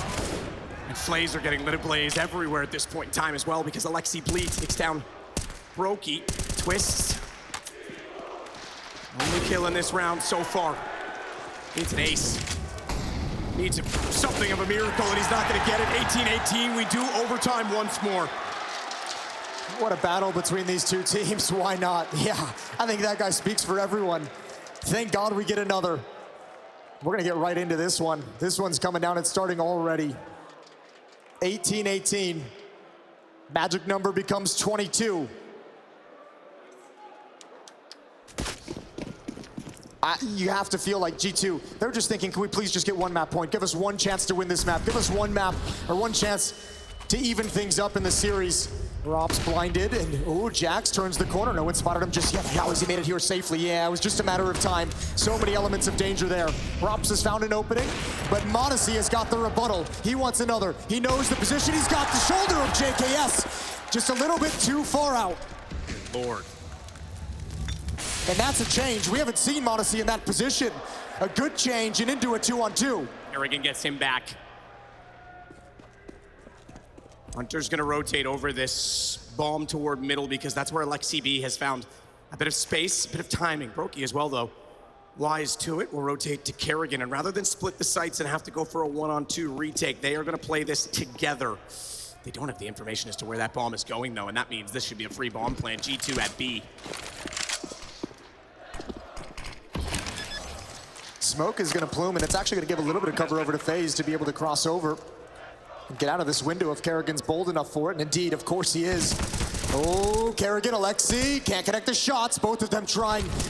Finally, Kerrigan gets it. It's just down to Hunter. They've got to be sure that it's got to be on the left side because Kerrigan was there as the bomb went down. The planter never went to the right, never went toward Catwalk. So they have to clear the market, and then they've got to look toward the van. But Hunter beats them to the punch, and Kerrigan needs to go aggressive. Tap bomb, Hunter gets forward, and we've got another round and a lead for G2. You gotta love that clutch. A little kiss on the head as well from Jax. Great stuff from Hunter all throughout this map. From start to finish, he's delivered. Important clutch. Giving G2 one of those must-needed, one of those so valuable T rounds. Kerrigan just could never find him. 1 round lead for G2 moving forward.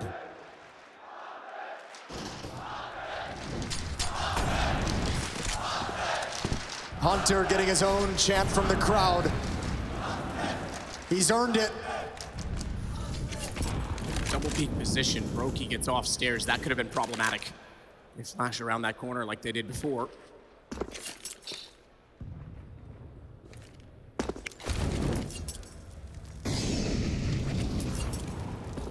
It's a bit more default from G2. Nico's gonna be up in Palace. Monacy and Jax to take control of A ramp.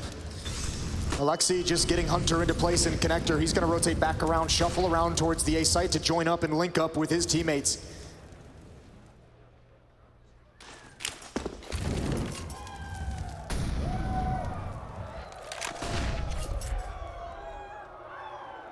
That's some information gathered. Pop flash in. JKS will hear the footsteps on A ramp. Brokey turns away from a flashbang himself. Gives Monacy the angle. Oh, they both miss a chance. They both miss an opportunity to give their team a one-man advantage. Brokey moves out. It's Nico to deliver. It's Nico to deliver, but JKS in response. 2 quick kills and wraps a couple more. It's all down to Monacy. But oh, is he surrounded. 19 all. JKS, my God. The resilience of him inside of the site. He's completely locked out and surrounded. He manages to get 2. Rops comes in and doubles up as well. And the stand-in's leading the way, Matt. It's 32 kills for JKS. Rops at 30. Those are the top 2 fraggers for FaZe. What a stud. Twist has gone very quiet. Since about round 13 when they secured that in regulation. Not round 13 overall, but when they had their 13th round on the board, that was, because he's been at 28 and now he's only at 29. So good that JKS stepped up when he did.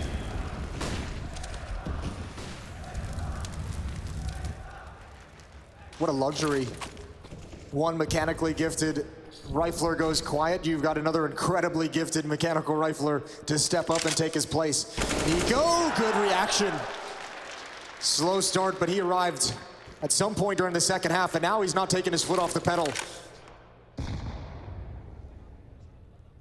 Twist, oh, the timing on that. He just missed Hunter. They're gonna think this is clear. Hunter's gonna walk in without... Oh my lord. He's checked it again. They think this is clear twice. He can look right toward JKS, but he was ready for it. This time he has an AK, so a clean, concise headshot will put him down and bring us now to a 4-on-4. Back over toward B. Don't jump again. Don't you dare jump again. Yeah, but look at the shift of the defense now. Minute on the clock with that information gathered. Twist slinks back from Catwalk, now pushing back forward as Brokey's rotated over with the AWP. Defense in disarray as they try and find some comfort. And I think this is a great call from Alexi. At least looking at the minimap. They were spotted, they know it, they call back towards the A bomb site. It's Twist they have to worry about at the moment. Surely this is checked, surely this is cleared. Nico down the ramp. Again, just under his gaze, but this could be massive. Twist finds the first. Oh, immediately all the attention goes back toward him. That'll drop the bomb temporarily, but the position of 3 coming back through connector. If Twist could have had a lineup, if they could have put utility, they would have had a huge opportunity. Brokey, he still gets in behind. Down goes Monacy, follows it up as Jax is in the open. There was no smoke in play, and Nico has to save the day, but the time is running out. 9 seconds, and he's unaware as to where to look. His back exposed, and JKS will just wait for him to tap the bomb, to play into his perfect position, and it is going to be JKS that gets FaZe Clan number 20. Again, they'd seen JKS so much towards A ramp, so much towards dark, so much in any position but CT spawn. And Nico's just taking an educated guess of where he's gonna be. It's the wrong one. You gotta give the heroics over to Brokey though. Running through the Molotov, all that damage is Molotov damage. It delivers a double kill on top of everything. Players making the play they have to win their team the round. It's absolutely stunning. We switch sides. We knew this was going to be a brawl, did we not? Yeah, we did. Whoa. But I think we doubted it. We doubted it after some of the slow first halves we'd had from both of these teams, but resilience has been shown by everyone. And now they really want to capitalize on Jax's position. Yes, they know he's been so successful there. in so many of the CT rounds, so wasting no time. The Flames and the Wrap. Twist will get the kill. They even cover off Connector so that no one can re-peek and capitalize on those positions. They lost one in the process, though, so it's still a 4-on-4. No further kills before the bomb goes down. Great call from Kerrigan here to get them into the post plant. Now it's all on teamwork. Molotov is going to come out. That'll flush JKS into the open, but they can't find him. He's found safety at the default boxes. Spam through. Alexi does grab his head, but Nico is way too exposed. Rop's out in the open as well. Gets back in behind the box. Missed the opportunity to try and fire into the smoke towards CT. Brokey still waiting. Oh no, he's got his wing clipped. m0NESY spotted all he needed. Rob's down as well. Hunter back in. It's not planted for him. It's not planted for him at all. He's got to go aggressively. He can't. Alexi B holds the angle and we're tied again. A desperate round. And again, m0NESY just clips the elbow. Oh, it's spectacular. 20-all. And this is what makes Kerrigan such a dangerous in-game leader as well. This isn't necessarily any kind of high-level strategy or tactics. He's noticing this tendency, noticing this weakness. They're calling it out. We've seen Jax in this position in Dark so many times, and Kerrigan's like, all right, he's probably playing there again. Let's go right back at it. The pace is brutal, and they almost steal a round away.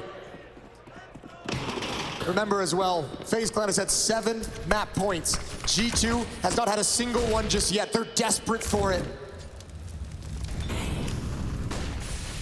Absolutely right. They haven't had one since, what, they had 8 in a row in Inferno, to be fair. Too soon. Whoa. Hunter goes immediately around the corner. Kerrigan caught. Alexi B could be in bad position, though. Gets the first through the smoke, but it's immediately traded. m0NESY with information, but no vision as the smoke goes down in window, and Hunter has to come back in. m0NESY still makes good on the play. Twist was able to go undetected, though, and drops inside of the site. m0NESY has to hold further. Brokey still waiting as well. Back toward the window, excuse me. I thought he was way back toward mid for a second, but yes, he is going to be looking down toward Catwalk. Jax is in behind them, though. This is definitely going to be G2 stealing this one away. They should get their first map point right now because there's no chance. Surely they look that way in the right time. Nowhere to go but forward. Twist will do it valiantly. Oh, m0NESY, he gets caught out. Twist finds that as well. He should have gone down to the first shot, but somehow evaded it. They still don't know where Jax is. Twist so low, and he's left in a 1-on-1, 5 HP against an M4A1S. And he will try and elevate himself in the corner. The bomb is the only thing he has going for him in this situation. As Jax will jump down. He's not seen him go either direction. He could have snuck back through the door. He could have gone in toward Checker. Maybe he sneaks market, but Jax needs to consider every single angle, and he looks the wrong way. Twist will do it instead. And another clutch for the man from overseas. I don't know how FaZe keeps finding ways to get out of these situations. This felt like G2 had everything wrapped up. We mentioned it earlier, there's a fine line, and I think Hunter might have overextended here on this round, making a play while everyone was paused before everyone was in, but a missed shot from m0NESY as well. A good duel for Twist on Nico. And somehow, FaZe just avoids every single situation that should have ended it. 21-20, another chance for FaZe to take a 2-0 lead in this series.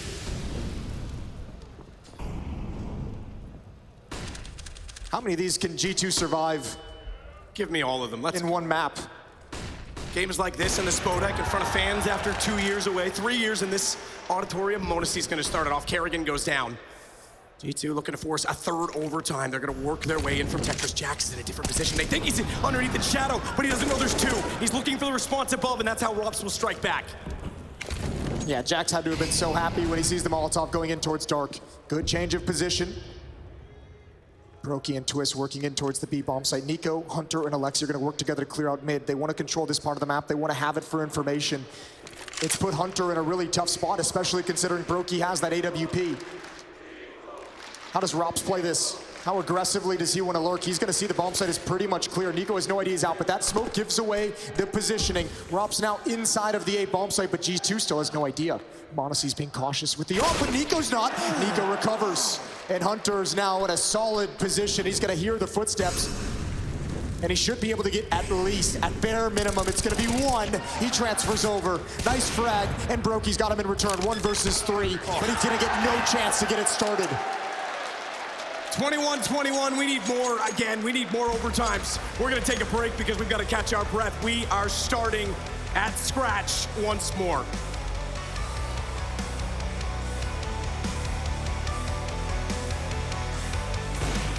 Solid. I have to go. Nice, keep going. One's coming jungle. Both can come. I don't know, I'm here. Last window. Window. In the kitchen. He's jumped in window. I have to go around mid, okay? He can go kitchen. Sorry, already sorry.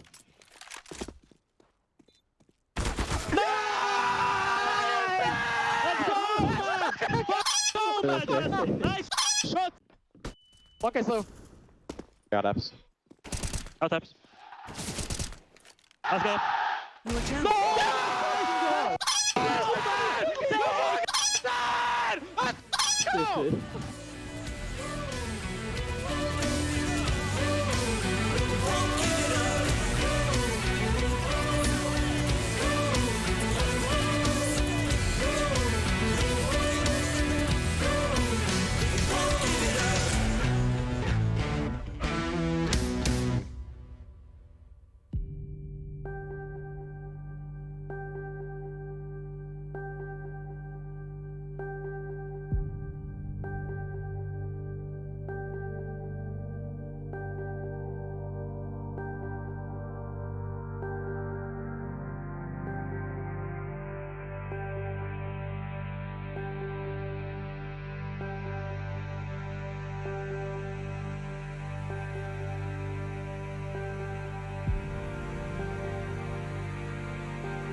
Ten years of history, IEM Katowice, and yet we continue to write unprecedented territory. What a final we are having. 21-21, we are about to start our third overtime on Mirage. Fourth overtime overall, just in the first two maps as well. These teams neck and neck. Neither of them has shown any dominance just yet. This is absolutely brutal what both of these teams have had to play through in these opening maps. Inferno, a win for FaZe in overtime.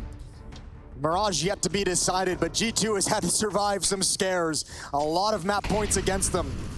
Hunter at 43 kills. Nico with the op is gonna find Brokey, slides in towards Palace. It's a double op setup for the defense. Rob's still in this position, is gonna try and work forward. Kerrigan, bomb's still in his hands with an additional smoke down and spawn for him to deploy and try and sell that there's a bit more going on toward the A side as the remaining two players that I've not mentioned yet, Twists and JKS. Commonwealth connection will try and work the underpass position and come out toward middle. Jackson's gonna get aggressive. Oh, Kerrigan's gotta be ready for this surely. He's got to be. They can't possibly lose two positions, and Jax looked away too soon. I think Kerrigan might have seen his shoulder on a jiggle peek, Monacy. Oh, he looks away as well. Timing is not with the G2 players. They're getting picked off one by one. Nico's gonna try and step up to the plate next. He's gonna step in front of the Molotov as well. Ooh, it ticks him. I don't know if Rob's heard that. I don't know if that was passed over, but still, this A bomb site's in so much danger. I think Kerrigan may have heard it while running away, to be honest, because he's already looked back that direction. He slowed things down. Nico could foil this entire round, but Rob's going back with Kerrigan. I think they're gonna play for the trade on his position. It's all down to timing, though. Look at Nico. He's got so many people to worry about. Got Palace to worry about, got Connector, got Jungle to worry about, but not any longer. JKS falls down. He's gonna be committed towards A ramp. Smoke behind him. He needs to get out of this position. He needs to relocate, displace.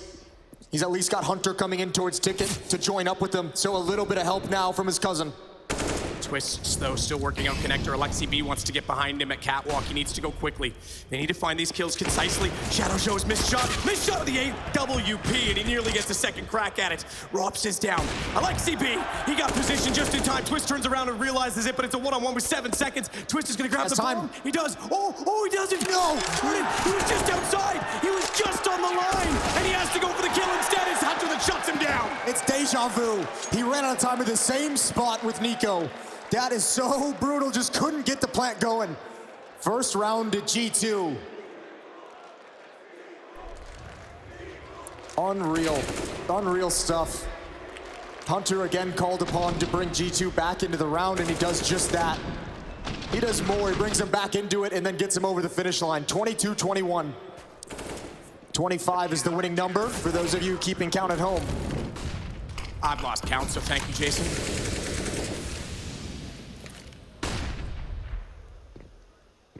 I don't know that 25 will be enough, to be honest. Nico, grading down below, catches out JKS, early pick. He'll fall back inside of connector. Smoke's still down at the bottom of it, so he's safe to do so. Listen, his op has looked sketchy in certain positions and in certain situations, but you can't deny it's provided G2 with 2 opening kills here in triple overtime. Hunter is arriving, Alexi under a lot of pressure. Molotov's right out, still Hunter misses an opportunity, but they have great positioning. Alexi B still alive over at the bench. There's some spam through. Hunter's gonna burn Rops alive, and Nico's got another with the AWP, and all of a sudden Brokey falls down as well. Twist can get nothing done, and G2 are up 23-21. The game that never ends. Not anytime soon, but G2 getting closer to shutting this one down. FaZe Clan haven't found the difference maker so far in overtime being the T rounds. It's what they struggled for so much in regulation, and even when we thought they started off overtime, FaZe Clan with 2 T sides, G2 was able to respond with the same. They're gonna go aggressive this time. JKS already top of the stairs, working his way through. I mean, flashbang doesn't matter. Monesi is the flash, and you can cut his vision. He's still got the shot. Kerrigan gets 2 back, however, and it's the advantage for FaZe. Oh, good shot from Kerrigan. Again, the change of pace, though. I think, you and I had the conversation when he called that in regulation at 15-10. It ended up, it started the streak of G2 coming back and forcing the first overtime to begin with. Here, it nets them around. They would have rather had the first one, I think. 23-22 in the favor of G2. Getting the T round, all important. G2 a chance to get their first map point in this series. Go straight to the AWP of Monesi to try and get them openings. This Twist is gonna drop down, aggressive toward middle, very fast. Flashbangs, just gotta back off. He does get inside connector, thankfully, before he was stuck in no man's land, because that was a sure death if he were. Quiet on the map, Nico towards A ramp. Just presence from Monesi up at the top mid boxes. Hunter slowly creeping in from underpass. Brokey and Twist in tandem. Attached at the hip for the moment. Very centralized defense. JKS is going to be in dark. Rops is huddled at the back of the A bomb site. No mistakes being given up, no peeks whatsoever. G2 would love to have one, but FaZe is definitely not going to give it to him. And now we start our move just at the 1 minute mark. Shot through the wall. Hunter's already pulled away from that. Timing is everything again as Nico nearly gets Kerrigan down. Caught with the smoke out, damage done, that allows Alexi B to collect. But Twist has gone back in to maintain the same position with the smoke down. He was able to do so, and Jax, he sprays in but doesn't spot a timer on this though. That gun barrel sticking out a long way for Twists, and so many players to stare into that direction. He has to be absolutely perfect. They're gonna go for the bomb plate. He can swing this. He can try and deny it. He doesn't. Jax hits him back instead. Baited out perfectly. And it's just 2 JKS and Rops to try and hold this back. They'll start it off by getting Hunter. But this is a big ask where G2 gets map point. Yeah, and they've got so many players. G2, this round should be impossible. They even have a Molotov left on Monesi as well whenever he wants to toss that out, but he's not switching to it at any point. He's keeping the big gun in his hands. Here comes the retake utility. Nico's waiting for the hop out. So many advantages. Jax is waiting for contact. He's gonna swing as soon as a shot is fired. Oh, there it is. Nico goes down. Jax hasn't swung, but Monasy's got the angle. And there we go for G2. True to their name, 2 chances to close out the map. FaZe not yet being under this sort of pressure. Drop the first CT round, double up setup. They're gonna go straight to it. Not used to this pressure here on Mirage. They've got plenty of experience on Inferno, and they delivered. They made it look great. 24-22, but these T-rounds have been tough. Double op setup, Brokey and Kerrigan. G2 with a bit of a change of pace of their own in the previous round. Slow to start the round, but as soon as they pulled the trigger, they returned the corner before Kerrigan even realized what was happening. JKS plays where Jax has. He's going to extinguish the flames below him and go up the ladder, try and get position above, but doesn't want to commit to a peek because it's a bit obvious. Is it not? Being in that position, oh, they sprayed him, but he turned it around. Jax blinded up, will get the opener again. The advantage for G2, we might be tied 1-1 if they continue in this fashion. Twistzz holds his nerve with 5 HP. That lets Brocky come back in and take out Nico as well. I think Alexi is kind of confused where he wants to put that Molotov down.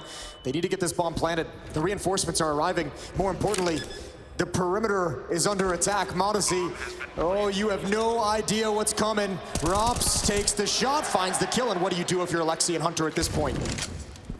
Fight as valiantly as you dare to try and close this out right now. Hunter holding. Smokes go down instead. They want to try and swing Rops out from above, and Alexi B would have to be well aware of that position because there's nothing his teammate could do until the trade comes through. Rops gets it. There's the trade I was talking about, but now 3 players to swing, not planted for him, and Brokey comes around the corner to absolutely smoke him with the AWP. We might have another overtime. That's a great find for Rops, because I mean, that's the kill that really seals it. Hunter can't actually do anything. Bomb's not planted for him. He's meant just to spray them down if they're coming in to try and find his teammates, and obviously that option just wasn't available any longer. One more chance for G2. 24-23.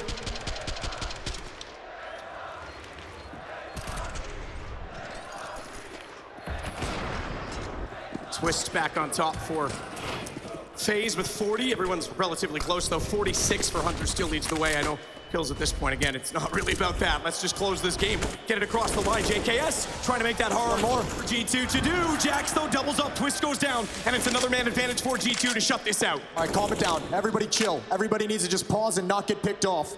You need to find where the next point of aggression from FaZe is going to come. It's Kerrigan on catwalk making the push, but again, Rops is investigating Palace. He had that phenomenal flank in the previous round that saved the day. If he goes too far, if he does too much, it's Kerrigan to find the equalizing kill. You're absolutely right, though. Rops, he's going to peek it. No, he doesn't. He doesn't elect to do so. He would have spotted all 3 players.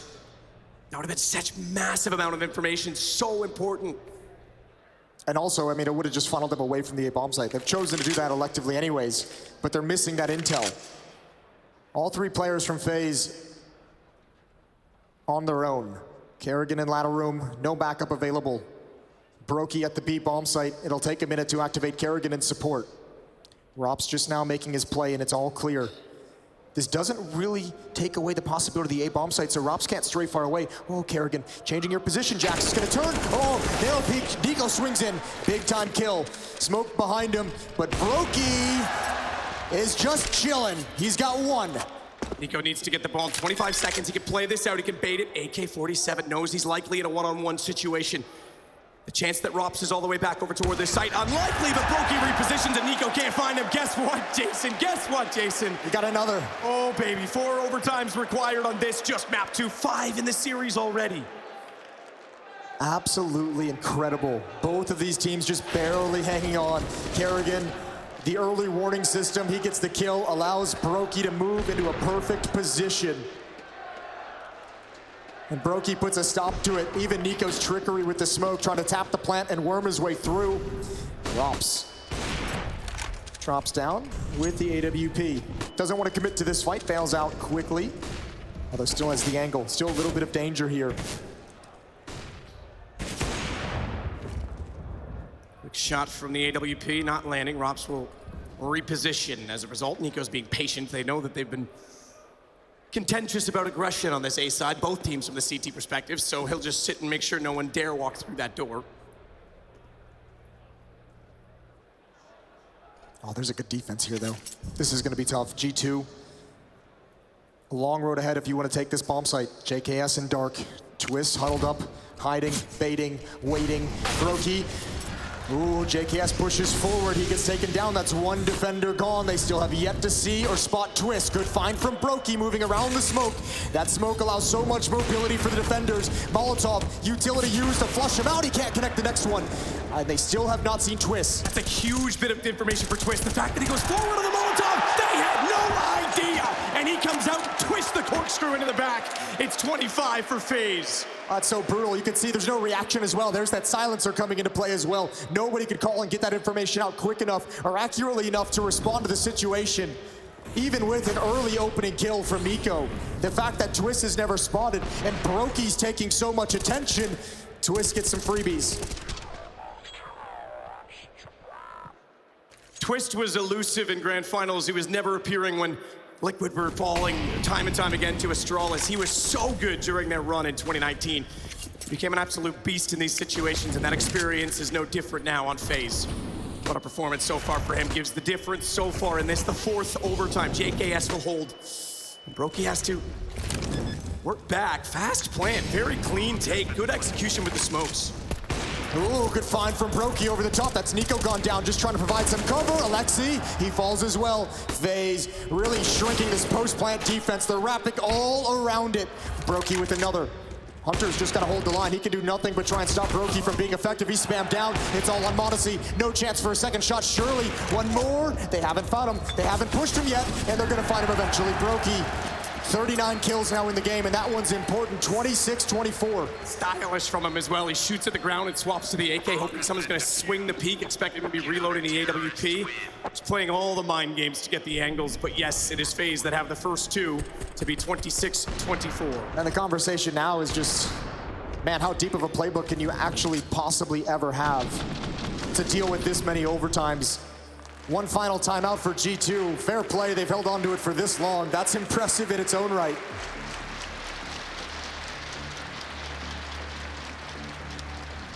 But what can you really use it for? Pace changes. Different positions of the op. A trick play.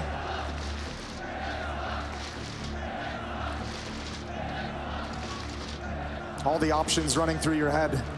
1T round is all G2 wants. The timeout exclusively used for this one single round to give them some space in the next half of OT.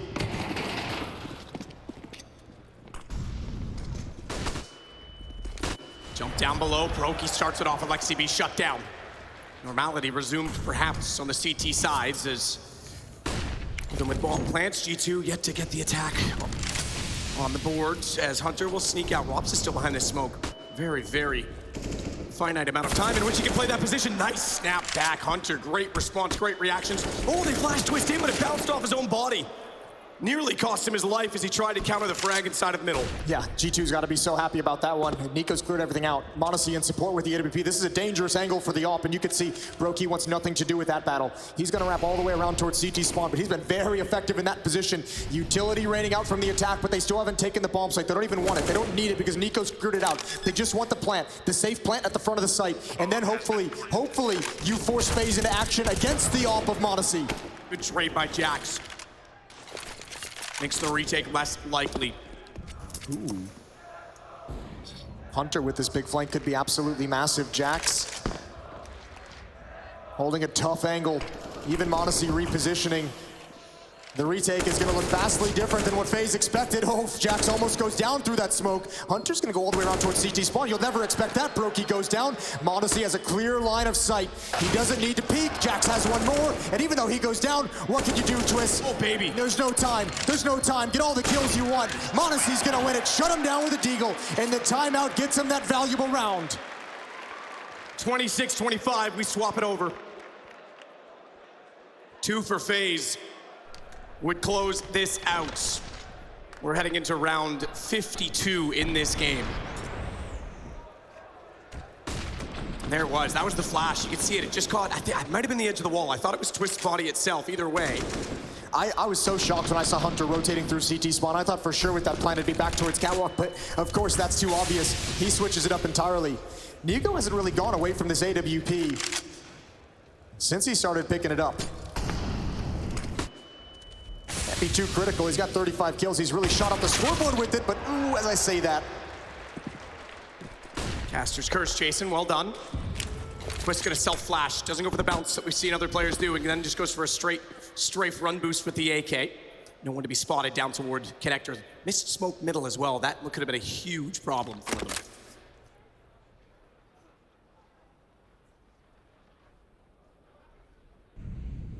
Kerrigan still has bomb. There's two inside of the B apartment positions. JKS down below waiting to work the underpass potentially toward mid. Twist just gonna chill there for now. Who's gonna recover? Who's gonna find the equalizing kill for G2? Bring it back to an even affair. Ooh. This is some aggression. We've seen this over towards the B bomb site. Twist doesn't clear deep enough. How could you? How could you know? How could you know? How could you possibly put your crosshair there? Alexi goes down.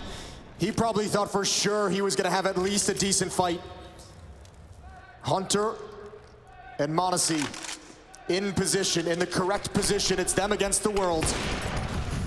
Not fast enough this time for m0NESY, but Hunter flashes in his favor. He's got three. Oh my, as he sneaks back out, he is absolutely hunting all the prey today. And it drops. The only one left gets shut out by m0NESY in the end. Hunter's been called upon so much. This map is his. He has been a monster. 53 kills for Hunter in this game. Just one more time saving them. This time it's a 3-on-5. That is spectacular stuff. Him and m0NESY combined to keep G2 going forward. 26 all. This time Nico's gone back to the M4. Off in the hands of Brokey, off in the hands of m0NESY as well.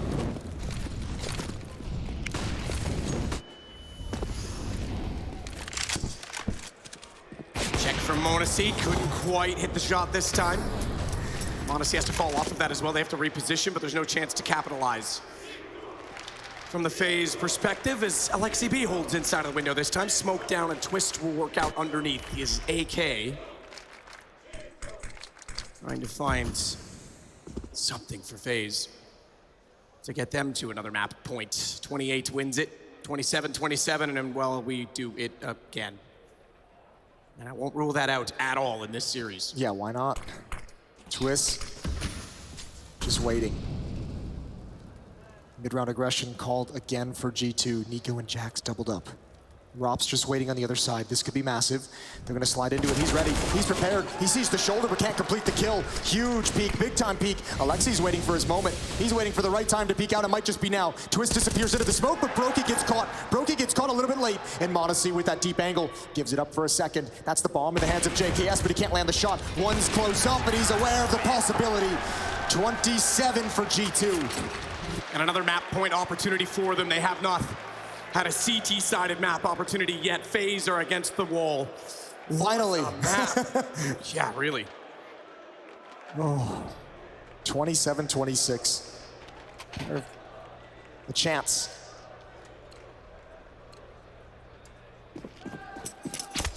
Here we go. m0NESY and Jax at the A bomb site. Kerrigan leading the way in halls. Oh, this could be so tough. m0NESY, the deep angle would be fantastic if he can pick one off. But they're going to be in hot pursuit. They're definitely going to be trying to chase this down. Kerrigan, here comes the swing. Oh, the jiggle peek. The jiggle peek.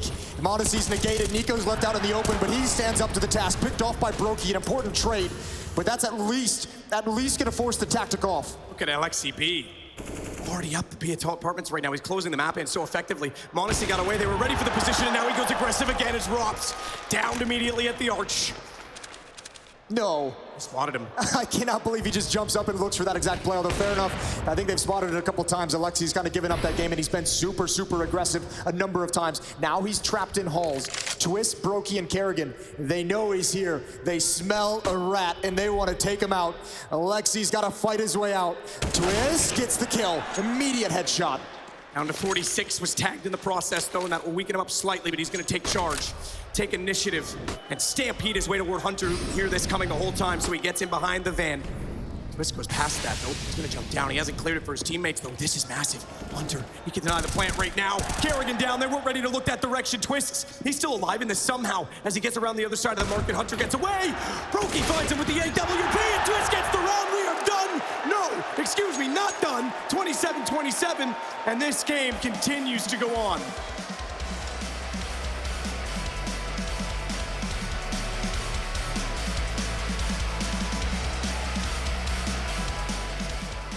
One HP. Both. Oh, he's in Edward already. One is 1 HP, okay?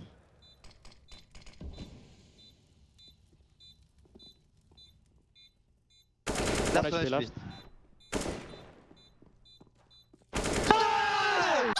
Nice shot! Nice Ilya as well. Good shot. Love you, bro. Go behind, chill. That is an apps. That is an apps. C4 is gone. I'm coming behind. Right behind Ilya. Let me play, Ilya. Your channel. Nice! Let's go! Let's go, boys! Arena!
All you can do is shake your head. Another overtime on the cards. Neither of these two teams giving any inch, any quarter to the other.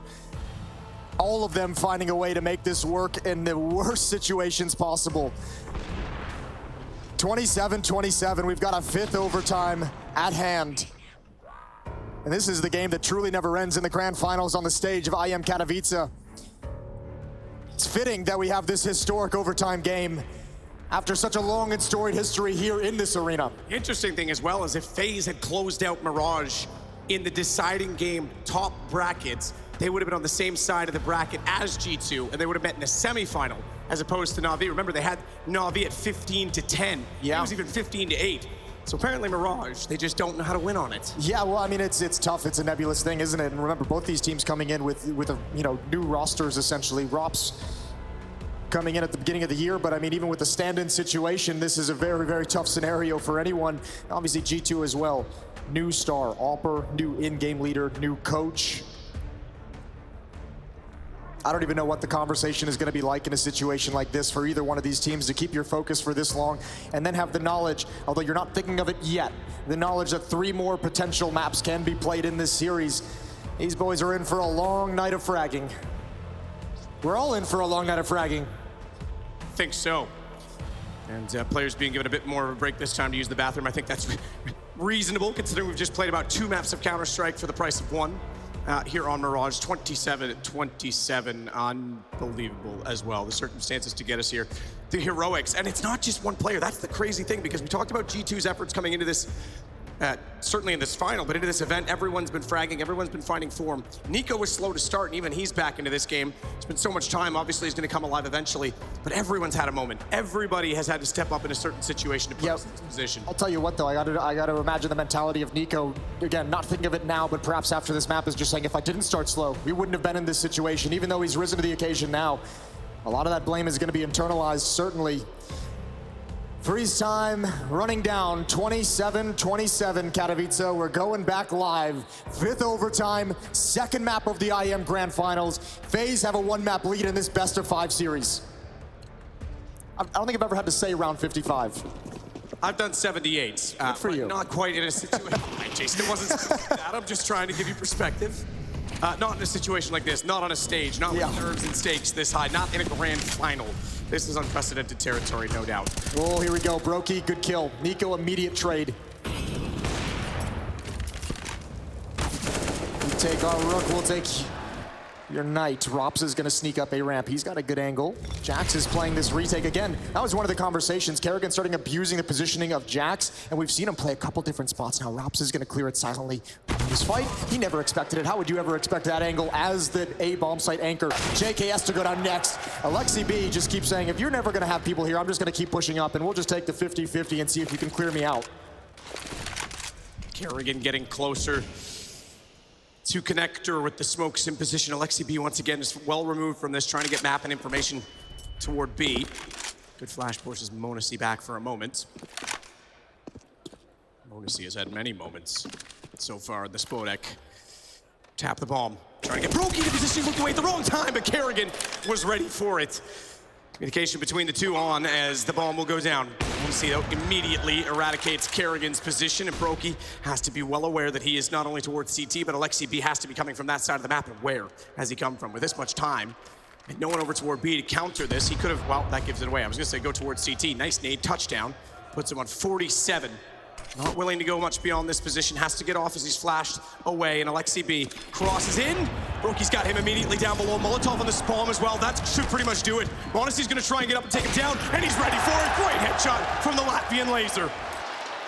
What an absolute monster of a clutch. And you're right, just enough silence for G2 to start considering towards A ramp. Alexi B had to run the gauntlet. That had to have been nerve-wracking, but just finding the slimmest peak to not expose himself to Monasi while still being able to stop the defuse from happening. Brutal, brutal round from Brokey. Even a blind kill to start it out. Oh, the whole way through this is tough. That is a tough angle, easy to overpeak that one. We've seen Monasi hit some very slim shots, and the Molotov is the icing on the cake. 28-27. FaZe with the T round. Molotov out towards top mid. Nico's gonna go down, picked off by Kerrigan. Monasi can't get anything done either. Oh, all of FaZe coming alive here in round 56. Hunter, man, can he really deliver it again? Can he really deliver them back into this situation, back into the round? The answer's no. 2-round lead for FaZe. 2-round lead significantly as well on the terrorist side. They come out swinging in full force on God knows how many rounds we're on now, Jason. Overtime at number 5, and they need 2 more rounds to close it if they can get another T-side, if they can sweep the T-side. Oh, that'd be everything. Right? Well, you have to imagine. And this is where you wonder, does Kerrigan have it in him to call another change of pace towards that A bomb site, towards mid, whatever it might be? We've seen it go back to it a couple of times. Twist, JKS gonna be in towards Palace. Kerrigan and Rops, they might actually just, this might actually be a little bit of a waterfall situation. Rops is blind, gonna tuck himself in on top of the flower pot. Jax didn't clear all the way. Here is that timing change. Here is that pop flash entrance. They've got 2. Jax and Nico go down. A desperate situation for G2. Brokey's even on lurk duty, and he's got a freebie on the Monasi. Alexi's the only one left. What a well-crafted round in the 5th overtime. Able to jump across middle. no idea, Monacy, where he needed to look when he came back outside. And Alexi B, yeah, this one's, I'm sorry, Mr. In-Game Leader for G2. You're going to have to come up with something else. This one's done. They do sweep the T side 30-27, and they just need one more round to take this to a 2-0 best-of-5 series lead. I'll tell you what, Kerrigan looks so calm and collected on that stage.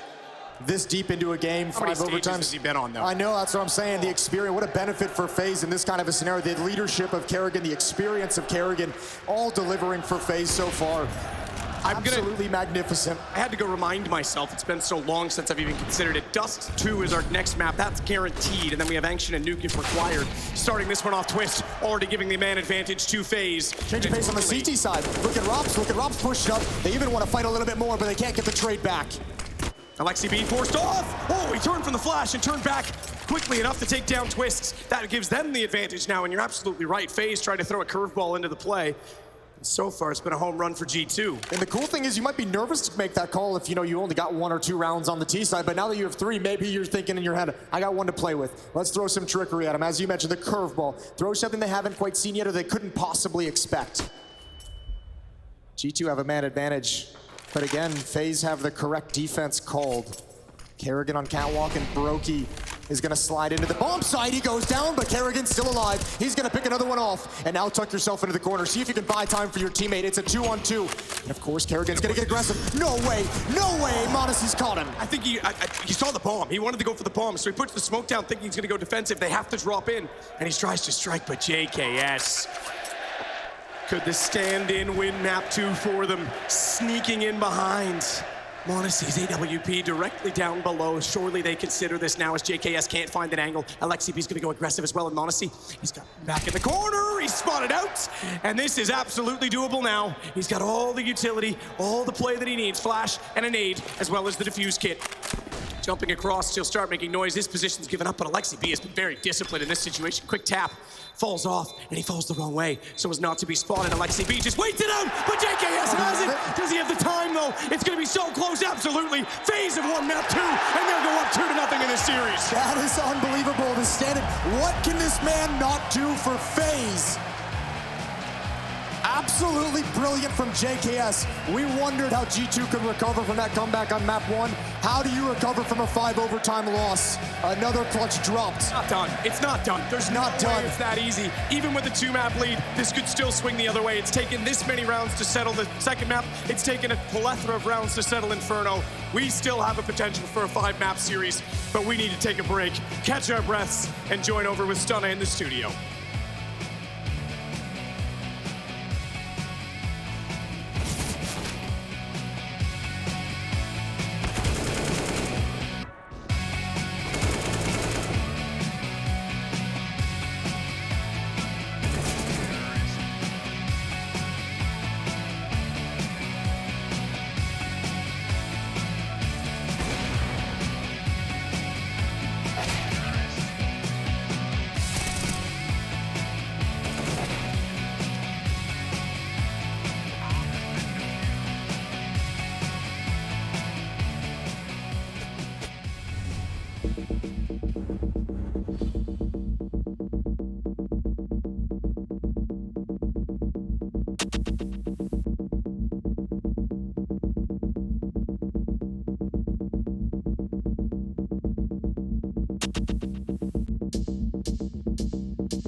No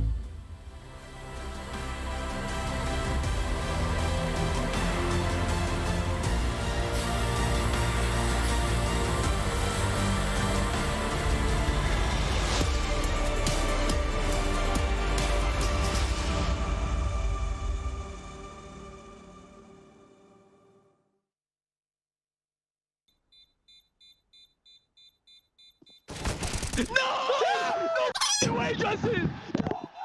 Have it? Yeah. Your channel was edited.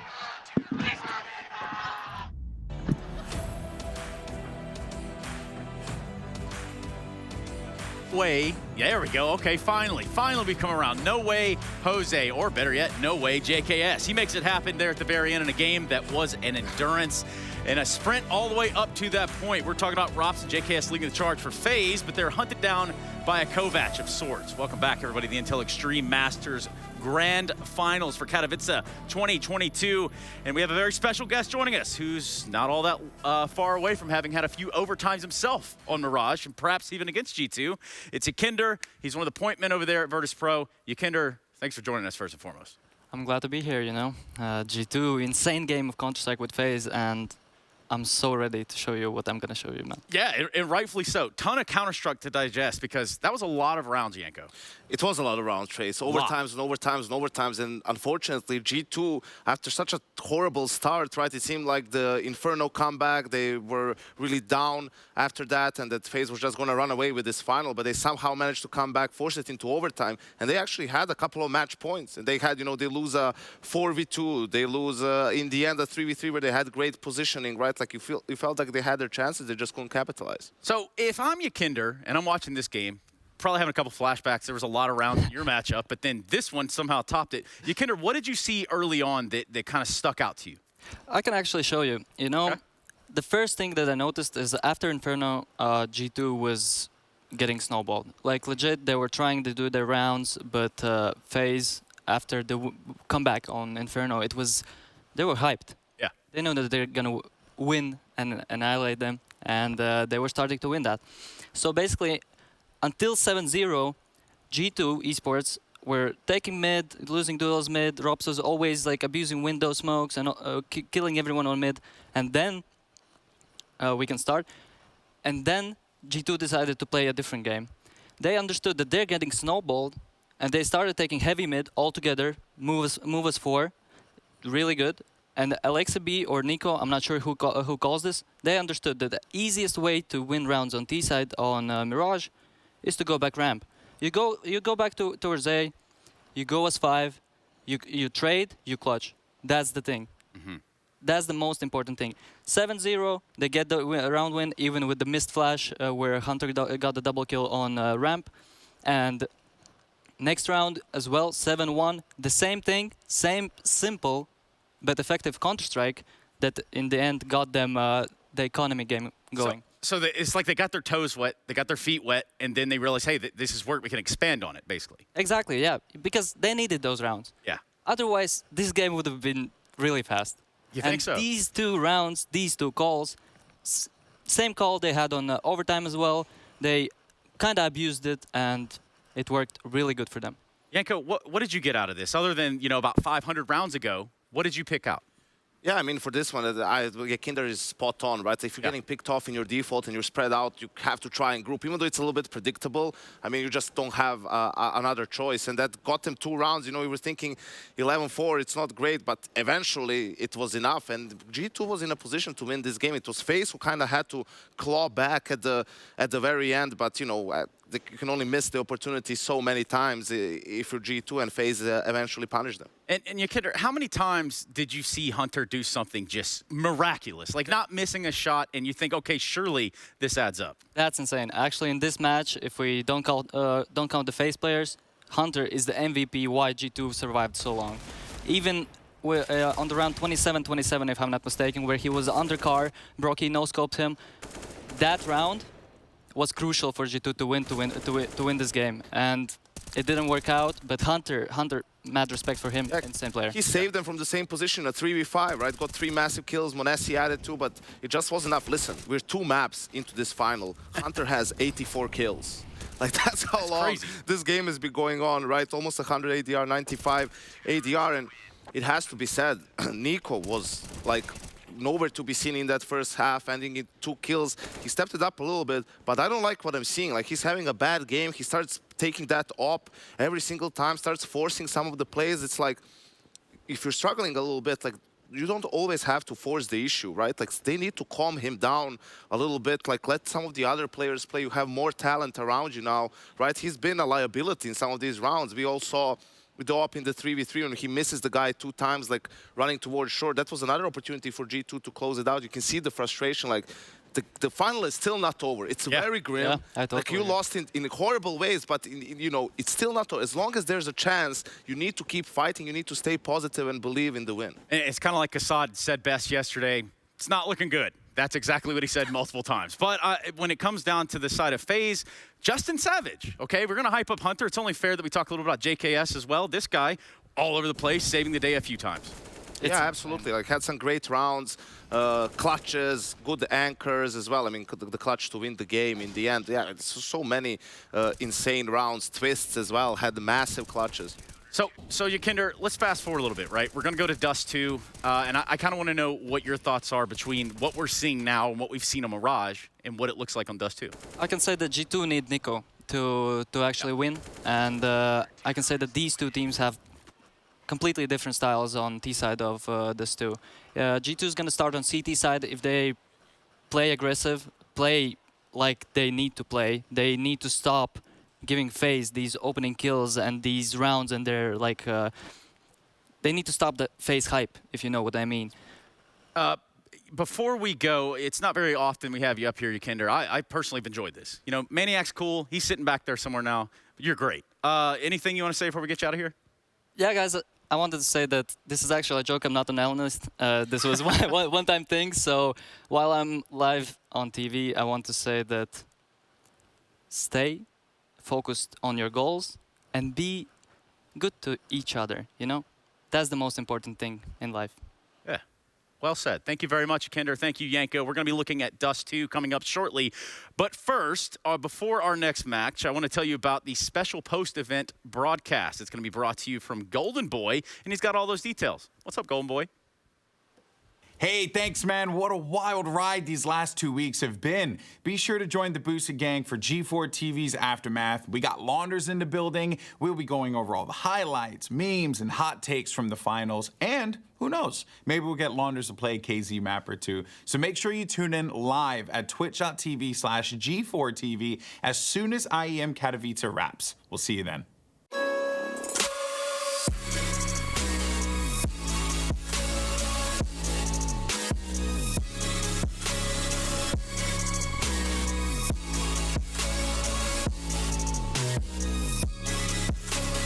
You love it, you wear it.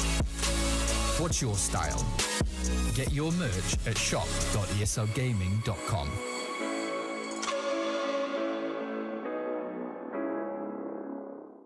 Choose nades, choose a smoke, choose a flashbang. Choose team badges to support your favourite CSGO team. Choose an ESEA Premium membership. Choose routes you know bring in wins. Choose pro video tips. Choose the fan club wars. Choose behind the scenes content.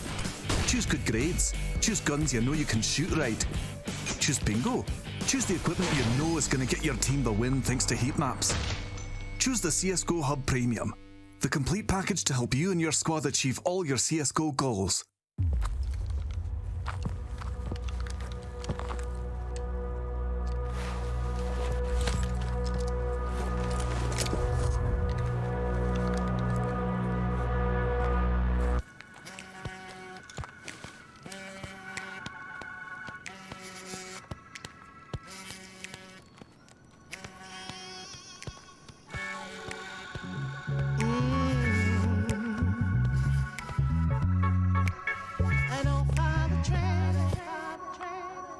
Never did it for the fame, never did it for the game. When I picked up the mic, it made my whole world change. Started back in my bedroom with a double cassette.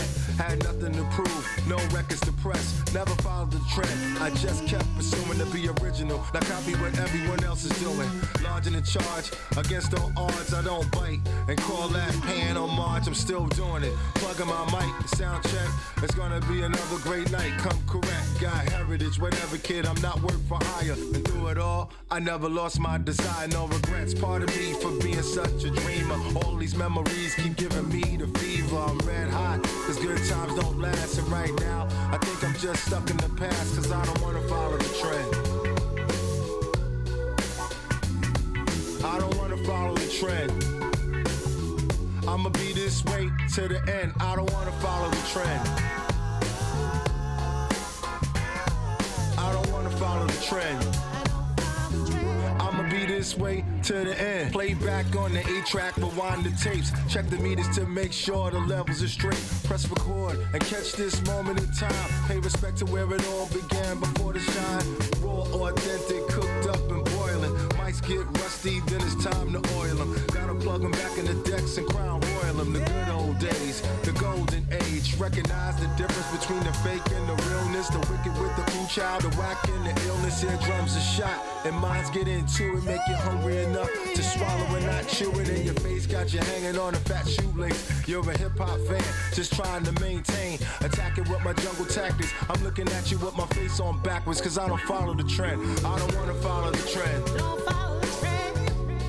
No, no, no. I don't wanna follow the trend. I don't follow. I'ma be this way to the end. I don't wanna follow the trend. I don't wanna follow the trend. Don't follow the trend. I'ma be this way to the end, yeah.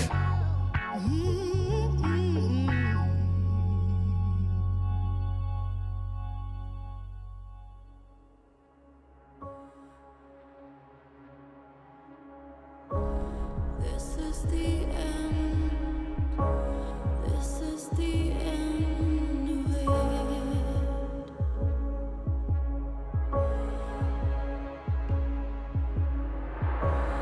This is the end. This is the end of it.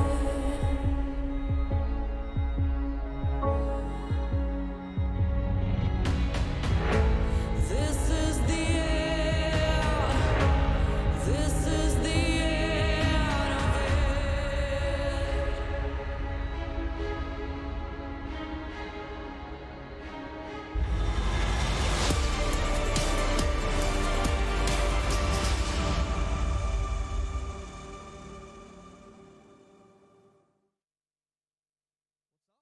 Everybody, we had a surprise new blood VP guest on the desk, and now we have a surprise ex-VP guest here in the crowd. It's a man that needs no introduction. He's an icon of esports, a legend of Poland.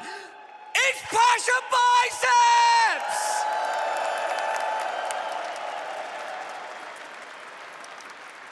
Pasha, what's it like to be back here in the Spodek? Legions of fans, everybody excited to see you. Hello Twitch, hello Spodek. Everything is start here, so everything what I do here, I remember in my life.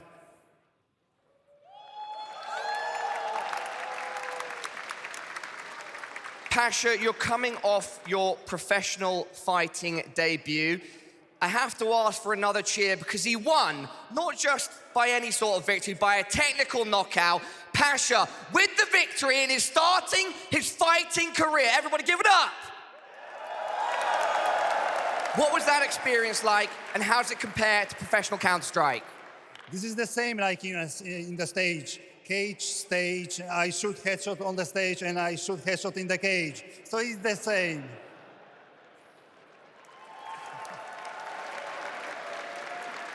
Pasha, any final words to the people watching at home and the people here in the Spodek? Always I say you are not my friends, but right now I will say peace, love, and esport. Pasha, thank you so much for your time. We are going to carry on with this grand final here at IEM Katowice 2022 between FaZe Clan and G2. Map 3 coming up next. Thank you so much, Paula. Yes, we are going to get into map 3, and it's hard to believe it is now 9 after 9. We started this series at 5 o'clock in the afternoon local, a ridiculously long affair, and we're only starting map 3 now. We've only finished 2. Yeah, a few more maps potentially in the cards, but just so you guys know, after this series, we are going to be announcing the DHL MVP. You guys are all welcome to go and use your Twitch channel points in order to vote who your favorite is to win the DHL MVP award, and then we'll be announcing it when the grand finals are over here at IEM Katowice. Yeah, this next map, what, Dust 2 Yes. now? I mean, we just went and grabbed a quick snack. I don't know how the hell the players are going to be able to manage to do this. What a grueling affair. We've played enough rounds to encompass 3 maps already just in the opening, too. So this is absolutely wild, and obviously neither team giving it up whatsoever. Yeah, not at all. Absolutely the case. And we're going to get pretty much right into it here. Players are all sitting again, so we should be ready to roll. And that's Trophy. My goodness, I'm surprised it doesn't have stain and tarnish on it from sitting there this long, out in the open, waiting for someone to hoist it up. It might be FaZe Clan. They have a 2-map lead. As we start off on Dust 2, they themselves will be on the T side. I never would have thought we'd be in a world for the G2 0-3 meme after what we saw yesterday against Na'Vi. This is absolutely wild that this might actually happen, and FaZe is looking like they can do it. Calling from Kerrigan has been absolutely phenomenal, some of the best that I've seen in his whole career. This has been good stuff, and obviously all the players across the map are delivering. Yek and Door on the desk between these 2 maps. Obviously, the most obvious thing, G2 need Nico, and they need him right out of the gate. They need him to start right now, and that's rough. You built that one up nicely, Jason. Well done. Yeah. Just Bob Ross the way into that lovely situation. Oh, dear. Meanwhile, though, it'll be back over toward A. The defense wants to align. It's not going to be that attack, though. That single kill from Rops. Playing a retake on B, such a difficult thing to do. No, but I think the general feeling you're going to have as a defense in this situation when Nico's gone down, or any player that you have on your team that's gone down at long like this, and then you feel silence, you imagine they're kind of setting up the staging area, right? You're imagining they're kind of lining up just outside of the pit to set up those cross smokes. So you can understand why G2 rotated so heavily towards the bomb site. When they see nothing else, yeah, now they start to get a little bit iffy. Smoke at the base of the B entrance. m0NESY is going to find Rops, but that's on the other side of the map. This is the main thrust. This is the main hit. Alexi's trying to force his way in. He's got 1, no more access after that, and Hunter as well is going to be forced away. Not fully gone yet, though. Bomb not yet planted. He wants to come back inside of the window. No kits. Tough position to put themselves in by giving up this B site. It is a fort, and they will have to fight for it. Jax, nothing to deter his vision coming in through the B tunnels as Brokey gets in behind the 2 stack. Exchange already with Kerrigan. Brokey's not going to move on this. Doesn't want to give his position up just yet. Realizing that window's not yet peaked, he spots Hunter instead coming in through the door, and the other 2 remain at the front side of the tunnels, and they're down. JKS with both of those kills as well. Another good start for FaZe Clan on the cards. Pistol is theirs. If they can convert the second round, they're off to the races. G2 is going to be investing. Scout picked up on m0NESY and Alexi. Deagles and a CZ picked up as well to complete the buy. Well done from JKS. Here we go. Alexi going to peek up middle. Wants to find someone looking underneath the smoke. He has no vision. Nothing to find. No connections as well. And Twist has already made his way far up catwalk. Molotov is going to slow him down a little bit. He backs into some safety. But mid-control for FaZe.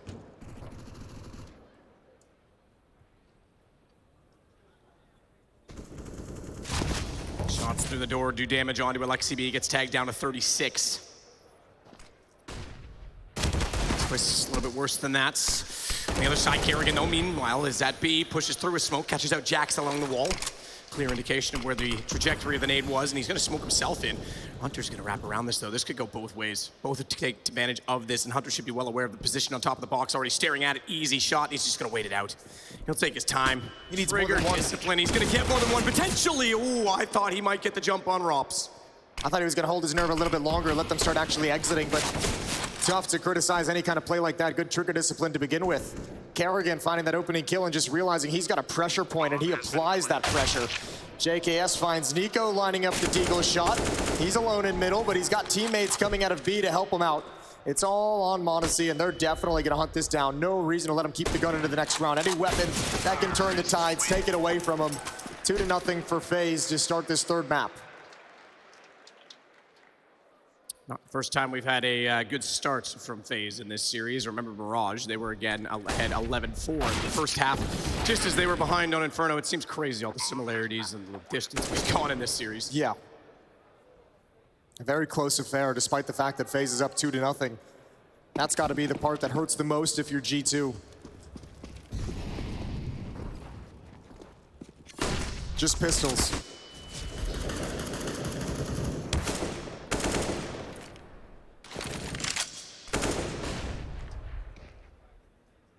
JKS waiting for the angle to present. 2 split toward mid. Rops fires through door. Easy kills. JKS drops. Rops isn't done though. He finds yet another and has a chance to get a fourth. Twists will deprive him of that moment by shooting over his shoulder to get the kill instead. Brokey will close out the round 3-0 start, but now G2 will bring out the weapons.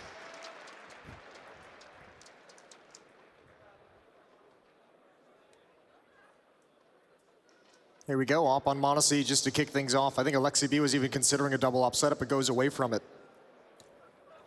Op in the hands of Brokey, who's continuing to deliver for FaZe Clan in these grand finals. He's had a slow and steady rise to this peak over the past couple years. One jumps across, he's looking for the second. Smoke is gonna take away his vision.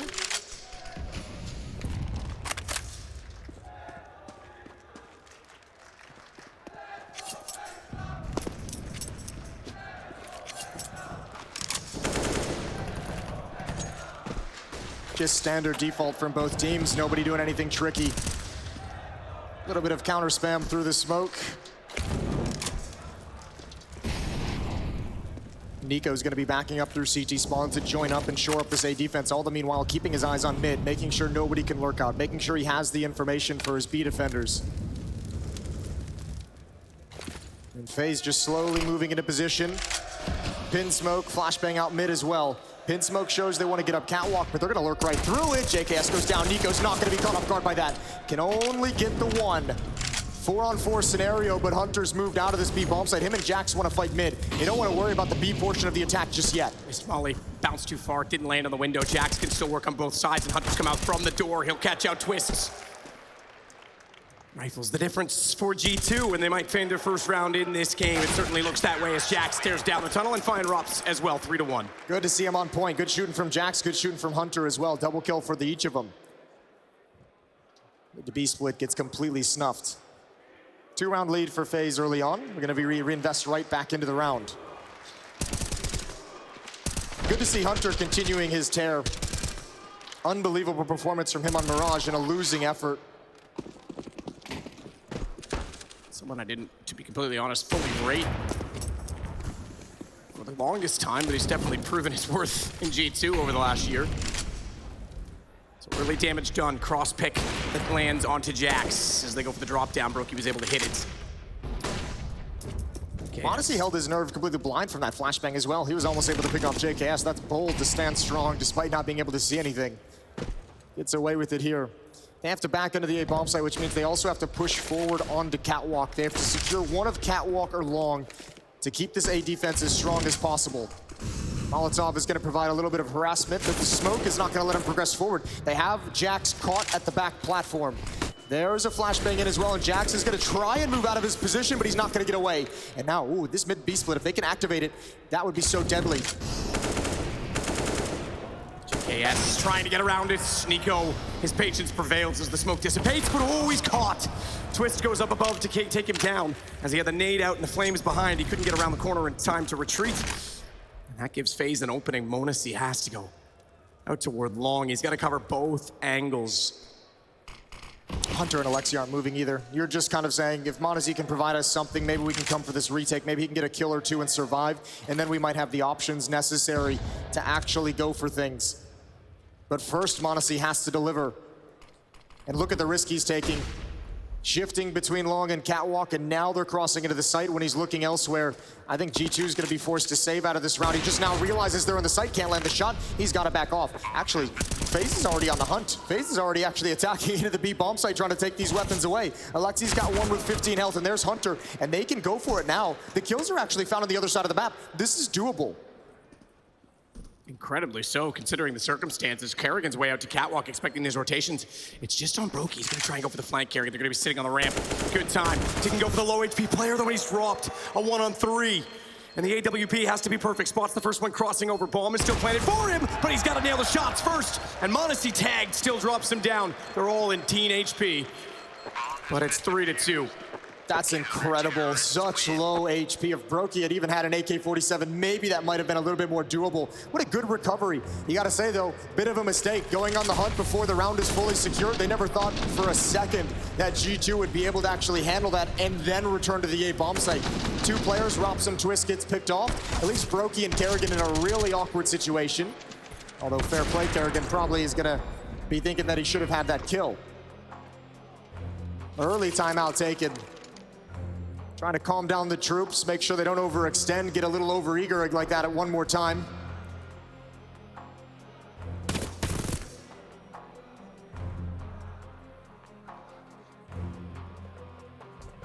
All brought out right now for Jax as well, so looking to hold some strong angles with it potentially.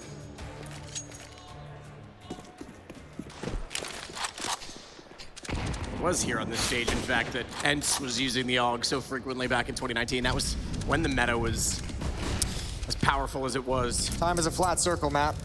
So is the Earth. Here we go, Nico. Oh boy, Kerrigan rips his head off. Nico's woes continue. Surely you don't get much more than that, but Twist with the deagle. Modesty never made it all the way around the corner. This round just got real interesting. Really interesting. What do you do if you're Alexi B? Kerrigan trying to get the shots in. Seen one scout round already remarkably in this event. Back in the group stages, it was none other than Modesty that was capable of doing it here at the A side. And Alexi B already tagged up. Kerrigan goes back for more. Swings, but goes too far. Gets caught out and clotheslined by Alexi, but this has opened so much space toward the B site. In fact, Jax is outside of it using that AUG to try and shut them down when they cross over. Positioned well. Here's the plant, but can't see Brokey. That's gonna give JKS an angle. He nails the shot of the deagle. It's down to just 2 players remaining. And Twist's hunting easily enough to take out the flank on Alexi B. Hunter has to save. They recovered the last round that was stolen from them by taking it back. We're gonna go 4-2. Yeah, we might get a timeout from G2 after this as well, because it all came crumbling down way too quickly. Couple nice shots with the deagle, and that defense just could not sustain anything. Seemed to be in pretty decent positions, just a little exposed, all off the back of Kerrigan's shot with the scout. And again, it's much like the round previously with Kerrigan with the glue at the B bomb site. He just realized he gets that kill on Nico, and he realizes how much pressure he can apply to that A bomb site to force those rotations, to get G2 to move across the map. Evacuated the B bomb site because it felt like everything indicated, everything felt like A bomb site was the end goal. And Twist is even gonna get the final kill of the round right at the close. So all the weapons taken away from G2.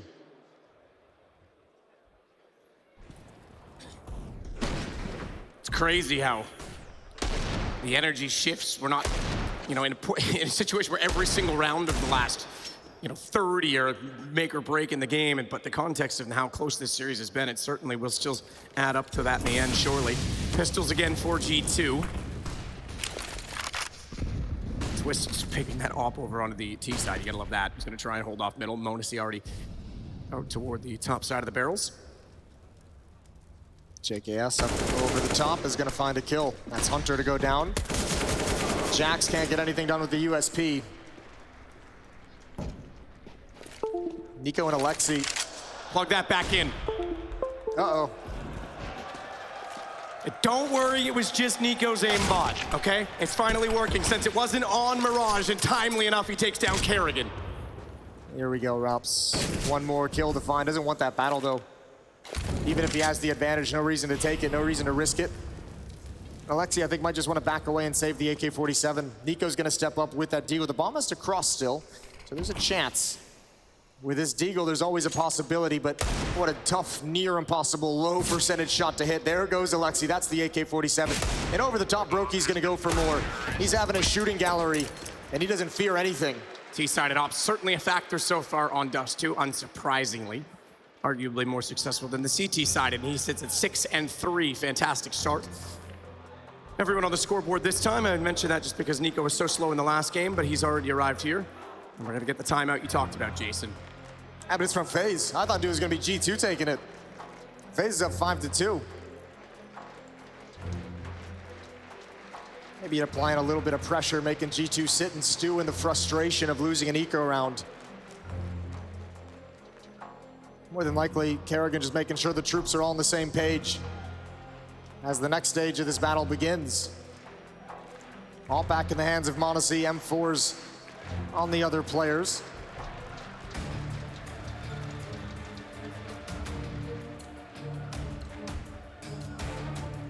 And here we go. Hunter and Jax to cross. Brokey looking for a high peak that's not gonna come in, and ooh, fast towards Catwalk. Kerrigan changing the pace like we saw in Mirage. Twist and JKS running up Cattle. The Twist struggling to get on top of the box. That's gonna expose him to Hunter. A little bit of a mistake there. That'll be frustrating. So thank God for Hunter, because he's got G2 in an all-important round in a 5-on-4 situation. Incendiary out for LXCB. Rops behind the door, interestingly enough, for the T side. Seeing if anyone's gonna get aggressive and go through.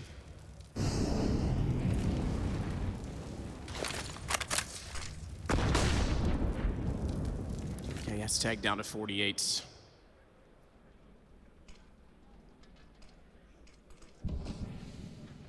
Rops definitely intrigued by the possibility of this peak. Goes for it dry. LXCB very off angle toward the pit. Good for the headshots on the M4. Rops has crossed over. Self-smoke, jumps and checks, knows he's locked in on this, and needs a bit of support, but unfortunately for him, he's not gonna have a rotation of the AWP from m0NESY. In fact, he has to sit with the corner smoke now all the way back on top of the platform and won't even be able to see if they wrap wide. So Alexi's on his own, but they'll leave Rops to deal with that. Meanwhile, it's to the site instead. m0NESY can certainly see toward the catwalk, but now he's dead. JKS the headshot to find, and Rops, he'll take out LXCB immediately inside of the pit. That opens up a ton of space for FaZe. I think even if m0NESY provided more resistance, Rops would have been able to drop him. Jumping shot, is it gonna land? Is it gonna stop the plant? G2 is crumbling, 18 HP left on Jax. I don't know if he can't realistically go for it. He doesn't even have a kit. He's gonna have to back away from this fight. It's gonna be a 6th round for FaZe. They're doing such a good job. Again, a kill provided on the Nico from Kerrigan that opens up the floodgates.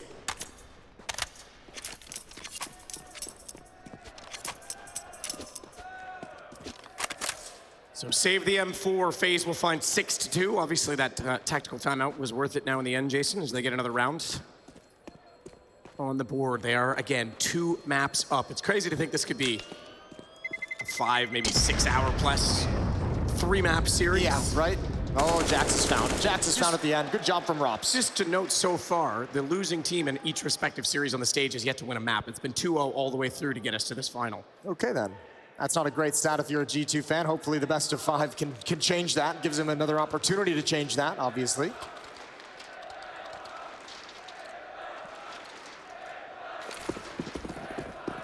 Back to just pistols. FaZe is relentless in this series. There we go. Nico stopping Rops cold, but he needs much more than that to turn the favors, to turn the tides for G2. AK-47 in hand, a smoke as well to give him some options, to give him a little bit of cover if he wants to use it. He might have to just kind of muscle his way into a fight. Gotta be careful though. Molotov comes in, he's gonna step right on top of the barrel. Good kill from Hunter, done some damage on a JKS as well. Nico still holding though, off angle top of the barrels. You can see along the edge of the smoke when they wrap around. They can jump forward, but they'll still have to be exposed when they do so. And LXCB will burn JKS. Nico to hold. He looked away at the wrong time, but he still finds Brokey. Twists, trying to pinch them from the other side and get the ball back. Gets 2 headshots, he's jumped away. LXCB couldn't find the shot, he's gonna turn it around. Look toward Jax, who gets it with the Deagle. Twist, not quite able to collect the round in the end. No, but that's such a struggle for G2 in a 4-on-1. They almost give it away. They could not find a way to get together. Some of the sync, some of the cohesion that we saw against Na'Vi just isn't there at the moment. You can understand why. They've been rattled. They've been knocked off their game a couple times throughout this series, and the frustration now, the massive lead they gave away on Inferno, the 5 overtime game that they lost on Mirage. How do you get back into it? 3 rounds back as G2. Even such a great turnaround with just Deagles feels a little bit flat for G2, to be honest. Nico, another kill on the Kerrigan out towards mid. Jax is gonna step up behind the smoke. Double kill, can't transfer over for the 3rd one. He was a bit too blind. Rops is gonna fall next, but G2 has handled business at B. Brokey back toward middle double doors. Tough ass, because he goes clean and dry to try and find out where m0NESY is. He stares him down and blankly fires through the door. We now have a 2-round game, 2 in a row for G2. Yeah, but do you feel comfortable? You know you're going up against a low buy. You just lost one earlier to Deagles and Kerrigan's Scout. That's got to be on the back of your mind as well. So many obstacles and demons that G2 is having to try and shake off in this series. 2-round lead. This time there's no Scout on Kerrigan. Hunter's gonna push. This could actually get spotted. Excuse me, Twist gets his head ripped off. That was the one who might have seen it coming. Nico really starting to look a little convincing in these past few rounds. Hopefully he can keep it up. G2 need him to keep it up for the entirety of this map, for the rest of this series. If they want to come back for the reverse sweep, it's got to be off the back of Nico. Jack's already pushing in the tunnels as well. Nowhere Rops could go. Hunter's got a kill.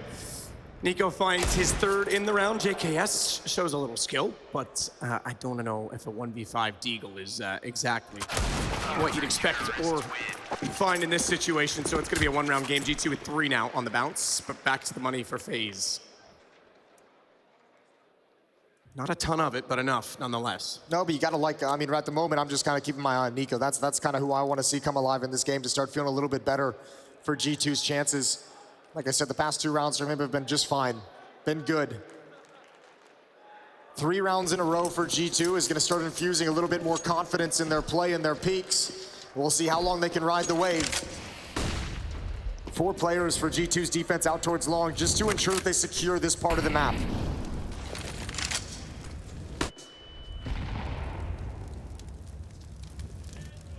Rops on the inside of the tunnels has Jax outside of the door waiting with utility. Hunter's going to rotate over and support his position as well. Alexi being a little more passive this time at long, but standard and quiet as we hit the minute 15-second mark in the round. Ooh, close timing on that from Rops. Nearly caught Jax as he got flashed in. They now know there's at least 2 players there in order to have done so. Deep flashbang in. They're just exchanging flashes, trying to grab that angle inside of the B bomb site. None of them have been found. None of it's had success. Kerrigan lining up a smoke.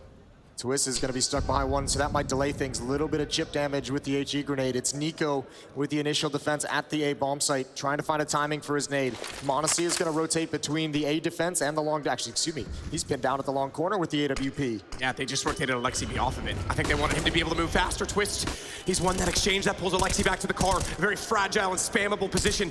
They can't find him yet as Kerrigan will join Twist's effort, but Alexi, keeping his head down, is giving Nico time enough to take down the bomb on the catwalk. And even though he falls, Nico has the advantage with 23 seconds, and he will shut it out himself. That's exactly what he needed. What an incredible sequence from Nico. The follow-up, the final 2 kills of the catwalk attack were absolutely massive. He had nowhere to go. He realizes he's getting pinched from behind. If he backs up too far into the site, he's going to be exposed to a point where his teammates can't help him. He just had to stand tall and take that. What a beautiful shot from Twist. Unbelievable stuff, but a great round from Nico. A quad kill. Quad kill as he's alive right from the get-go here on Dust 2. Even in victory, you could see him trying to marshal his troops, making sure mistakes like that don't put him in awkward situations that he has to dig out of. Success for Rops, though. They'll start it off with a scout to take down m0NESY, and he's definitely been a little more quiet. Definitely the longest series he'll have played in so far. Hunter will go for the AWP instead and try and make amends for that loss. Just to note, 6 rounds on a T side in regulation is already more than we had on both other maps. Rops over the top. Jax is there as well, but will he expect his boost? He's not exposed to it any longer. You're right, Rops is quieted down. We know he's the real deal, but at some point you expect that pressure to get to the young rookie. It might be happening here in this series. Nico pushing up on catwalk. They're waiting for him. They're waiting for this exact play, and Twist jumps up. Beautiful shot into the head of Nico. He never saw that coming whatsoever. Will they expect Alexi B? Knife out for Twist? No, they won't. 1 kill. Nade to be dropped. Alexi needs to hold on a little bit longer. Jack's alive inside of the B bomb site. They're going to readdress. Excuse me, outside of the B bomb site. Oh, they line up, but the pistols do the work. The scout and the Glock, and another disastrous round for G2. Low buy prevails again for FaZe as they rise 1 round above. Remarkable that the scouts get both opening kills. You're right. They never knew that Alexi B was going to be on catwalk, but the adaptation and the rotation, he has to jump down CT and try and shut them out. He's able to pick up an AUG from this. So No AWP for the T side, but they'll have lots of weapons as we hit round 14. Kerrigan's loving it. Yeah, any question about what's the energy going to be like after a 5 overtime game? Kerrigan lives and breathes that. He loves it. He gets stronger in it. Hunter spots nothing. Smokes obscure any piece of vision he might have wanted, might have had, and just takes some free shots into the smoke. Catwalk control again for FaZe. Mid control again for FaZe, and G2's got to be a bit careful. They're almost getting caught. Run boost for Twist. Flash thrown from down below by, I believe it was Brokey actually in that situation, not JKS, but either way, and they'll clear the corner. Nico's in a position pushed out into the long cave, so he has some decisions to make. When this hit begins, does he take the risk and push forward and see if he can find someone he believes is watching for that flank, or does he fall back towards the A bomb site and help his teammates? It's going to be m0NESY inside of the site, but Alexi B, he's the one under attack because it's a mid to B split. Twist is just there for the fake. Alexi's desperately trying to find something, and there's Nico pushing out. Twist sees it, but he jumps. He exposed himself, overexposes himself, and now Alexi, same thing.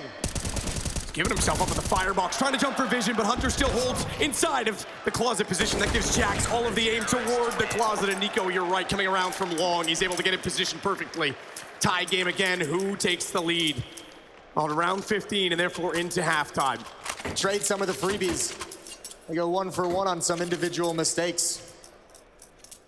7-7, m0NESY with the op. Nico's at 15 kills. You got to be loving that. Hunter at 13 as well, continuing his incredible run through these playoffs as well. On the other side of the coin, it's Twist with 12 and Rops with 11 frags. 7-7, final round of the opening half of the third map. A very close affair is going to make G2 nervous. Losing this map loses them the grand final. Jax falls. Rops is going to come through that smoke. Hunter is trying to get in position at window with the cover of flashbang. He's got one. That's JKS. Another Molotov to stall out any kind of a push onto the bomb site. He still doesn't know numbers. Kerrigan, though, waiting the whole time. Catches out Nico in rotation, and they think that's going toward B. That's confirmation for Kerrigan, and they'll rotate the bomb back up toward Catwalk. m0NESY's going to try and flank around behind them, but he's a little bit too late. He could do something in the post plant. The flanker's about to become the flanks. Look at Rops. I don't think Rops is going to spot him. I think Rops goes toward long in this situation. I don't think there's any indication that m0NESY is actually going to head up in this direction, and they still aren't passing Gandalf. They still aren't going for the platform yet. With the bomb, Twists. It's going to confirm that they're still in that position, and here comes the AWP that they'll never have expected. Twist drops, and even though they try and go for the jump, Brokey's still able to get the bomb down. Rops, they'll hold for long. Oh, boost caught off. Brokey's so fast on the site. Bomb still ticking, and a Molotov that's going to hold him in behind the box. Rops is in position. He'll take a tick of damage. It goes down to 50 on the play, but they're split. He's got the angle over m0NESY. He's got the kill as well. Rops wins his battle at long, and G2 will fall 1 down before the half as we go 8-7 in favor of FaZe.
Oh my god.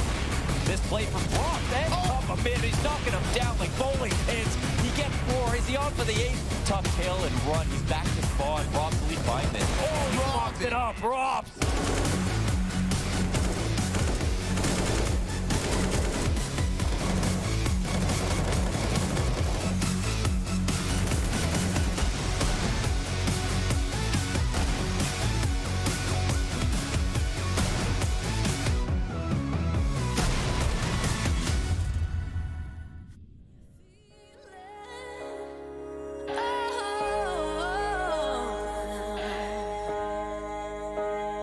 I'm coming. I'm coming. I'm coming. I'm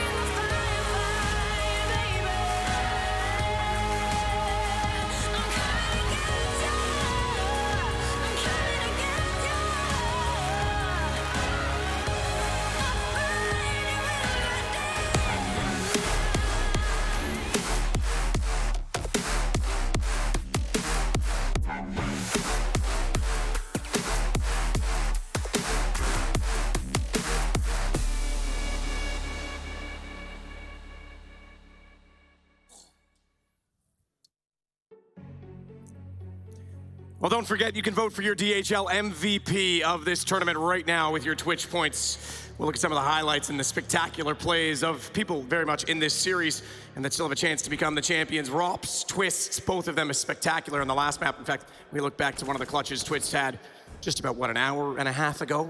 Yeah. One map ago, JKS. Day ago. Does it ever matter? Wow, exactly. That and the incredible stand in the JKS is. This was the clutch to finally win out that game in quad, or rather the 5th overtime. And of course, Hunter has to be mentioned in that, as well as Nico, no doubt, will be on that list. It's been pretty spectacular. Nico was a bit slow in the last map, but certainly showing already here on Dust 2 why he's considered to be so good and has so much experience on this stage. And yeah, AK finally came alive. I think that was the reason they even got to overtime in the first place, Jason. Yeah, I mean, it got there at the end of the day, but a very, very slow start. You're exactly right, pretty rough, but you can vote on those 5 players. Be interested to see who's going to be able to take that one. I mean, the hard part about Nico, too, is, remember, leading into this, he's had months where he's just playing incredible Counter-Strike, listed as the 3rd best player of 2021 now, and I mean, just hitting a miraculous level ever since we returned to LAN play towards the later stages of last year. What a time to cool off, though, earlier on in these finals.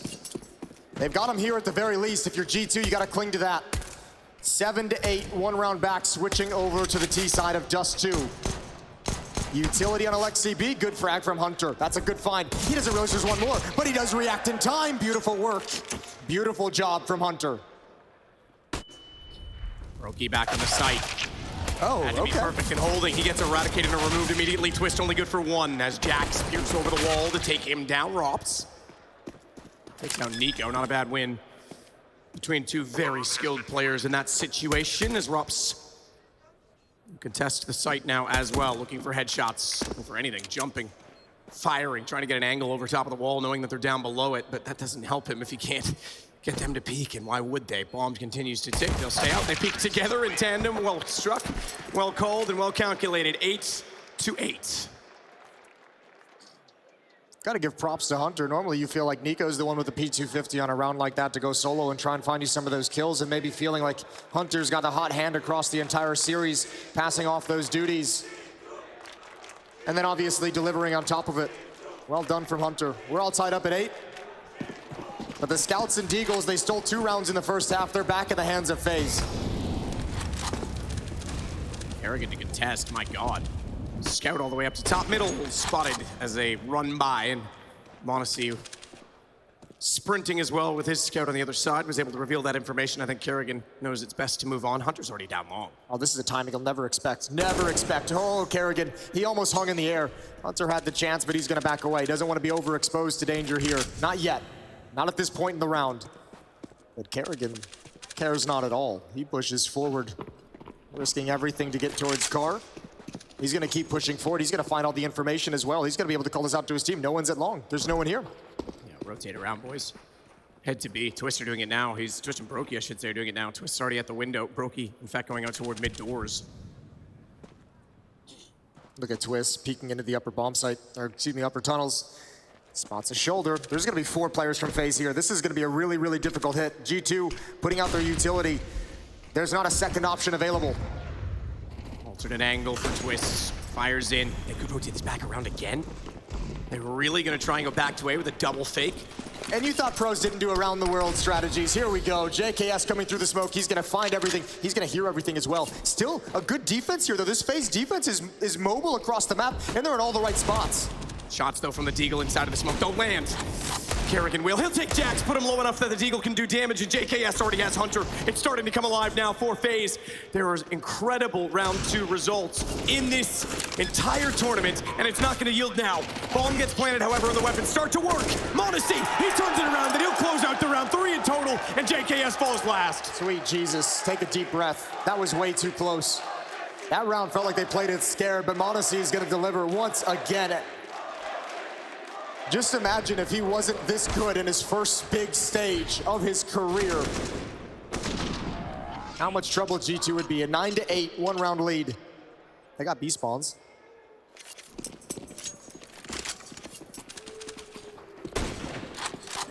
Kerrigan again trying to go for the quick tags on the scouts. No one on the other side of it this time. They've been so effective in these rounds, so like I feel like normally you wouldn't see this kind of follow-up buy again, but why not? You've been so good at them. You're getting kills, you're finding the frags, you're putting pressure on G2, you're taking money away, so you're reinvesting.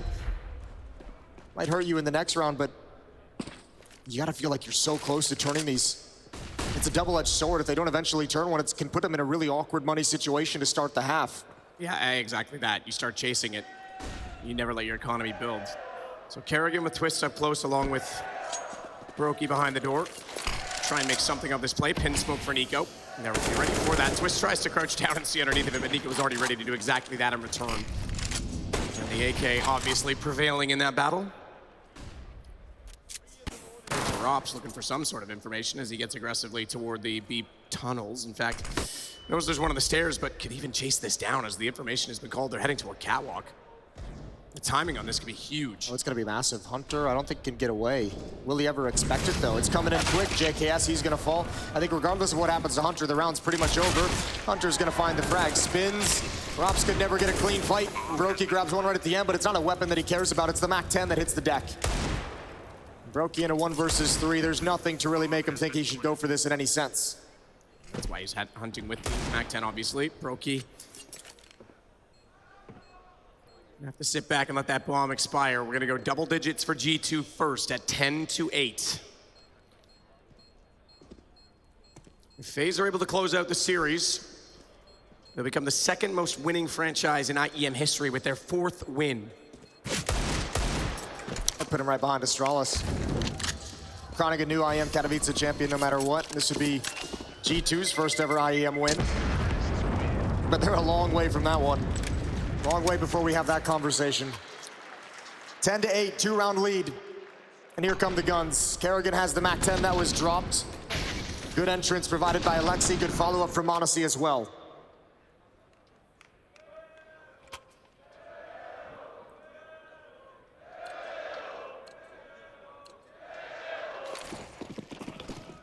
See if the AKs can find an opening now for G2. Brokey's AWP, it's out toward long, but it's fast take toward B. He might just go straight in on this. Yeah, right after this Molotov, they're gonna try and find a timing. They're gonna try and do it, I think, without utility, even stepping into the Molotov for the last few ticks. Robs going to deliver 1. Twist stuck out of the bomb site. He's gonna have to get fortunate through that smoke. They're patiently waiting for his magazine to empty. Good find towards mid. Nico lurking out a little bit quick, and Kerrigan's on a massive flank. This is gonna wrap in very, very fast. Alexi B at 1 HP. And I don't know how, even with the disadvantage, this bomb site can be tough to retake, but I think it's too far gone for G2. Monacy, though, does have one more Molotov. He'll put that up toward the window. That'll buy more space. Here we go. AKS unable to go back through it. He'll rotate off to find another angle. You're right, this could still be a powerful crossfire. Hunter's gonna try and get aggressive on it to get an opening. Tag through the door, though he's down to 3 HP. And they can trip over each other in this situation. Monacy removed, Kerrigan with the kill, and we go 10-9. Yeah, there wasn't really a whole lot of options. It's awkward when they double up behind that box, but what can you really do about that? So many resources for FaZe on the retake. They survived with 3, which is a great start to building up some money, including the op on the hands of Brokey. Plants will help G2 reinvest into the next round. But they're out of cash after this. Monacy picks up the op. He's down to 150. Hunter's got 0. Nico on a deagle with 50. Round number 20 is underway.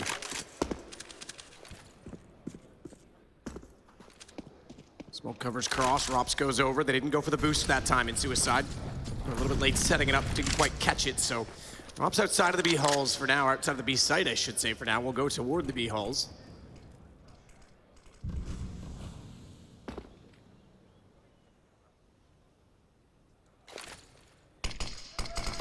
Twist will try and torment when they go through. Escape up the smoke. Molotov won't make it. Spots the first immediately. They know where he is. And he gets a double on that before Nico does hit a stunning shot, it has to be said. But Kerrigan the whole time was pushing out to get the information at long. With Monacy down, Rob's inside the site. They didn't find him either. Hunter the only one that remains, 1 on 3. Oh, that had to have been a kill. Hunter, I don't know. Here's Brokey, drops down. Brokey's gonna back away. The sound cue is there. Molotov to prevent the bomb from being picked up, and Kerrigan all the meanwhile lurking behind. That's like the second or third time we've seen Kerrigan have that kind of a fast flank out long. There's something that he's picked up on, and he's taken a lot of risks, but at the moment they're all paying off in the best kind of way for FaZe. Look at that. Ooh. Nico looking pretty spectacular. Unfortunately, too little too late in the round. He gets dropped, and Kerrigan had that map completely circled as fast as they got there. Bomb is outside of the door. That was a huge problem. Massive problem. Pretty much ruined the round. So G2 back to just pistols. FaZe starting to build up into this. 2 rounds in a row now for them. How much more can they carry on? Aggressive stance in towards lower tunnels. So you start seeing this aggressive defense over and over. You start seeing Kerrigan wrap around on these very fast flanks, just pushing forward, not caring about anything. Start to probably feel a little bit red and a little bit worried. Rops finds the kill. He wants to stick around for more fights. He knows he's got the cover of the Molotov, so pushes up for a moment, comes back for Hunter. Tricky little play. And JKS there on Catwalk to help out as well. It's just down to Jax. He's got to back away as well, and he'll be pursued. Kerrigan again at long. It's the lead now for FaZe as they come back with 3 straight rounds. You touched on it. They were forcing in so aggressively, but now that the guns are out, they fortunately start winning because the economy could have crumbled very quickly, and now they have an advantage, and I think we're gonna get, no, we're not. I thought we were gonna get a full timeout here. I'd still get one. G2's gonna try and figure it on the fly. Half buy, half investment, down to Tech 9s, down to Deagles, a little bit of armor, a little bit of utility. So not using all the money that they have, going for a little bit of economic damage, trying to limit and keep FaZe honest in that regard. Oh, okay. Yeah, All right, messing up the, you know, as a stand-in, there's gonna be a little bit of rust here and there. Just looking at him like, come on, man. I can't stay in here all day. I've got stuff I gotta do too. Rops, he's already taken care of one order of business, though. He gets Nico down. He's not down there. Ooh, missed shot, though, but a USP will take out Monacy. It's LXCP that has to be the next in line. Even though Rops perished, Twist arrives in the right time. They've got the B site open, but Bomb is down inside of middle. And FaZe could take a 2-round lead. Nice shot by Jax to make that a little bit more unlikely. Hunter knows he's got the AWP on the run, but he's also given up his position. There's Kerrigan again, wrapping around from long. Finding 1 kill this round in one that was already pretty much sealed up. And Hunter is gonna take the long route around through T-spawn. So 12 to 10, 2-round lead.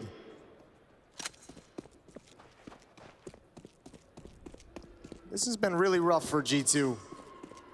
But guns will be back in their hands in the next round, and then we'll see how it goes. Brokey with that op still, looking impressive. 13 kills for him. JKS and Twist tied up at 17. It's Rops actually leading the way here on Dust 2 with 20 frags. Shot out, Brokey takes down Hunter.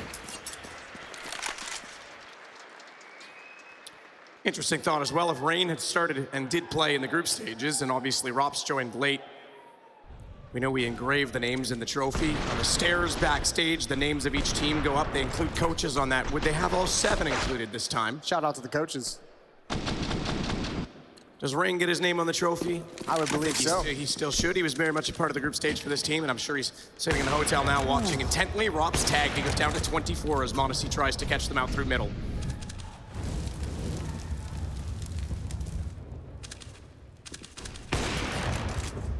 Find the second shot.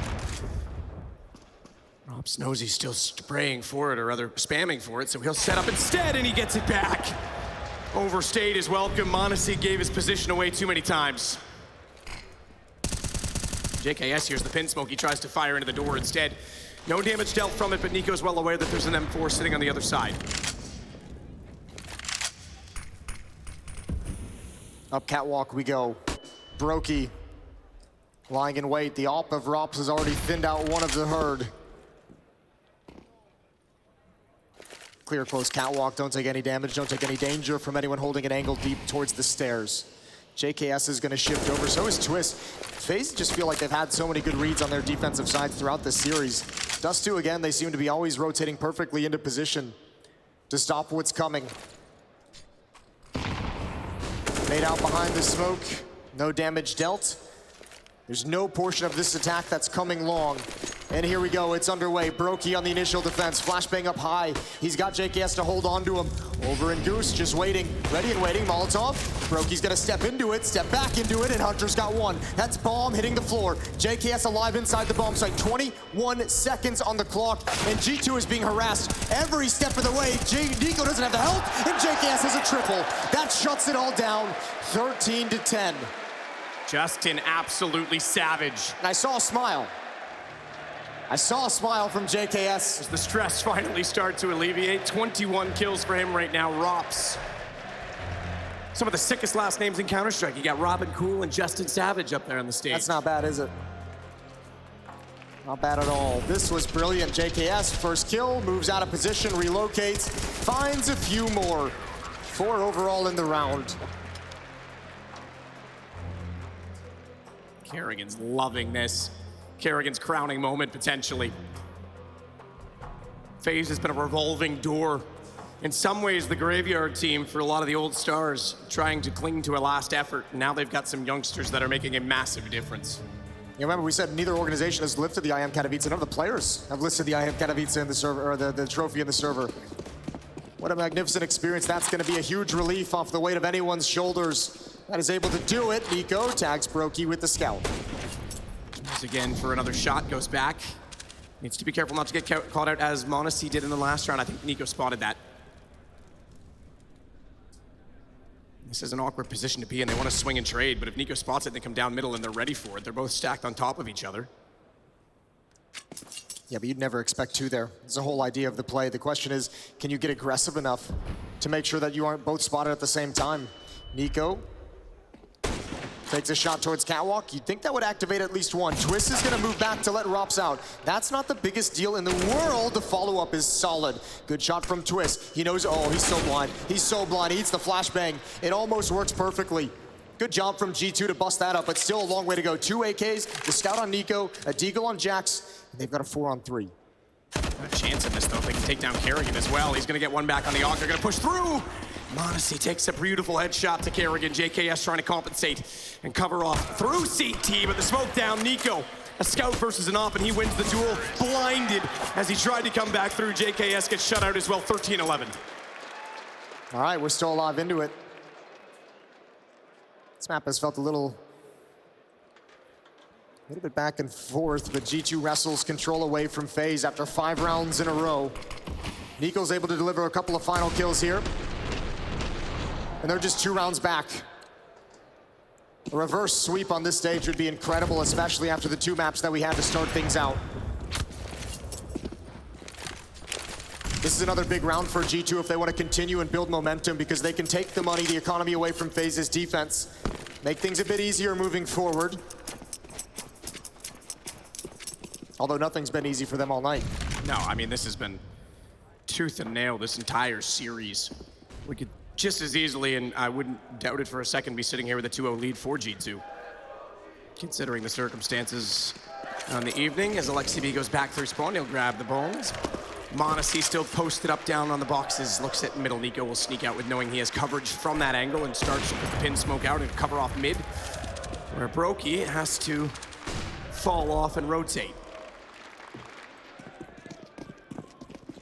Up catwalk we go. FaZe's rotations have been on point throughout this half. Can they do it one more time? Can they read what's coming? Twist is kind of sink deeper into the B bomb site, so opposite side of the map, but Kerrigan has had so many dynamic plays out towards long. Tucked himself in behind the door, behind the smoke. His performance could be everything here. This could be an incredible hold.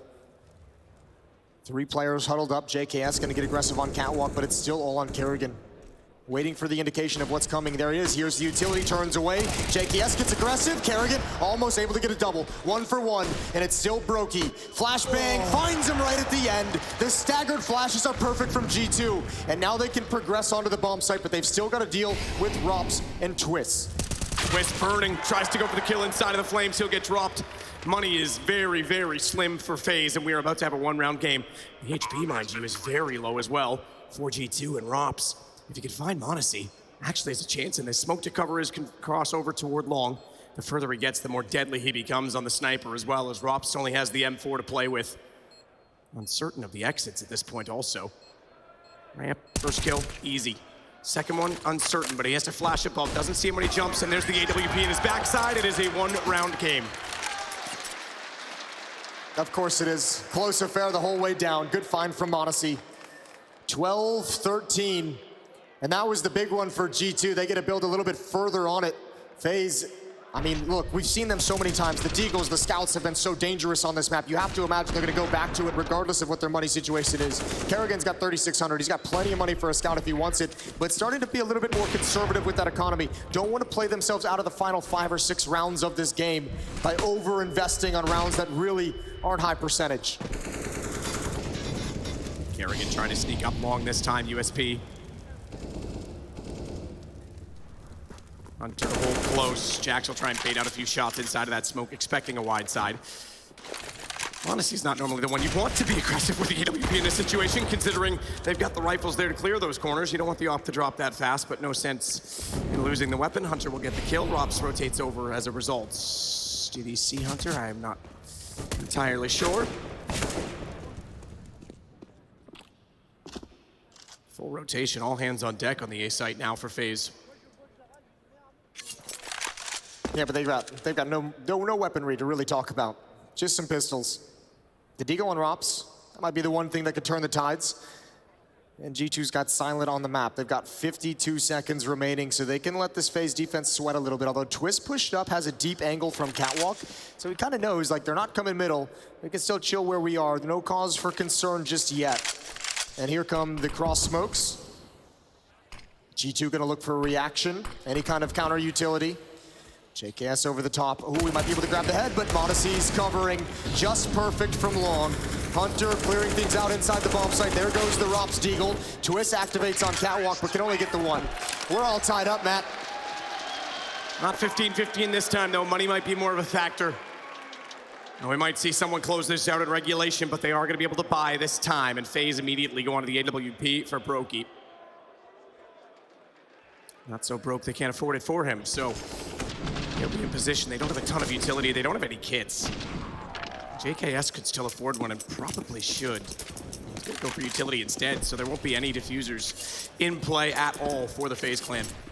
Yeah, it's gonna be interesting to see the decision making. If G2 can crack into a bomb site and get that planted, what kind of decision do you make? Deep smoke, Monacy's gonna get boosted up over the top. Oh, Twist gets picked off. Trying to back away, didn't have the fight he wanted. And that deep smoke rang the alarm bells for G2's attack.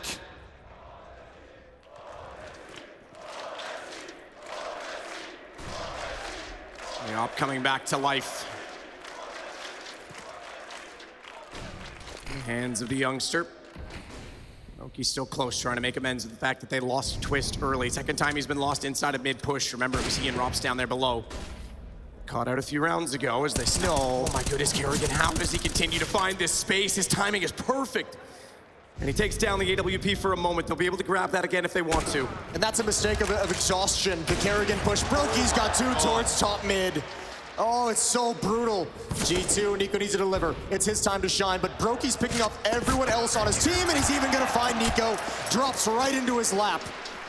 But that's all started. The waterfall begins with Kerrigan. A mistake of exhaustion, I said. They're paused, they're waiting. Nobody's got eyes on long. Nobody's watching for the flank. 2 rounds at its break point. G2 going for the full investment to try and defend this, to try and tie it back up on 14 and not let FaZe get series and championship point. I swear, if I see Kerrigan push long one more time, I'm gonna lose my mind. He's been getting away with it so much during this half. Surely at some point G2 is gonna address it. Nico and Monacy in lower dark, Hunters there as well on the stairs. This time there's no aggression, no danger at this juncture. Although Twist and Rops doubled up towards Halls. Rops playing anti-flash into the wall. Twist to take contact and Rops turn, but that's not gonna come anytime soon.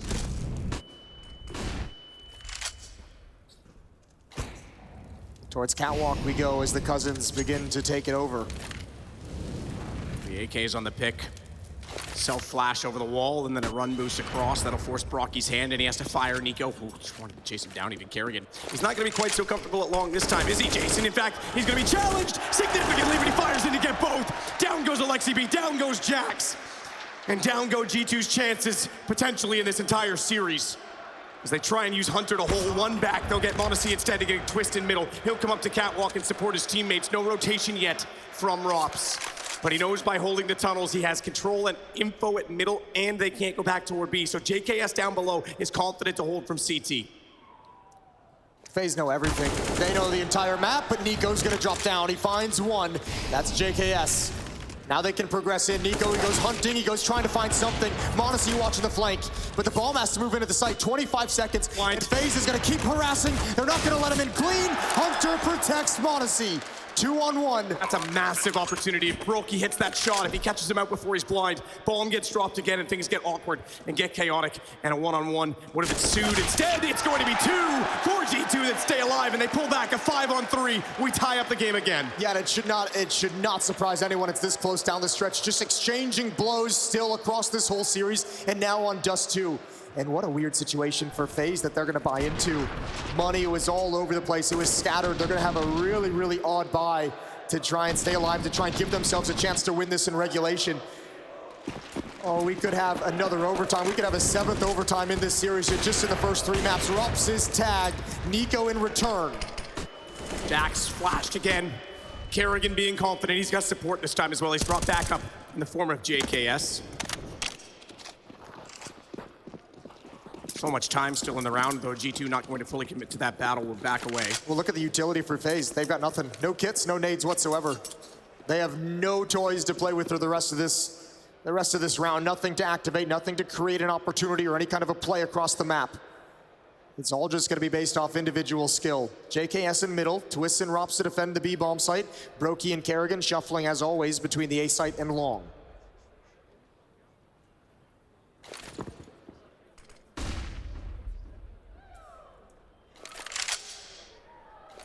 Down toward the stairs in the tunnels for both Monacy and Alexi B. JKS behind the door has Brokey guarding over him, but he's flashed. Missed his jump as well in awkward and strenuous moments. Bomb is left behind as they don't want to commit that through the doors and lose it. In middle, Brokey trying to reposition. They can hear the tags. They can hear the ticks from the Molotovs. Needs to get away from that crack. Needs to be able to support Twist. Oh no. He's firing. The damage is done.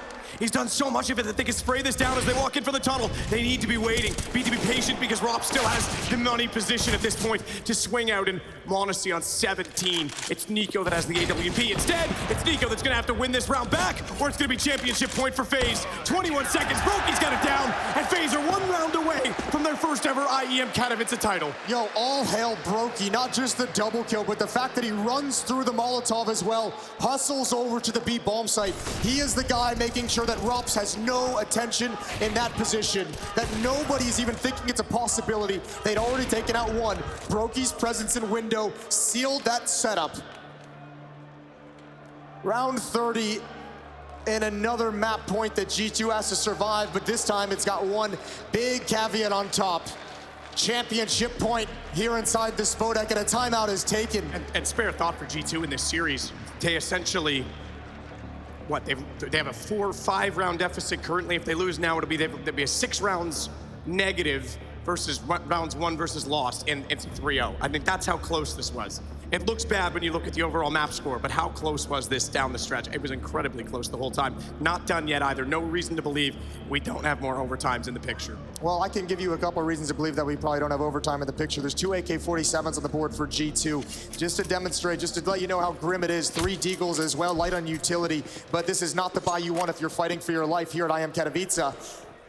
FaZe all the opportunity in the world here in round 30. If this one slips through their fingers, they'd be frustrated to have to play yet another overtime.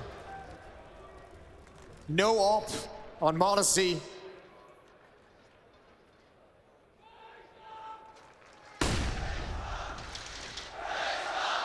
Flash to check mid from Nico. Pin smoke each and every single round from him. As once again, they'll try and clear out that position. Nico and Hunter, the Kovacs with the AKs.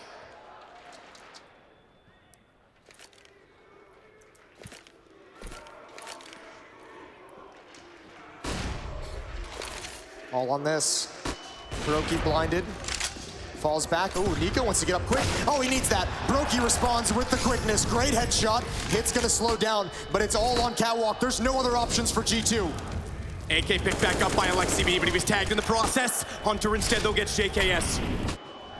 Brokey's still here. Oh, they lined up. He's actually hit 1+2. He did damage. That's gonna drop them down. It's all on Hunter, and it's all over. Twist with the final kill. And FaZe finally on the stage in Katowice will take a championship.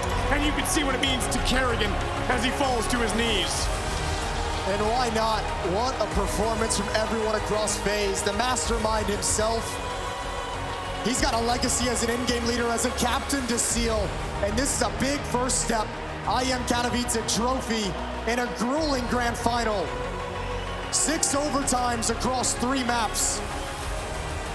6 players involved. A stand-in twice used in the form of JKS. The first North American IEM Katowice winner. The first Australian IEM Katowice champion. Kerrigan gets redemption. They've lost twice on this stage, 2017, 2018, and now finally in 2022. They rise above, but not without a challenge, not without an incredibly challenging and formidable opponent in G2 and poor Nico.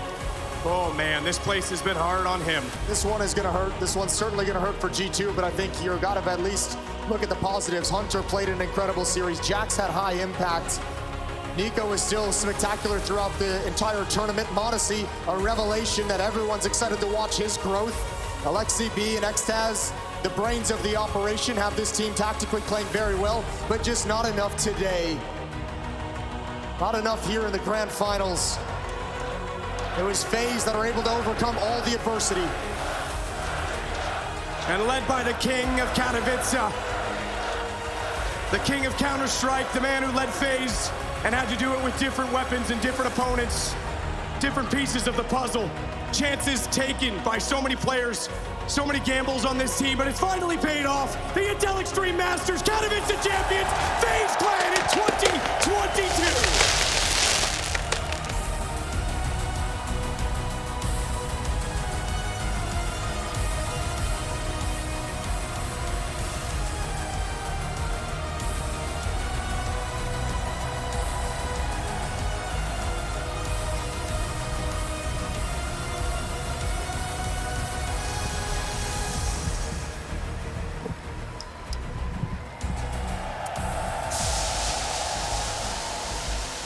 These past 2 weeks have been full of ups and downs, but right now, in this moment, it's FaZe that's up. Kerrigan and company have had some complications, but for these guys, fully immersing themselves within the game in an effort to pick up that big IEM trophy no matter the lineup conditions. Difference makers all around. You look at FaZe Clan, they've done it here, and they've done it in the now, Maniac.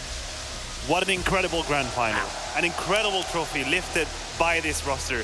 These 6 men, we should of course shout out Rain. Shout out Rain. Here right now, but JKS, man, his story. You could have written a book, you could have written a scenario about this grand final and you would not have guessed it. Who would have thought that FaZe would do it in 3? Yeah, spectacular performance from FaZe Clan. Very reminiscent of the Sydney Grand Final in 2018. Yeah. They were also playing with a stand-in exist at the time, right? Going up against the Astralis. They won 3-0 in one of the closest best-of-5 series. I think this is the only one that tops it. And yeah, across the board, everyone contributing and they just maintained their cool. Brokey Rops, Justin freaking Savage, but Kerrigan can carry a gun. We're gonna hear what he's gotta say. Yes, we are with a clearly emotional Kerrigan. If you've got friends who maybe don't believe that Counter-Strike's the greatest game on the planet, make them watch what we just saw. 5th time lucky. It was insane to watch. What was it like to play in? It's the first time I'm in the final in Katowice and winning 3-0 with so many overtimes with a stand-in. against a great team. It's amazing. Should have won in 2018, but didn't.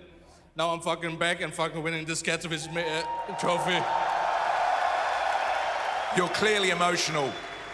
Being what you've been through, not winning in 2018, never being successful here, does that make this all the more sweeter? Man, look at the crowd. Everybody's cheering Kerrigan. Gonna hear everything FaZe Clan. It's like dream come true, and be able to lifting that. And I just wanna say on Polish, kocham was. You've achieved so many things in your career. You've been around for so long, done so many great things. Where does this stand in everything that you've achieved? The best ever. It's definitely the best ever. And with this crowd, with this shitty situation we have been in, winning 3-0, 2-0, 2-0 in playoff with standing, I don't know, it's incredible. And like I said, I rewatched the 2018 final in Katowice yesterday and told myself it's not gonna happen again. I wanna win this trophy so bad. And I just wanna say thanks to all the teammates and everybody here in the crowd. Saying that you didn't want it to happen again, knowing you went down so far to start with, you were so far behind, you needed to win 12 on the bounce just for overtime. What are you thinking to yourself then? I kept believing all the way.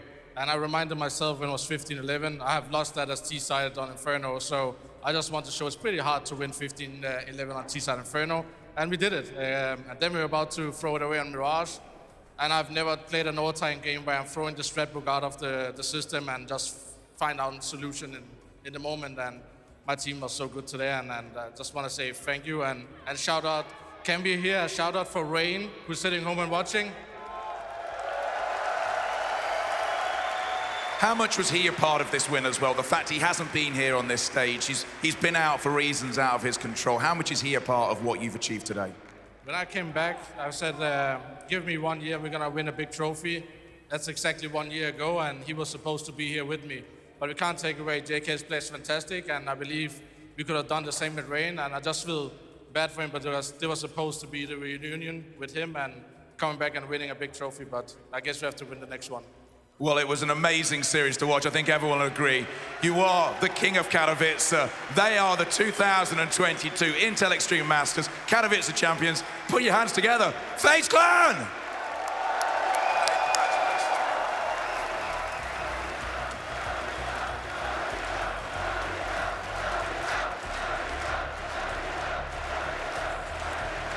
Kerrigan soaking in the moment, rightfully so. A big one for him. You could see that emotion just spilling out of the page.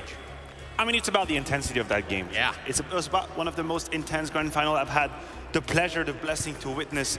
All these overtimes, these comebacks, these clutches, these last few seconds deciding the fate of a team. You can see, you can feel it when you hear him talk, what it means for him. And the journey of FaZe in the playoff is incredible, not dropping a single map with all that happened to them. I cannot even begin to fathom what they've been able to accomplish here. Yeah, Yanko, when we looked at this team just now on Dust 2, was this something where 9 times out of 10, it was going the way of FaZe Clan? We've got Kerrigan finding openings, just timing's going his way. It seems like at every step of that, there wasn't much resistance. Yeah, I mean, there were situations in which, he had to make a couple of risky calls, whether individually or as a team, and it worked out, and that's just how it is. I mean, in a grand final, sometimes it goes your way, sometimes it doesn't. I think without a doubt, FaZe was the better team. They were more composed in some crucial situations, right? They were making some good calculated risks, had good reads. G2 just wasn't up to that level exactly tonight, and they did play, they did make it extremely close, but it was just FaZe's day today. And in the end, when we talk about these overtimes, when we talk about these last few seconds that makes the whole difference, that's what we're talking about with the big stage. This is where players will actually make a mark. This is where players will take risk and will make it work. I agree with you. This was a very competitive game, but FaZe looked like the better team. They looked like they believed in themselves in these last few seconds that decide whatever's going to happen to you. They were ready to take the trophy. And I think Chad said this best when he was just in the studio with us. He said something along the lines of having Rops and JKS in your team is like twice over the same thing. It's a scary concept because those guys are pretty damn accurate, Yanko. Yeah, it is, and you have to give huge props to JKS, just not only coming in as a stand-in and, doing a great job, but also standing in at different roles, entry fragging, right? It's absolutely not his preferred role or his natural position, and just doing a great job. I think you look at the stats and everything that's in the final, you can see it's a true team effort, right? And that's what you want to see from FaZe. I think for Kerrigan as well, looking at how they lost, especially in 2018, like, and how that 2018 started. I'm sure if you ask him, that's probably some of the worst losses in his career. So this really feels like kind of fulfilling for them with this new iteration, new lineup, to kind of their first big trophy to be in Katowice. Yeah, we talk about JKS, and I was left wondering in the green room how a single element can potentially change one's life. He was out of complexity, strugglesome, not finding a team, maybe slightly forgotten, and then suddenly the call comes in. He gets to play at IEM Katowice, and now his credits just went through the roof. He's had an incredible performance. He saved them round after round. He's had multi-kills that were so impactful. And we talked about playmakers. When you have JKS, Brokey, Robs, Twist, between 112 and 122 rating, that's what you got. You got basically a Swiss Army knife. That's what you have. Not bad. Hey, you know, honestly, let's not even look past the idea that Rops also endured some hardships up to the point of getting here. This wasn't just a, you know, I showed up to a LAN like normal and played. There was a lot of moving parts for this FaZe clan, and in the face of adversity, they tackled that. They seemingly didn't have a big pushback there, Yanko, and I don't think so many people would have put them on this grand final stage. Yeah, I mean, I think definitely with a full lineup, they would have been one of the favorites to be in the final, to contend for the title with a stand-in. You're wondering, can they make it happen? But it kind of also fits their style. Also, as Carrigan, we said, you know, he had experience with this actually at big tournaments of this stage, winning them, Sydney and Belo Horizonte in 2018, with two different stand-ins, by the way. So, yeah, absolutely. I think for Robs having to come in and, you know, not being sure will he be able to play, when he will be able to play his first Spodek, and he gets to lift the trophy. Not a bad experience. In a very eerie way, I think that Carrigan made the best out of that situation. They said they play without pressure. You know, no one was waiting for them because of how many of these roster issues they've had throughout the tournament. They came in every game thinking we don't know what the hell is going on, and they played unencumbered. They played with a free mind, with a free spirit, and that worked out for them. Hey, they passed the test. Like we were saying, they were running over teams in the quarterfinal, semifinal, right? What happens if they start losing, if they're down in a game, their backs are against the wall, and they answered the call. They made a tremendous comeback in the first map. On the second map, they endured the comeback of their opponent and still managed to close it out in a grueling series. So they won in every which fashion in this grand final.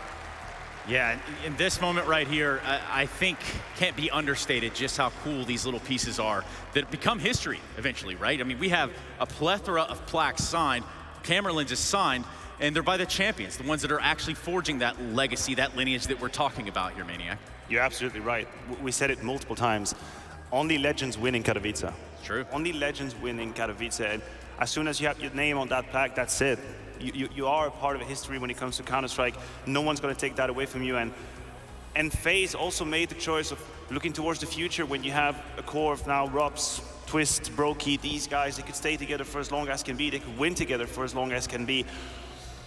It's a pleasure to witness. It looked like a lot of fun for FaZe. At points. You know, obviously it gets a little stressful, and obviously the emotions are going to run high. But for FaZe, it looked like they found that sort of gel. Yanko, correct me if I'm wrong. These guys have been grinding and playing nonstop. Yeah, absolutely. This disturbing amounts of we heard it from them. You know, we're just trying to have fun, enjoying ourselves. We're playing retake until 4 a.m., right? Prop hunt and whatnot. You know, I think in a situation in which they're in, you can't integrate JKS to any decent level, like, completely. So you should just focus on trying to have fun. You have great players, experienced on the stage, skilled, right? Let them do whatever they want almost, right? Like, give them a lot of freedom, make sure the atmosphere is good, that everyone's enjoying themselves, so you have good energy in the games. And you saw they just ran through the playoffs and won in a 3-0 fashion. Well, we do have the DHL MVP. I'm pretty sure we're going to be bringing them in just shortly, so it's not something you're going to want to miss. Now, of course, for that was all of your votes compiled over the course of the entirety of the tournament because you did put them in the Twitch chat. Now, commiserations for G2. Yes. A rough go at it here at the end, at the finals. You have a barn-burning map of Mirage where it does go the full distance and then some, and then it just doesn't come together, Yanko. I mean, this could have easily been a 3-0 for G2. That's the scary prospect, right? Have to mention Hunter. He was the best player, you know, in this series, actually, despite the loss. And, you know, G2 are going to be kicking themselves. A huge lead on the first map, match points on the second map. Even on the third map, they were in striking distance. That's, you know, 14-14. The call, I think that's going to haunt Alexi B for quite a while, right? And, you know, you just have to look at it as a learning experience, really. Take these lessons, you know, be happy maybe that they happened here and not potentially at the major. Yeah, absolutely. That is absolutely true. Look, the first emotions will obviously be a disappointment, right? And you're going to look back at that game, wondering what would have happened. What if I made a different choice? What if I went a different way? But at the end of the day, that still is a very positive experience for G2. They're learning, they're brand new roster. We could not do anything else but sing praises at the moment. Considering how this final how this final went, I think it's going to sound funny, but you know, G2 was missing Xtaz more than FaZe was missing Rain, right? Like, because how the game was close in some of those like crunch time moments, I think he could have really made a difference to kind of calm the team down, maybe come up with a call when they were in a rut or something along those lines, right? Like, FaZe was rolling, they were playing well whenever they got some momentum. And you know, if we're talking about the future, which is often what we're looking at here for the side of G2, obviously the whole world's talking about m0NESY. Of course. And coming here and putting on the show, and dare I say at points, the clinic he did, that's a good sign and a good look for things to come for G2. It absolutely is. Now, I do hope that m0NESY will not, in any shape or form, relax after what just happened here, because he's got a first experience. I think if you're m0NESY, if you're G2, you use everything you have, all of your resources to make sure that he keeps on growing, maturing, becoming a better player. For Alexi B as well, we have to point out, on an individual perspective, that was a very rough go in that game, but he probably also had to put out fires left and right. I think with time, he might be in a more comfortable position. So, the future is bright for this G2 lineup. I think they have proven, like, the proof of concept has happened. We know that this lineup can work right now. Yeah, there were some clear examples. You know, look at towards Inferno, some of those post plans late in the game on T side for G2. m0NESY, you know, just kind of going for some peaks. Maybe could have played it with his teammate. But that's all just a part of experience. I wouldn't harp on him too much for those mistakes. Like, that's going to iron itself out after a couple of tournaments. And also, I mean, how fast he is. Would you really want to deny him, like, to over peak sometimes? So damn fast. Like, almost uncomfortably fast sometimes to watch that guy with an AWP. Right now, though, it's not quite about m0NESY, but more so about our DHL MVP, and that is Brokey. We're going to be joining him, or rather, he's joining us, the victors in Katowice. Brokey. Hello, can you hear me? Yes, sir. I can hear you extremely loud and clear. Congratulations, Brokey. Right out of the gate, man. How much of an emotion was Mirage? It was a really tough match against G2. It felt like we played like for 4 hours almost, one map. Yeah, that's probably not ideal. Probably run out of gas a little bit there. Look, Brokey, on a personal point of view, you've had an absolutely incredible tournament. And in tough conditions, with a roster that would change these from matches to matches, how can you explain how well you played in this tournament? How can I explain what? How good you were. How come you had such an incredible performance here? That was not easy conditions. I mean, I just played game by game. We knew that we didn't have much preparation for the tournament since Robin had COVID at the start of the planes. So we just played game by game, and it worked out for me. Hey, Brokey, congrats on the tournament, congrats on the MVP. You played late the whole tournament. Was the key just letting you play Counter-Strike until 5 a.m. every night so you can hit your peak state? I mean, I don't know. We just played a lot of retakes after our matches to like 3 a.m. every day, so it was just playing with the team retakes. So, Brokey, I don't want to hold you up here too long. Is there anything you want to say about your teammates in this moment? I love them very much. They played their hearts out. No one was holding grudges. Everything round by round, we just played and we won the tournament. I'm very happy about it. Yeah, won the tournament like you're supposed to. Now, for you, you want to say anything to the family at home before we get you out of here? Paldies visiem, kas skatījās. Tiekamies nākamreiz. Cool. I think that about does it, Brokey. Appreciate you. Thank you. See ya. That's your DHL MVP, and his name is Brokey, and he's probably hearing a lot of different things right now, as I can imagine. You know, I'm just guessing here. Brokey, obviously the fan favorite, the fan vote here at least. Yeah, and we would be remiss not to mention the MVP performance he's had at that tournament, honestly. If you think about the highest snipers, the best snipers out there, Brokey is not exactly the first name you'd put in that ballot, but he reminded everyone that he can definitely be one of these top snipers. I think when this FaZe clan came about with this roster, I said that this was his greatest challenge to come now, that he had to turn into something different. He had to make it to the next step, get to the next dimension, and he did exactly that. He stepped up. He had a massive MVP-like performance here in Katowice. Yeah, and he wasn't on the same level in the grand final like he was the rest of the tournament, but that's just because he played on an insanely high level, right? He was the highest rated player coming into the final, and no player from FaZe dominated the final, but everyone had their moments, and that's exactly when a team wins championships, right? It's not one guy putting everyone else on the back, it's everyone doing their part and contributing to the win. Well, doing our part, I want to thank both of you, obviously. Not our first time, not our first rodeo working together here, but each and every time, it's a pleasure. I'll give you that. And I'll even go as far as to say it's kind of fun working with Kassad, too. Okay, let's be honest with each other. No, I'm kidding. Thank you to everybody that's joined us up here. Thank you to the commentators, the fans at home, the people watching from around the world. And moreover, just to follow the sentiment up a little bit, go home and take a break, hug someone you love, and come back tomorrow stronger. See you there. For Pro League, of course.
Don't look down, we made it. Feet far off the pavement, and we go up, up, up. 1,000 miles of love. We stay understated. Pressure feels amazing. Just the dust, just the sand, just the motion of your hands. Travel like lands. It's just enough, oh yeah. Just for you, just a man. Just an ocean in the wind. We ain't gotta make plans. Fair enough, oh yeah. Always you and me, tryna be weightless. Like we're the two surviving. pieces of something. Always you and me, trying to be weightless. And I know it feels like a light years in the making.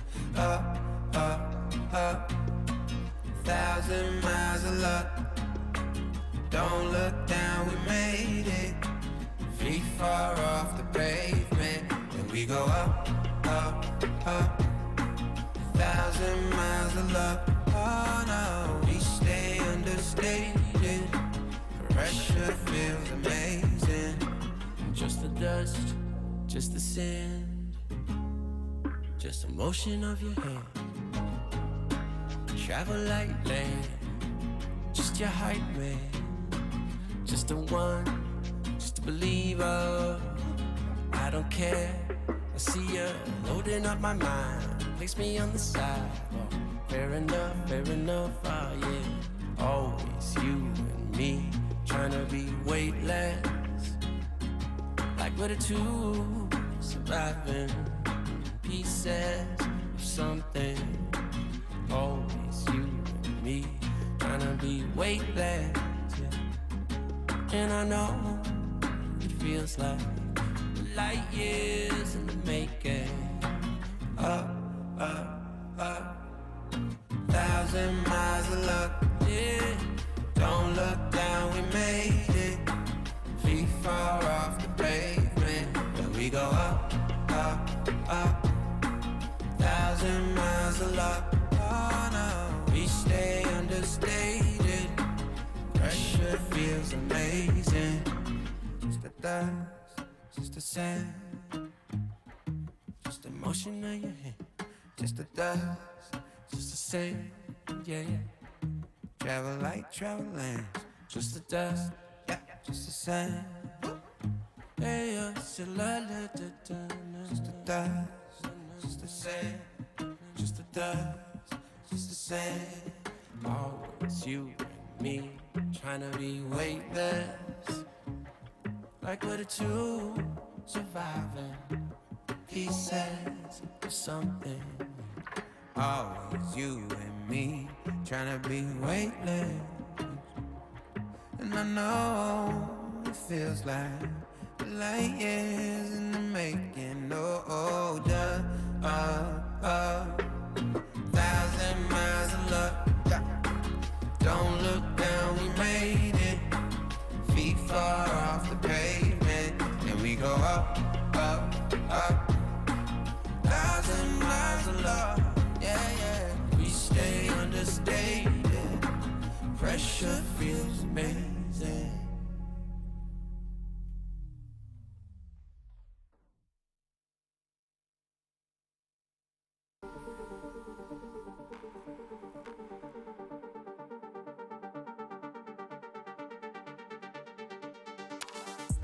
They're looking at us, an audience.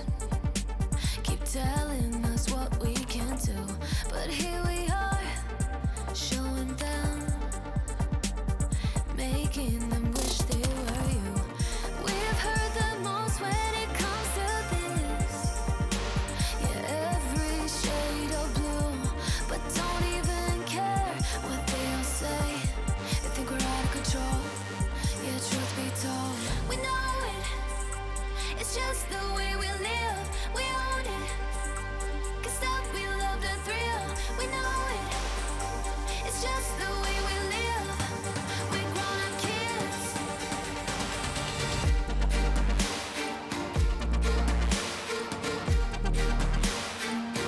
Just the way we live.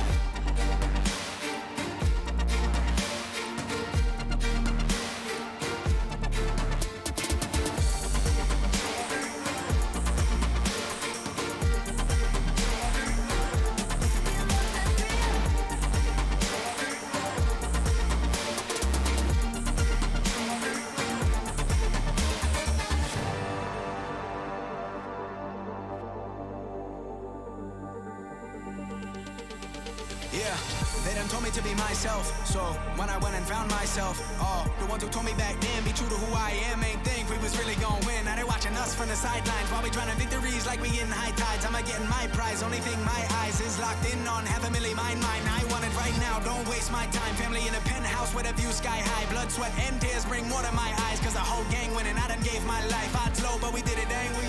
And we always moving, never on the same thing. Now our lives are highlight reel. We like the thrill, this life's ideal, the hype is real. We know it, it's just the way we live. We own it, 'cause that we love the thrill.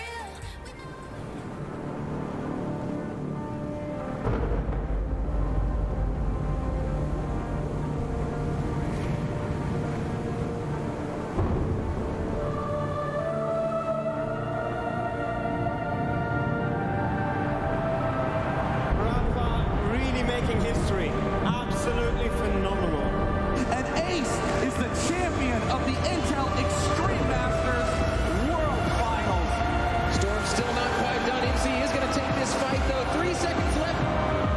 Last 2 rounds of matches got to start in well for ESC. And this is a massive move for Zez, but he's not content with just a Nexus kill. He wants to win. And it's all done. A flawless win. Unbelievable Rogue with a 4-0 victory over Classic. And they did it again in the grand finals. It's Norby! Give it up for your Intel Extreme Masters World Champion!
You love it, you wear it.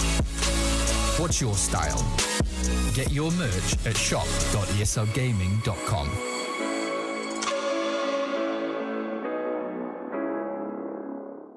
Choose nades, choose a smoke, choose a flashbang. Choose team badges to support your favourite CSGO team. Choose an ESEA Premium membership. Choose routes you know bring in wins. Choose pro video tips. Choose the fan club wars. Choose behind the scenes content. Choose good grades. Choose guns you know you can shoot right. Choose bingo. Choose the equipment you know is going to get your team the win thanks to heat maps. Choose the CSGO Hub Premium. The complete package to help you and your squad achieve all your CSGO goals.